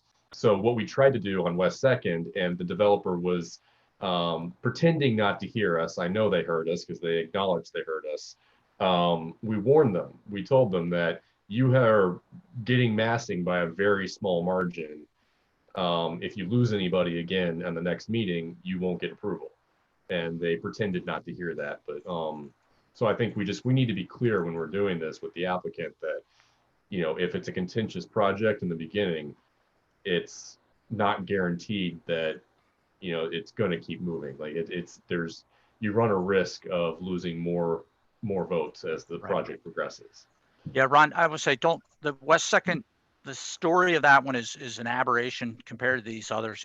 They would send us something and they'd say, we want to see the BAR. And I'd say, this is exactly what you gave us last month.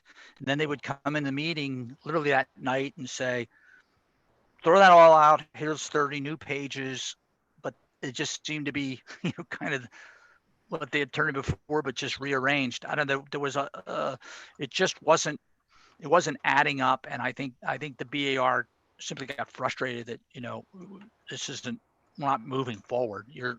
This is so, but some of these others, and I will say I was in construction, so I've had this discussion with legal and explained to them, that this is what these folks need. They need this certainty. They need this direction. I mean, the nice thing is that, you could give somebody 20 COAs, but they don't get a building permit until I go through their drawings and they match what has been approved. So I didn't particularly have a problem with the prior way of doing things. But then think about this. So let's say we approved Somebody wants to build a bridge. Well, yeah, say we denied the massing and scale of project X, and that's all. And the developer by code can appeal that decision, or somebody else could appeal it to council. So now they're going to council and appealing a partial approval.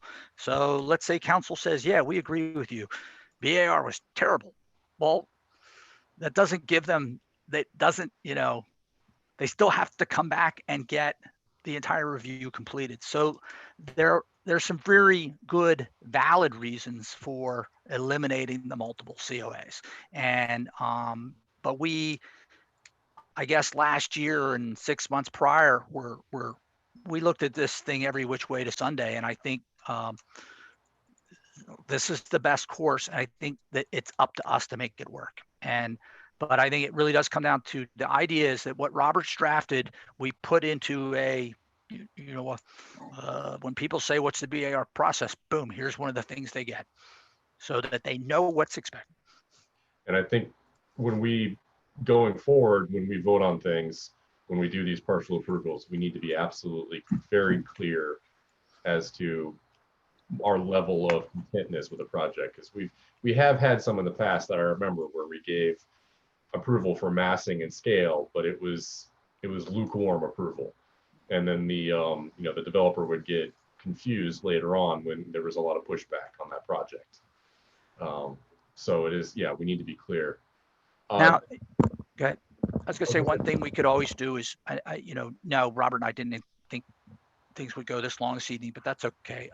We got a lot done, but we can also have, we can set up a night where, hey, even if it's just for an hour, we go through some of these administrative things, and just sort of talk through them. We used to do that when we, were able to meet. We'd fill the room with pizzas, and that got Jody there, right? And Jeff, just to clarify, I'm not sure if we're able to do that in the near future. Council has authorized us to meet once a month. That's right. That's right. Yeah. So it's kind of, I know it's 10:07. I'd just suggest that maybe we can meet at 5 o'clock, review this, get language from council on how to make the motion on the preliminary review, sort of approval or warm, huggy feeling or whatever it's supposed to be. And all of us take a good look at this, and then maybe send comments to Robert, or if maybe he thinks that we should discuss them. I mean, I think we could use our time between 5 and 5:30 the next couple of months to refine this and maybe get something adopted that we vote on, which I think we need to vote on this procedure, maybe by year's end, and then put it in place for January, and maybe, run one more copy by city attorney's office just to make sure they're okay. Does that sound like a good plan of action? Absolutely. That's a great idea, Sherry. Great. The two that you've got coming are, 218 West Market and 612 West Main. That's the only thing I'm aware of that's of a scale that the courthouse possibly. Oh boy, that's right. Yeah, courthouse and yeah. Although so the two you just mentioned, those are both Jeff Levine projects, right? Mm-hmm. All the Jeffs are there. One, but I don't know where things are. I haven't heard anything from them. But you're right. The courts complex and also the parking garage. Mm-hmm. I've got to get the parking garage. We're not gonna kill it. Don't kill it. If we worked on this for a couple of months, but we still weren't feeling like it was finalized or city attorney hadn't reviewed, I mean, I think we could agree to send it to an applicant and say this is a work in progress, but we're pretty much in consensus that this is the flow and we're refining this document, but just for your sake, in starting this process right now, you may want to have the benefit of this document. Right. And that's that other side of the process for them to understand is that, you weren't going to get a building permit with some sort of partial COA. So to say that, gives you something, they'll say, well, now I can go back to the investors and say, I got this. It's like, you're still, you got your certificate suitable for framing, but that doesn't, get you any closer to a building permit. So, but so there's that reality that we'll have to deal with, but I like that. And I think we've given it a good start. I think Robert left some good blanks where you can fill in some things, and we welcome your input. And so let me just ask, so it used to be, when I stepped in here, we weren't getting drawings out and staff reports out until like the Thursday or Friday before the BAR meeting. And I always felt like just get the drawings out, at least you all maybe become familiar with them. But then, I realized then we say, hey, this changed or this got pulled or that happened. I mean, is that helpful to you all, or I mean, I guess it's up to you if you even want to look. Yeah. That early review. We can do spot homework that way. And if you change something, we're at least aware of the project. All right. Right. So, I mean, I hate to hit you guys with emails all the time, but it really, I know it seems to me you can just start to get familiar with these things because they do take time. And I know you guys, already put in a lot of time to this, but it's just like this Belmont Bridge thing. I didn't think we were going to wrap it up in 15 minutes, but it had to be done. But all right.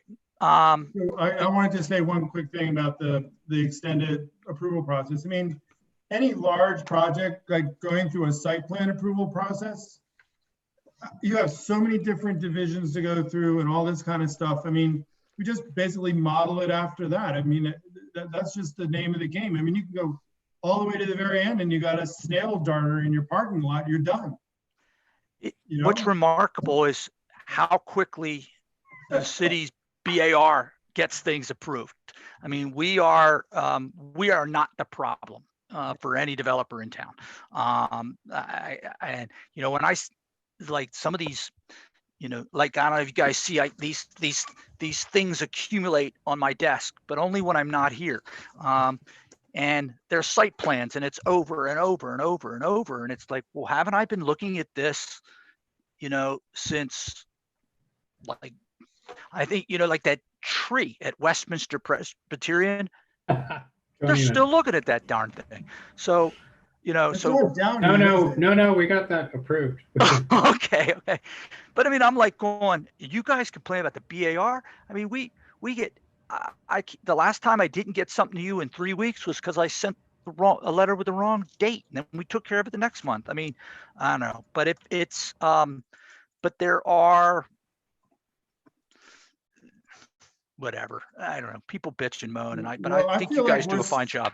I feel like we're solution oriented, you know, we really try to get people somewhere. We understand, you know, we're not out to, it's like the thing with that house on Locus Street. I mean, just, yeah, it's unfortunate that the history of that little building just got plastered, but you know, that's the way it goes sometimes. But you know, we try to make a pragmatic decision about those things.